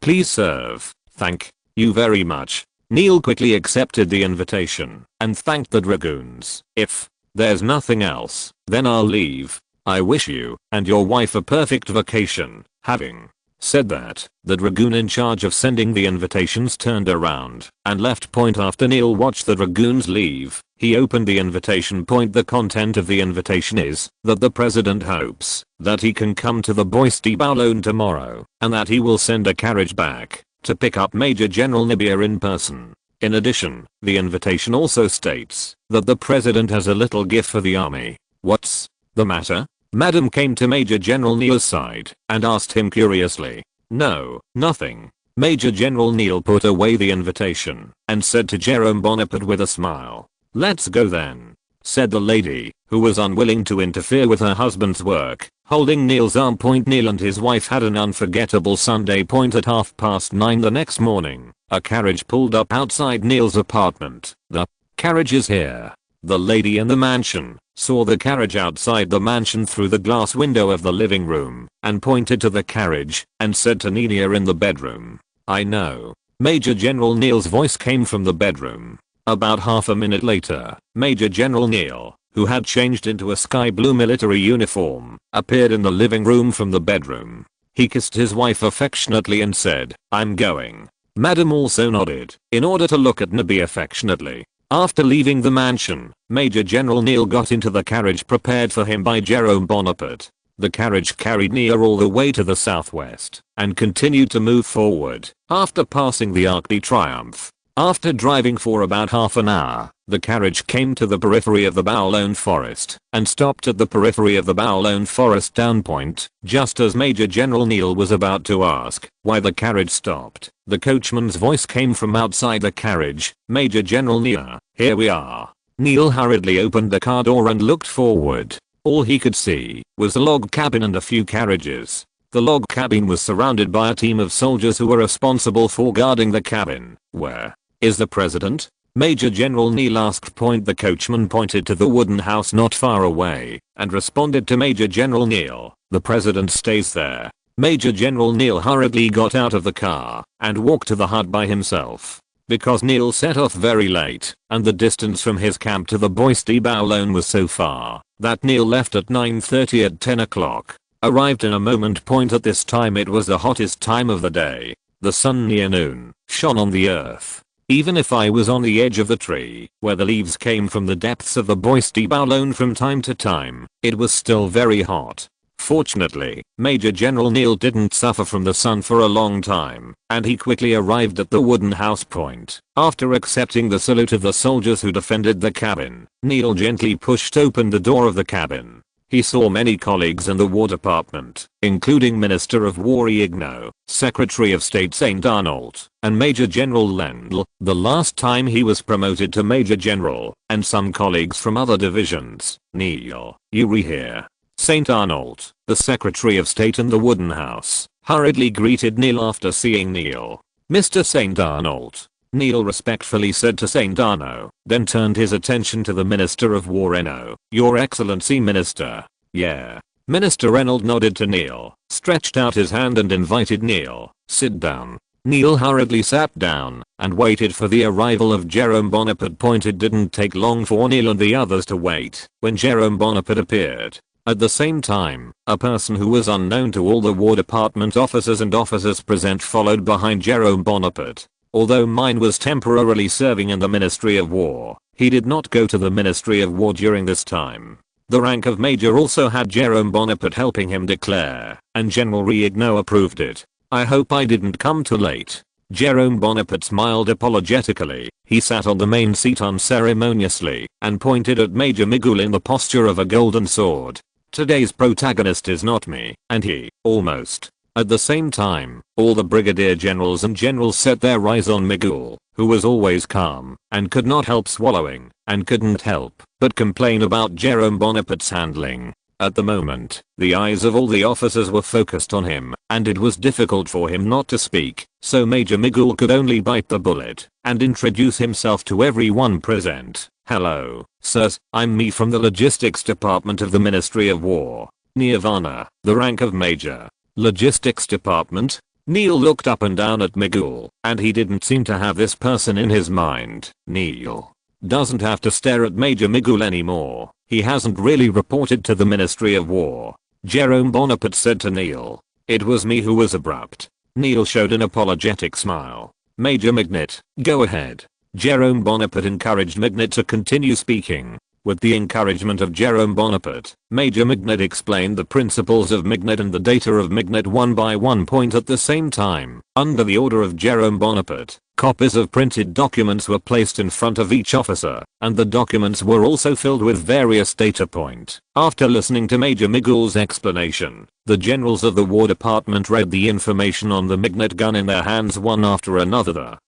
The General of the War Department, who combined the explanation and the data, showed an excited expression point. If the Mignet data is accurate, this will be a firearms revolution across the ages. Not to mention Neil, who manages the logistics and procurement of the army. Even the Minister of War, Renault, also asked with a serious expression, Major Mine, can you guarantee that the data you said is true and accurate? I can guarantee it. Major Mignet responded firmly. The Mignet gun that has been tested many times can fully reach the level of data. Since that's the case, Renault turned his attention to Neil, who was in charge of logistics procurement. For General Renault, as long as the data of the mine gun can reach 80% of the level, then they can completely abandon the existing equipment of the 1842 rifled gun. Neil, who understood it, hurriedly said, if this is the case, we are willing to purchase it. Don't worry, Mr. Major General, why don't we realize it ourselves?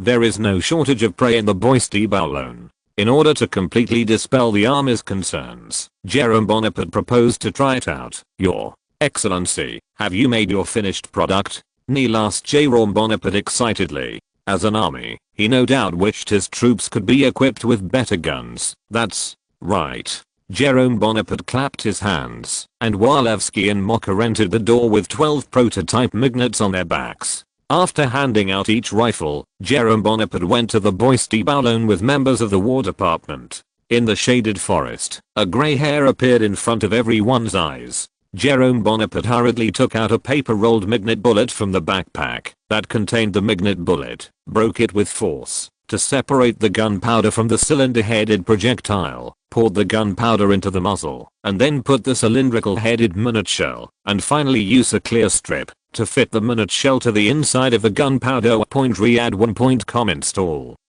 the mercury and pull the trigger. The whole set of actions is faster than ordinary muskets. Considering that Jerome Bonaparte did not try to use it, a skilled soldier can save more time. At this time, the grey hair was also watching Jerome Bonaparte. In the hair's eyes like rubies, a group of humans were looking at those same iron rods, and one of them was aiming the iron rod at it. The hair didn't know what the iron rod was, but the instinct tempered for thousands of years told him that once it was hit by the iron rod, the only thing waiting for him was death. The instinct of the beast urged him to run away from the muzzle point, but it was all too late. Only to hear a bang. White smoke came out of the muzzle of Migul's gun, and the gunpowder pushed the Mignet to fly out of the muzzle point. The Mignet bullet that went beyond the speed of sound hit the hair with lightning speed. The hair let out a scream and fell to the ground, blood flowing down the hair's head. Hey, hit. Neil couldn't help but sighed with emotion. Riegno also showed a surprised expression. He also did not expect that the rifle in the president's hand could still keep his head pointed at such a long distance point. If equipped in the army, soldiers can shoot at long distances in this way. Their casualties can be further reduced. You guys tried too. Jerome Bonaparte, who was satisfied with his record, encouraged them to also shoot with live ammunition. Only by letting them really feel the power of the magnet gun would they be convinced. Chapter 223. The military is not allowed to do business. You can search Make France Great Again search novels in Baidu to find the latest chapters. Intensive gunfire came from the Baolone forest, and after a while, 2 patrolling forest guards in civilian clothes followed the gunshots and approached the periphery of the forest carefully as the police near the forest area of Baolone. Forest guards are a kind of police subordinate to the judicial police, and under the jurisdiction of the Ministry of Public Works, they are obliged to enter the forest to check the situation. Such a dense gunshot is by no means ordinary the safari team, but they did not dare to step into the forest rashly. If they were hit by bullets, their lives and livelihood would be bye-bye point after all. The police in the 19th century did not have a perfect pension mechanism, and the government was unwilling to pay pensions after the death of public officials. Saving money to buy bonds and annuities to protect the life of the next generation has become the dream of every public official, and of course you need to live long enough. The price of a lifetime annuity in France is about 20 old years to be able to pay off, and more than 20 years is equivalent to the wool of the country. Therefore, every French public official cherishes his life more than ordinary people, and only by living can they obtain and generate more value. Just as the 2 forest guards were wandering on the outskirts of the Bois de Baolone, a group of gun-bearing soldiers with a flat-topped military cap, a blue button-down top and red trousers spotted them. "What do you want to do?" Several soldiers quickly lined up at the forest guard and asked sharply. The forest guards in charge of patrolling instantly understood that the people in the Baolone forest were probably the military, and they hurriedly raised their hands in a gesture of surrender. "Don't shoot. We are the police in this area. Because I heard gunshots. That's why I came here to investigate the situation." Police. The soldiers looked at each other and still didn't put down their rifles. "That's right." The forest guard hurriedly pointed to the uniform he was wearing and the medal hanging on his chest to explain the situation to the soldiers. They didn't want to lose their lives in confusion. "We belong to the ranks of the judicial police under the Ministry of Public Works, numbered as." Seeing the 2 forest guards explain their identities to them so earnestly, the enmity of the soldiers gradually disappeared. "Shut up the gun," one of the soldiers shouted, and the remaining soldiers raised the muzzle of the gun and put it on their shoulders again. "Go away. Don't let us see you again," the soldier yelled at the 2 forest guards and urged them to leave quickly. The forest guards, who had returned from the brink of death, were amnesty, and they thanked the soldiers with nods and bows. "Go away. Go away." The soldier waved his hand and told the forest guard to leave. "Wait a minute." When the 2 forest guards were about to leave, a voice came from behind the 2 forest guards. The forest guards hurriedly looked back, and they were surprised that the owner of the development voice was none other than Jérôme Bonaparte, President of the French Republic, and behind Jérôme Bonaparte was a group of men in military uniforms and medals. Soldiers, from the inside out or are emanating from their bodies. It is speculated that the ranks of this group of soldiers should not be low. I knew that it was the president who fired randomly in the forest, and they dared not come to inspect. After killing them. Who would have thought the president would be here? Jérôme Bonaparte didn't know what the forest guards were thinking. At this time, he was holding the magnet rifle in one hand and smilingly looking at the 2 forest guards. "Your Excellency President." The forest guard stammered in response to Jérôme Bonaparte. "Who are you?" Jérôme Bonaparte looked at the forest guard curiously. The 2 forest guards told Jérôme Bonaparte about their belonging. The judicial police still manage the forest. Jérôme Bonaparte was a little curious. He had always focused on the army, but he just saw the police and paid attention. In his impression, only those guys from the Ministry of the Interior are the police, and it is correct to say that the judicial police are mainly in charge of the judiciary. Your Excellency, the judicial police can not only manage the forest, but also appoint district chiefs and arrange gendarmerie. The 2 forest guards explained the functions of the judicial police to Jérôme Bonaparte. Only then did Jérôme Bonaparte realize that the so-called judicial police did not only have the function of judges. He also worked part-time jobs including local administrators, district heads, armed police, gendarmerie, ordinary police, police commissioners, and reserve judges, magistrates, all intelligence included. It can be said to be the most core department in the police. However, the subordinate institutions of this department are not controlled by the police department under the Ministry of Internal Affairs, but are under the intertwined jurisdiction of the Ministry of Public Works and the Ministry of Justice. Okay, I understand. After listening to the Forest Guard's speech, Jerome Bonaparte was once again troubled by the administrative system unique to France. The powers between departments were like two *** of hair intertwined.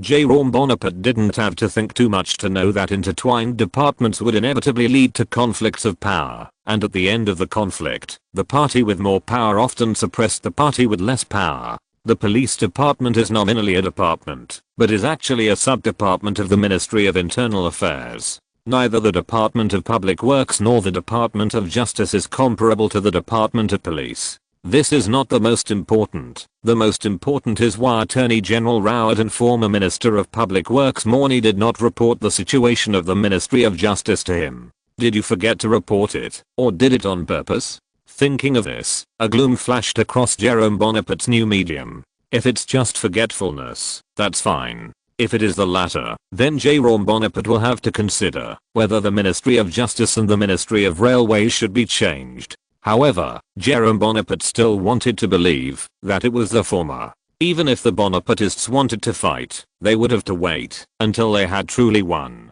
There is no group that fights without victory. Now is not the time to care about them. Jerome Bonaparte can only suppress the desire in his heart to call Morny and Rowett over. I see. Go. Jerome Bonaparte waved at the forest guard. The two forest guards quickly fled. Jerome Bonaparte also returned to the topic again. Do you guys think this gun can be used as a new weapon? Very satisfied with the mine rifle, Minister of War Igno immediately stated, Your Excellency, with this gun, our army's combat effectiveness will rise to a new level, and I personally hope that every army in France can be equipped with it. This rifle, Major General Neil, the logistics director, also expressed his attitude. Yes, Your Excellency, I think France should be equipped with this kind of rifle. That's right. That's right. This group of department leaders who were tamed by Riegno and Saint Arnault successively stated that France should use this kind of rifle. I think so too. Jerome Bonaparte lightly sympathetically, and then he turned his attention to General Langdon, the director of the Military Affairs Department of the Ministry of War's money bag, and asked half jokingly and half seriously, what do our military butlers think? General Langdon, who is in charge of the war budget and allocation of the Ministry of War, responded with a sincere expression, I think the Magnet rifle can be equipped into the army. What is the budget of the Ministry of War? Do you need an additional budget? Jerome Bonaparte asked the budget question again. He knew very well the principle that the army can't be poor in poverty and the soldiers can't suffer no matter how hard they are. Point not to mention that he has to rely on this army to teach the Russian Empire a lesson that the budget cannot be sloppy at all. The militarized budget can support the dress change. Langdon responded decisively. What are you going to do with the old guns? Jerome Bonaparte asked again. According to past practice, the MT 1842 musket will be gradually withdrawn from active service and then sealed. Major General Nier, the logistics director, gave Jerome Bonaparte the usual solution for the French army. Perhaps we can change the method. Jerome Bonaparte said to the generals present, we can sell a batch of unwanted weapons to some countries that want them. Your Excellency, do you mean the arms trade? Randon immediately understood what Jerome Bonaparte meant. That's right. Jerome Bonaparte nodded and said, there are many places in the world that need arms, such as the Cape of Good Hope region, the Indochina region, or the Republic of Mexico. I believe that the Republic of Mexico must be very willing to be ashamed. By the way. And Haiti, I'm sure their emperor needs these things. After hesitating for a moment, General Langdon said, Your Excellency, the places you mentioned have no extra money except Mexico. There is no money to mortgage land, silver, tariffs. As long as they can be mortgaged, they can all be. As long as they are in line with the world. Jerome Bonaparte confidently taught the army how to make money. You reading www.urkanchu.com. New France more than 100 years later, but it can subvert a country for the sake of arms sales. How did the morale of the French army become so high in the 19th century? Jerome Bonaparte did not know that France's arms trade was steadily advancing along with France's industrialization process, and of course the only integrity was gradually abandoned in the huge arms trade.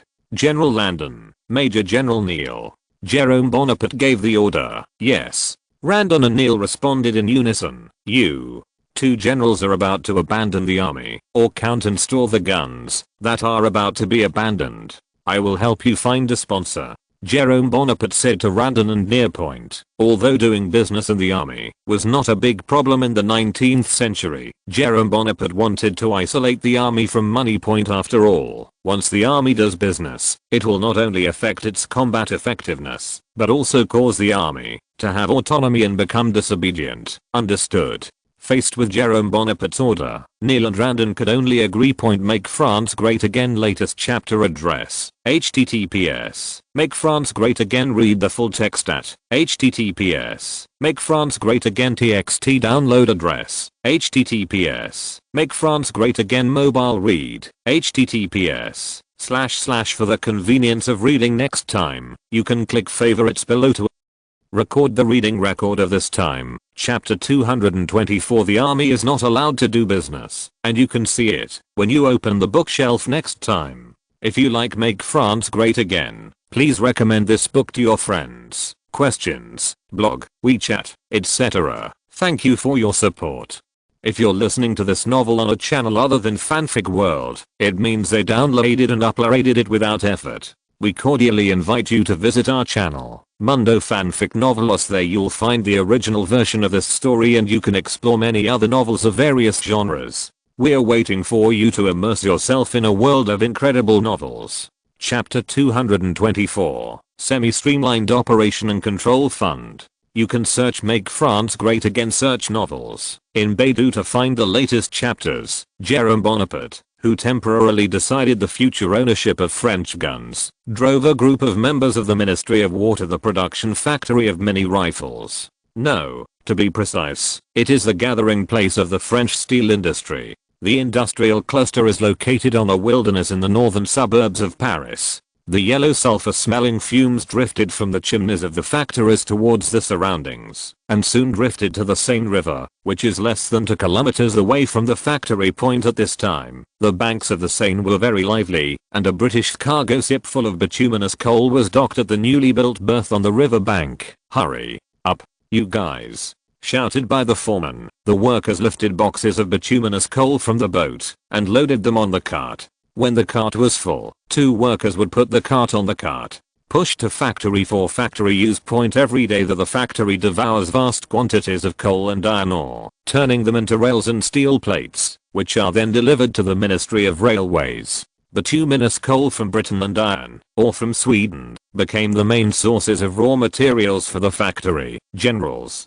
Just over half a year ago, this place was still a barren land. In the future, this place will become one of France's industrial and military powerhouses. Everything the French army needs will be produced here. Jerome Bonaparte proudly pointed at the industrial park in the distance with a horsewhip and said to the general who was doing it, the generals present didn't know the tricks of this factory, let alone building a port for mooring cargo ships. This is not something that can be built with money. Only the combination of power and money can be successful. The value of a port can be completely worth the entire industrial park. After all, land on the outskirts of Paris is nothing of value. Under the leadership of Jerome Bonaparte, the generals of the Ministry of War quickly came to the gate of the factory park. A group of soldiers in blue shirts and armed with new style Minute rifles hurriedly saluted Jerome Bonaparte. After seeing Jerome Bonaparte and others recently, Jerome Bonaparte went to the factory so much that the whole factory knew Jerome Bonaparte. Watch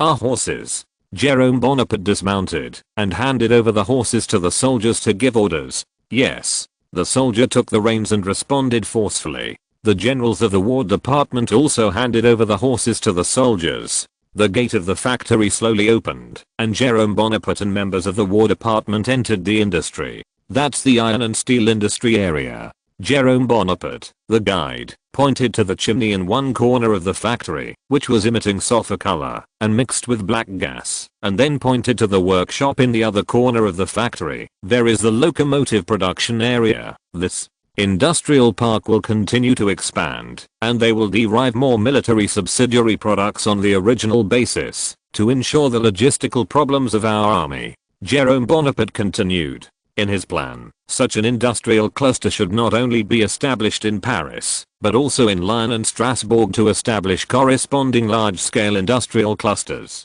P.S. The Strasbourg steel industry has been fully prepared by Eugene Schneider and is about to be put into production. In the military industry, Jerome Bonaparte considered sending a group of experienced workers from Paris. Through industrial clusters, the factory owners of small and medium-sized industries in Paris will be driven to complete the unification of the system. Without unified management and standard parts, the production speed of the French military industry cannot be improved at all. The production chaos of the French designation will make a joke like in 1870 that the mobilization was earlier than Prussia and the army was later than Prussia. After the introduction of the steel and locomotive production workshop, Jerome Bonaparte led the general of the War Department to the workshop of the mine rifle. At this moment, Basilio, the general manager in charge of the entire industrial production area, who can also be called a professional manager, is standing respectfully at the door of the magnet rifle workshop.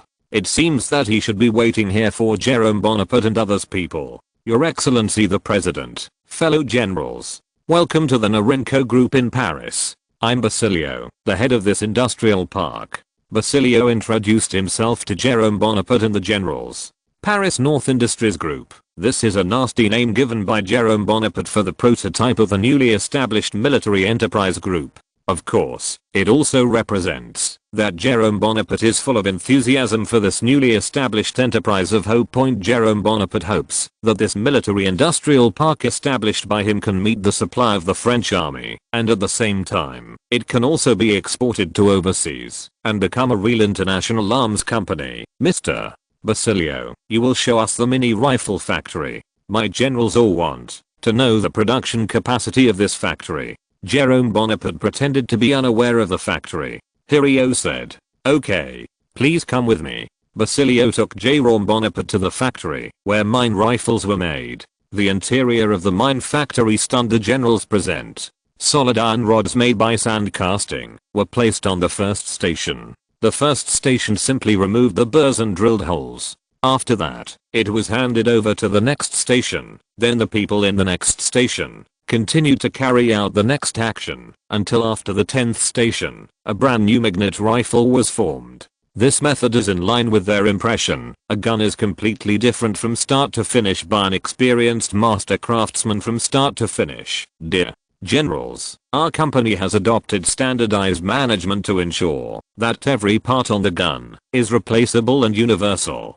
Basilio said to the generals present. Semi-streamlined management makes every component a replaceable product, which also solves logistical worries. What's your weekly output? One of the generals asked curiously. The weekly output is about 3,000 to 4,000. As our factory continues to expand, I believe we can continue to increase production capacity. Basilio said proudly to the general. The Basilio data once again caused an uproar among the generals in the War Department. No factory in the original history could achieve this data. Even the Enfield rifle, which is known as Britain's largest arms company, is in Crimea. The production capacity during the war was also around 3,000 per week. How do you guarantee quality problems? Neil, the logistics director, asked his own question. Please rest assured, our company will sample and test the produced batches of goods to ensure that there will be no quality problems.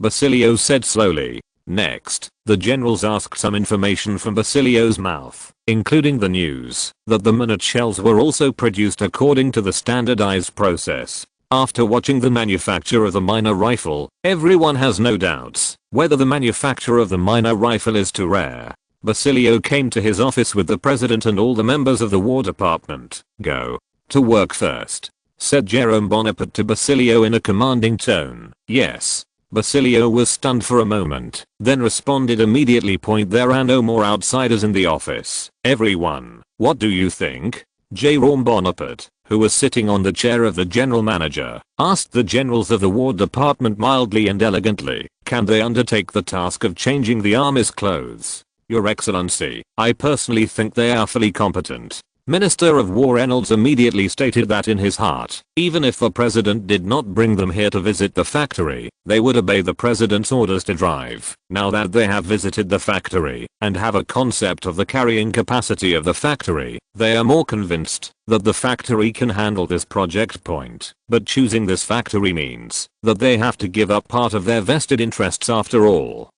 Every arms company will give them a certain amount of rebates. They dare to take action against some firearms companies with no background, but they dare not take action against military conglomerates with presidential holdings. Since that's the case, it's settled. Jerome Bonaparte decided on the army's firearms for the next 10 years, and the next step was the negotiation between the logistics director Neil and Basilio. After intense bargaining, the two sides determined that each gun only earned Weibo's profit. Thank you for the concessions you made for the army, said Major General Neil Basilio. I'm just following my orders. Basilio knew that it was impossible to make a profit at such a price if it wasn't for a large quantity. Even if the French army ordered them hundreds of thousands or even millions of guns, it was barely profitable. Basilio would have raised the price of the mine rifle by 50% if the president hadn't specifically asked it to. Right now, we can only hope to occupy a certain share in the overseas market so that the rifle business can be regarded as making money. Neil also understood Basilio's subtext. He smiled slightly and did not speak. After the verbal agreement was reached, the next step was to place the order from the Quartermaster Bureau, and then the Minister of War signed it. As for the life and death of the gun company that was cooperating with the military, Neil was too lazy to care. Anyway, this contract was signed by Neil's predecessor. At that time, Neil only needs to announce that there is a loophole in the contract that needs further verification, which means that the entire contract is completely abandoned. After the initial cooperation was reached, Jerome Bonaparte and others left the factory on horseback. At the invitation of Jerome Bonaparte, the War Department generals who accompanied the president for a day wandered to the Élysée Palace. The sumptuous dinner satisfied the appetite of the generals, during which Jerome Bonaparte also raised his glass to express his gratitude to the members of the War Department. The generals of the War Department also humbly expressed their honor to accompany President Jerome Bonaparte. After the banquet, Jerome Bonaparte gave the generals 50,000 to 100,000 francs, respectively, euphemistically called the special funds of the president. Asia also learned Jerome Bonaparte's methods to subsidize his subordinates. Make France Great Again latest chapter address, https. Make France Great Again. Read the full text at https. Make France Great Again txt. Download address, https. Make France Great Again mobile. Read, https. / In order to facilitate the next reading, you can click the / favorites below to record the reading record of this chapter. 225 Semi-Streamlined Work and Control Fund, and you can see it when you open the bookshelf next time. If you like Make France Great Again, please recommend this book to your friends, questions, blog, WeChat, etc. Thank you for your support. Chapter 225, Embezzlement of State-Owned Assets. You can search Make France Great Again search novels in Baidu to find the latest chapters. After setting the model of the Army's rifles for the next 10 years, Jerome Bonaparte was about to start the phased processing of the MLE 1842 rifles in the Army warehouse and the Army, when a sudden report interrupted Jerome Bonaparte's process from the news that the leader of the state arsenal in Saint-Étienne wanted to meet him. Saint-Étienne Arsenal? Jerome Bonaparte recalled the information about the Saint-Étienne arsenal in his mind and said to Walewski, I remember it seems to be a state-run arsenal in the Loire. That's right. After learning about the Saint-Étienne State Armory in advance, Walewski immediately explained the history of the Saint-Étienne State Armory to Jerome Bonaparte and emphasized that this state armory was originally a special military enterprise that supply firearms have large numbers of qualified workers now. Because of the War Department, workers in the factory may face unemployment. Unemployed? Why unemployed? Jerome Bonaparte was stunned for a few seconds. No matter in the past life or now, he is deeply disgusted with the word unemployment. Unemployment means political instability, and political instability means that his rule will be seriously threatened. Some unemployed workers are easily tempted by someone against him. Immediately afterwards, Walewski told Jerome Bonaparte about the situation. It turns out that the initiator of all this was Jerome Bonaparte. After Jerome Bonaparte used the president's power to forcibly interfere with the army's rifle models, the War Department quickly followed the president's orders and began to act. In late May, the Military Affairs Bureau of the Ministry of War issued an invitation to North Industries Group and a group of runners on the outskirts of Paris in the name of bidding. Basilio, who had already anticipated the development of the matter, also quickly participated in the bidding of the Ministry of War, and finally Basilio's minor gun snatched the order of the Ministry of War. The resolute action of the War Department caught several arms companies originally dedicated to the military by surprise. Before these arms companies could use their connections to find out the reasons, the War Department announced the reason for the bidding to the outside world. Due to serious quality problems with the rifles produced by the Saint-Etienne Armory and several other armories that could not meet the needs of soldiers, the War Department decided not to choose them as a supplier to the army. The statement of the Ministry of War made several military factories that originally supplied the army explode in an instant, and the chain reaction generated by the statement of the Ministry of War also affected the Paris Stock Exchange. The leaks, who were in distrust of several military industrial enterprises, sold their stocks one after another, which made the stocks of several military industrial enterprises fall to the bottom in an instant. If the bankers behind the military enterprises did not act, the enterprises would face the risk of bankruptcy in an instant. Afterwards, they also asked the informed person inside the Ministry of War the reason, and only got an answer of don't ask, don't ask. After these bankers roughly guessed the reason behind the Ministry of War, they called Gingin to withdraw. For these bankers, the value of military enterprises is far less than that of banks, and it is not worth fighting people for meager profits. Other private companies can back down, but state-run arsenals like Santanti cannot back down. Once they back down, the entire company's workers will be left without food. From the leadership to the workers, they all wanted an explanation. After they worked hard to get an information from the Ministry of War, to go to the Élysée Palace, there is something you want to know, they rushed to the Élysée Palace non-stop. Thanks to President Jerome Bonaparte, who likes to create a people-friendly character for himself, he meets some civilians at the Élysée Palace from time to time, and Walewski himself takes away a little bit of view for the civilians. Otherwise the state camp of Saint-Etienne, the factory workers don't even want to go in. Then, let their management come and call me, Jerome Bonaparte ordered to Walewski. Yes. Walewski responded. Under the arrangement of Walewski, the director of the Saint-Etienne State Armory met with Jerome Bonaparte. Looking at the factory manager with a wrinkled face, rough hands and a faint scratch in front of him, Jerome Bonaparte remembered the leadership of state-owned enterprises in the 1960s and 1970s in his previous life, when they were not 10 fingers, not touch the management of spring water, but practitioners one by one.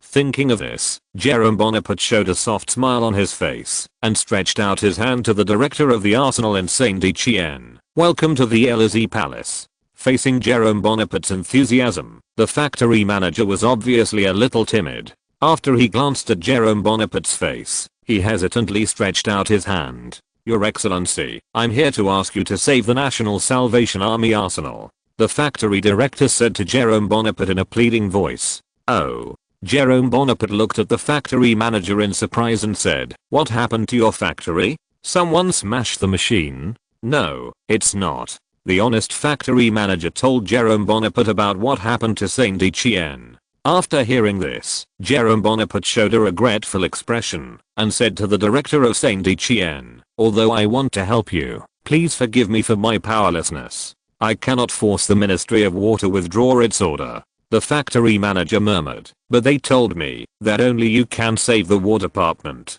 Our factory has always supported you. Jerome Bonaparte, who had already figured out a solution, paced back and forth pretending to be hesitant, and under the eager eyes of the factory manager, Jerome Bonaparte said, although I cannot force the War Department to change its order, but I can ask Basilio of Narinco to talk to you. As far as I know, this company is also a recently established group, and they are not as good as the Saint Etienne factory in gun manufacturing. If you two can be sincere, if we cooperate, I believe it will be beneficial to both parties. Mr. President, thank you very much. The factory manager, who did not know the truth, expressed his gratitude to Jerome Bonaparte. Jerome Bonaparte called Walewski again and ordered him to invite Basilio, the general manager of Narinco.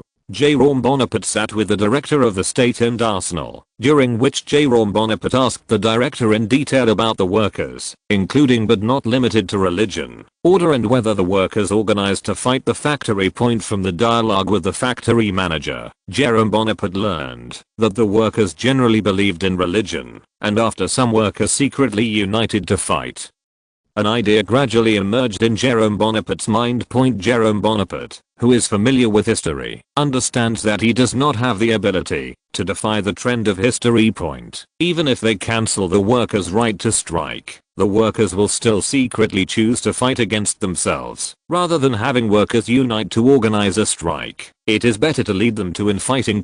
No one knows better than Jerome Bonaparte that there is no shortage of scabs in the ranks of the proletariat, as long as they are good at guiding and utilizing scabs to make workers. As a great man said, if we do not occupy the high ground of public opinion, the enemy will occupy it. Now that the high ground of public opinion has been occupied by Jerome Bonaparte, as long as you occupy the high ground of the guild, there will be fewer struggles in the empire. Same period. Red guild and yellow guild. What a wonderful word.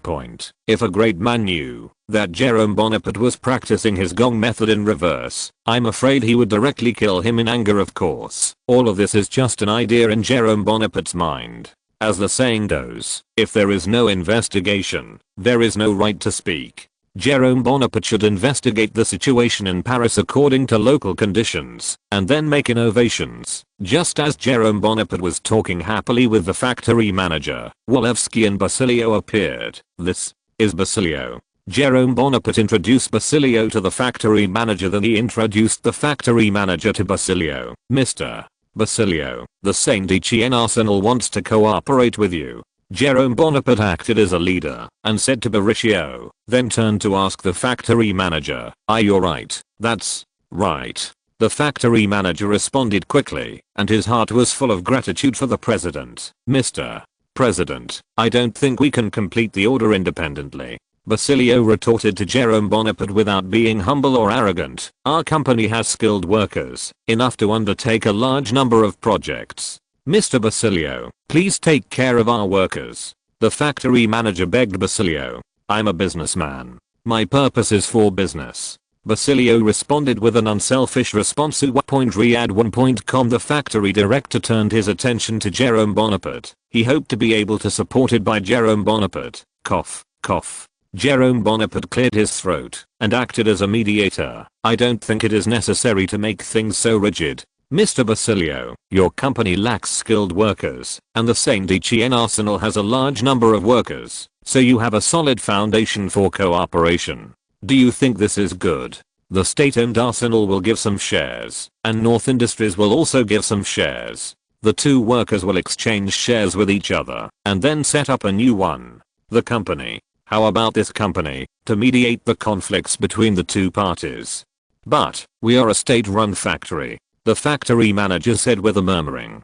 "Don't worry. You are still a state-run factory. The exchange of shares is only for better cooperation between you. The exchange of shares between you is only for better cooperation." Jerome Bonaparte comforted the factory director. "That's right." Basilio also said appropriately, "To be honest, you don't have anything that can attract me. If it wasn't for the request of His Excellency the President, I wouldn't say anything to you." Make France Great Again latest chapter address, https, Make France Great Again. Read the full text at https, Make France Great Again txt. Download address, https, Make France Great Again. Mobile read, https, / For the convenience of reading next time, you can click on the / favorites below to record this time. Chapter 226, Embezzlement of State-Owned Assets.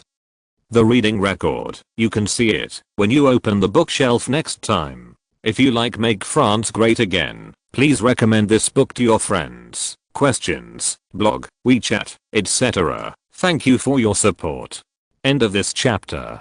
Thank you very much for reaching the end. Don't forget to like. Looking for more exclusive content and immediate access? Subscribe to our Patreon. Remember, every like, subscription, or donation encourages us to continue. Thanks to everyone. See you in the next video.